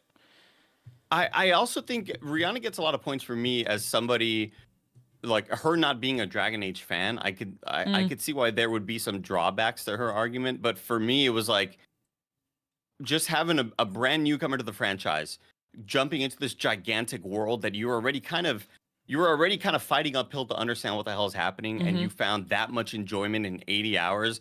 That's pretty damn impressive. And also I really like Dragon. I know a lot of people don't love that game. I fucking loved it and had a great time with it. And I think the combat and the sound design were just so expertly done. I'm seeing a lot. There's a lot in chat for UFO 50, which is true. It's difficult to argue against 50 games in one. That's tough. It's a lot of video game, you know. But then you also think of, you know, is it more of the concept and the spirit behind UFO 50 than it is the packaging? I'm also just playing devil's advocate because I think he didn't make me want to play it. To be fair, it didn't make me want to play UFO 50 because, like, while I think that's really impressive and it's easy to make the argument and he made it very well, it didn't make me want to play 50 games. You know what I mean? So no, I feel it. I'm in agreement that I would put Balatro in their chat, but I feel like I don't feel like it was argued for quite well enough, and maybe it's just a difficult one to argue for. Satisfactory. I mean, we could leave it at these 4 if these are the 4 that we feel like had the best arguments made, because everyone else was very good. Like I can't. Gary's put 1,000 hours into Helldivers. I like the idea of doing a poll for the final one. That's what I'm thinking. Final. It's a good idea. We're doing a poll for the last one? Okay, but how do we... How many... Don't we need like 10 polls for that? No, just for the number 5th pick could just be, is it UFO 50? Is it Balatro? Is it Dragon Age? Helldivers 2? Yeah. You and I have only been talking about 5 other games aside from the 4 that we just mentioned, right? It's true, yeah. And we just picked the 4 that, again, it's based on argument, not based on game quality. That's So what's going to be the 5th in this selection? Yeah, but the poll won't let us... We have too many options for the poll. There are too many games left, and polls have a limit, don't they? Yes, but the games that I feel like we've been discussing for the last 5 minutes have only been either Balatro or Helldivers 2. Balatro, Prince of Persia. Helldivers, Prince of Persia. Okay, yeah, we could do that. Give me mods. Give me Prince of Persia, Balatro, UFO 50, Helldivers 2, and Satisfactory. I feel like I'm seeing that the most. Okay. And then based on these, I mean, Dragon Age is also getting a lot of shouts. We will pick the top 5, and then we will repoll again. It's a tough one. I just, it's hard. I'm going to type in Dragon Age also. I put Drago. Oh, I love Drago Age. That's my favorite game. My bad. All right, you can vote. There we go, everybody. Votes are in. What am I going to vote for? I'm going to vote for Balatro myself, but I'm voting for that, again, not really based on Andrea's argument. More based on how good that game is. I'm voting for Prince of Persia because anytime it introduced something new and I would re-experience the thing with the new thing, I would just be like, fuck, these developers are so smart. Man, I really did and not know that game love was feeling that that good. in a game. Yeah, I totally. love feeling that in a game where I'm like, Yeah. God dang, these are smart designers. Yeah. It's a good one. We do have a lot of JRPGs. A lot of RPGs. Oh, no, they are JRPGs. It's a good point. Very JRPG heavy year. So far, Helldivers 2 is winning, actually. Helldivers owned the moment. It kind of had a large chunk of a game that I thought was going to go away real fast, and it just didn't. really It good kind of game.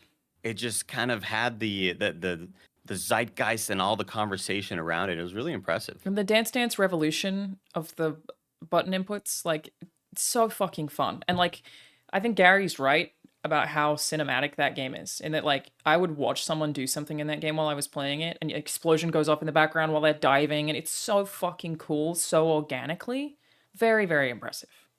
It's why I really enjoyed Dragon's Dogma 2 this year. That's actually my pick for Game of the Year. That's my Game of the Year. It reminds me of playing Dragon Age or Dragon's Dogma 2. It reminded me a lot of playing GTA 5, where I would just want to have my dude drive off a cliff and see the physics work and like all the silly shit that happened in Dragon's Dogma 2 is I think the quintessential thing you look at when you talk about emergent gameplay. Yep. Like just a random thing that happens that you'll never forget for the rest of your gaming life. You're already fucked, and then you go around a corner and there's a goddamn troll there, and it almost takes out your whole team, but then one of them falls off a cliff, so you can't get them back. Like, Dragon, I didn't even make the case because I'm trying to keep myself out of it. But God, it's so fun though. Yeah, I Getting love that a game. big rock thrown at your little squad mate, and they get just toss love it. it. And that's why that was so much fun in Helldivers, I think, because of how awesome and random the physics system was, and just seeing your friends getting blasted Totally. and shot back 50 feet. yeah, A my lot of thing fun. is, like, Dragon's Dogma 2 is my personal Game of the Year. I think the best game that came out this year is Astrobot.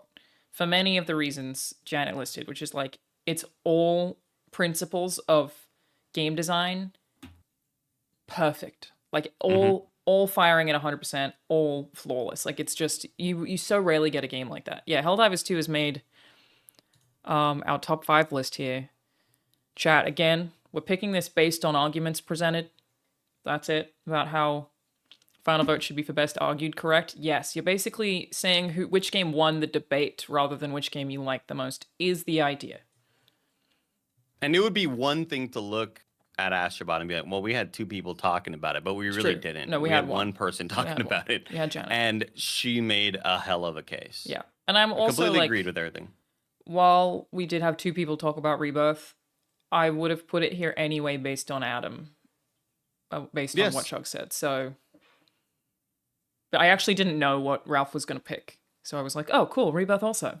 Happy to see I it. was surprised by that. Mhm. But I think Ralph made a lot of good points, addressing the bloat, addressing the side criticisms. quests that maybe you don't need to play because it kind of reminds me of how I feel about when reviewers are playing games, and even when I'm playing a game for review and I find myself doing extra stuff that I may not be enjoying. I'm like, hey, don't hurt your enjoyment by forcing yourself to do all of this stuff, because it's there optionally and it may hurt your experience, but if you don't do it, then that's totally fine. Mhm. I thought he made a lot of great points in the case for kind of excusing the side quests and how random and the amount of them that there are. Yeah. Agreed. Can we put the next poll up, or do we still have to wait? It's like a minute between or whatever. Yeah, people really don't like the ending of Rebirth, huh? Oh, okay. Poll is up for our great debate, official Game of the Year. Based on argument, you guys do the best you can for argument. I'm voting for Like a Dragon. I think, Britt, She did have a pre-recorded video with nice edits, but I think she absolutely killed her argument. I put Janet in second with Astrobot. I probably put Cam maybe in third. The thing about like my man, that's tough. Because right now, it's looking like Astrobot may possibly take it. It's looking like Astrobot will take it, which it's a tough one to argue against. And I think I completely agree. I think Astrobot may go below Rebirth on my personal list. And there's just something so special about how the combat makes me feel in that game, and how smart I feel when I'm taking advantage of something, and the strategic nature behind all of it, and plus the sound that you get when you stagger an enemy is just one of the most satisfying things ever. Mhm. But in Astrobot, you can just hit punch while you're knocking a bunch of little marbles on the ground, and it feels so good. It's great every time. It's great every time. It's a beautiful game. It really is. It's ASMR, the video game, when you're just running through any sort of field of Yep. And the fucking it's particle DualSense. heaven. It feels so good, dude. It feels so good. I've always been like a shit talker on the DualSense, mainly in a joking fashion, but I've never cared about feeling the arrow, the bow and the arrow resist whenever you pull the trigger. I've never cared about any I of love that the shit. rain. Every time there's rain, I love it. I remember that being a big talking point for Returnal. Yeah. I didn't really give a shit. This is the one game where I would say I'm a believer of the DualSense now. They implemented it so well for Astrobot. Yeah. This person said, I think the DualSense speaker is dumb as shit, but Astrobot is still my game of the year. The DualSense speaker can be a little silly sometimes. That's true. That's true. Especially Astrobot when is you're in first right now. Astrobot Especially when you're is talking to mine. Chadley in Final Fantasy and he comes out of the DualSense speaker. Hey, Cloud. Sometimes it scares the shit out of me. Yeah, absolutely. I get really, really freaked out. Is there any chance you could upload the individual arguments on YouTube? I'll put the VOD channel and we'll time code them so people can catch up on them. I had a really great time doing this. Just having people rant at me about a thing they love for 10 minutes was genuinely wonderful. I will 100% do this next year and see if we can get like even more games, because there was some that like I knew people liked that we didn't talk about, like Zenless Zone Zero even. Like there was some games we Right. just didn't have touched on, so I'll try and Oh, dig next year will be freaking Elden Ring Night Rain. I'm excited to present my point for that. Super stoked about it. God, that can't wait one, to be back. Andy, will allow. That one's allowed. Yeah. It's a whole ass game. I am looking forward to that. All right, we've 42 votes, or 42% of the vote, Alanah. yeah. It's Astrobot won it, you guys. Oh shit, I never voted for Final Fantasy. Well, it's not going to make a huge difference now. Damn. Astrobot clear, you guys. So the official 2024 Game of the Year, based on debates from Janet and also Greg was there, I guess, is Astrobot. In Now, second here's place, wh- Final Fantasy Here's Rebirth, in what third place, here's Like a what Crack. my rebuttal would have been, Alanah, for Mhm. Astrobot. Mhm. Just like some of the worst dog shit enemy designs. These bosses, they're not they're not. Is it because they flowing don't with- have enough snakes? No, they're just I Because mean, they're that not guy's eating cool, you. though. No, He's pretty Mesmer is cool, but like just the robot, like none of it felt like it really made sense with the story of going after these lost PlayStation relics. Like I just like who's this girl? Who's this slime man in a UFO? It just didn't really vibe with any of that, and I that's think like they were my cool. most. It's the smallest complaint I got. I could see them not being story relevant, but how is fucking Mesmer? How is his design story relevant? Look, Alanah, you don't understand the pain he's gone through, and you're really dismissing the trauma he's undergone. Like his mom was like, "You're a curse," you know. It's pretty rough, It's man. it's a familial thing. It's pretty rough. You're But right. Astrobot's a great time. I can't wait to beat that. I'm so close to beating it. It's a very good game. Thank you for the votes, everybody. Thank you to everybody who presented their arguments today. Thank you to my co-host, Andy Cortez, hanging out with me for almost 4 hours today, talking about video games. Didn't feel like it. I agree. I genuinely had a great time. I thought I was gonna need a pee like at yeah, the hour same. 2 mark. Didn't have to. Yeah. Yeah, I was like, at some point, I'm probably going to have to take a break. Didn't have to at all. It was just fucking wonderful. Very, very fun. Definitely do it again next year. Thank you for hanging out, everybody. I guess I'll go raid somebody now. Who should I raid? What's everybody doing? Maybe someone who's playing one of the games we spoke about. Yeah. No, Marvel Rivals. Okay, Co-Carnage. He's playing Helldivers 2. Let's do it. Goodbye, everybody. Love Goodbye, everyone. You can find Andy on Twitch at twitch.tv/Andy Cortez. Yes. Okay, great. Just wanted to make sure. Wasn't sure if it was Nitro Rifle, you know. Hell of a Yeah. guy. All right. And yeah, like I said, I'll do this next year 100%. It was awesome. Thank you to all of our contributors. Thank you to the video games. We love the video games. Oh, no, I can't start the raid because you gave Andy a shout out. Thank The you, raid's video gone. games. Because it's... Oh, no, I see it up top. No, I can't because it says join us in following Andy Cortez. View all. Hang on. Okay, I found it. Oh, it says Charles on his raiding Code Carnage for me. It does? But Yeah. I have to click the raid now button. It's just giving me 3 Oh, the seconds. pop-up is in the way. I see. That's a UI issue. We Twitch, figured come it on. out. We figured it out. All right, thanks everyone. Bye.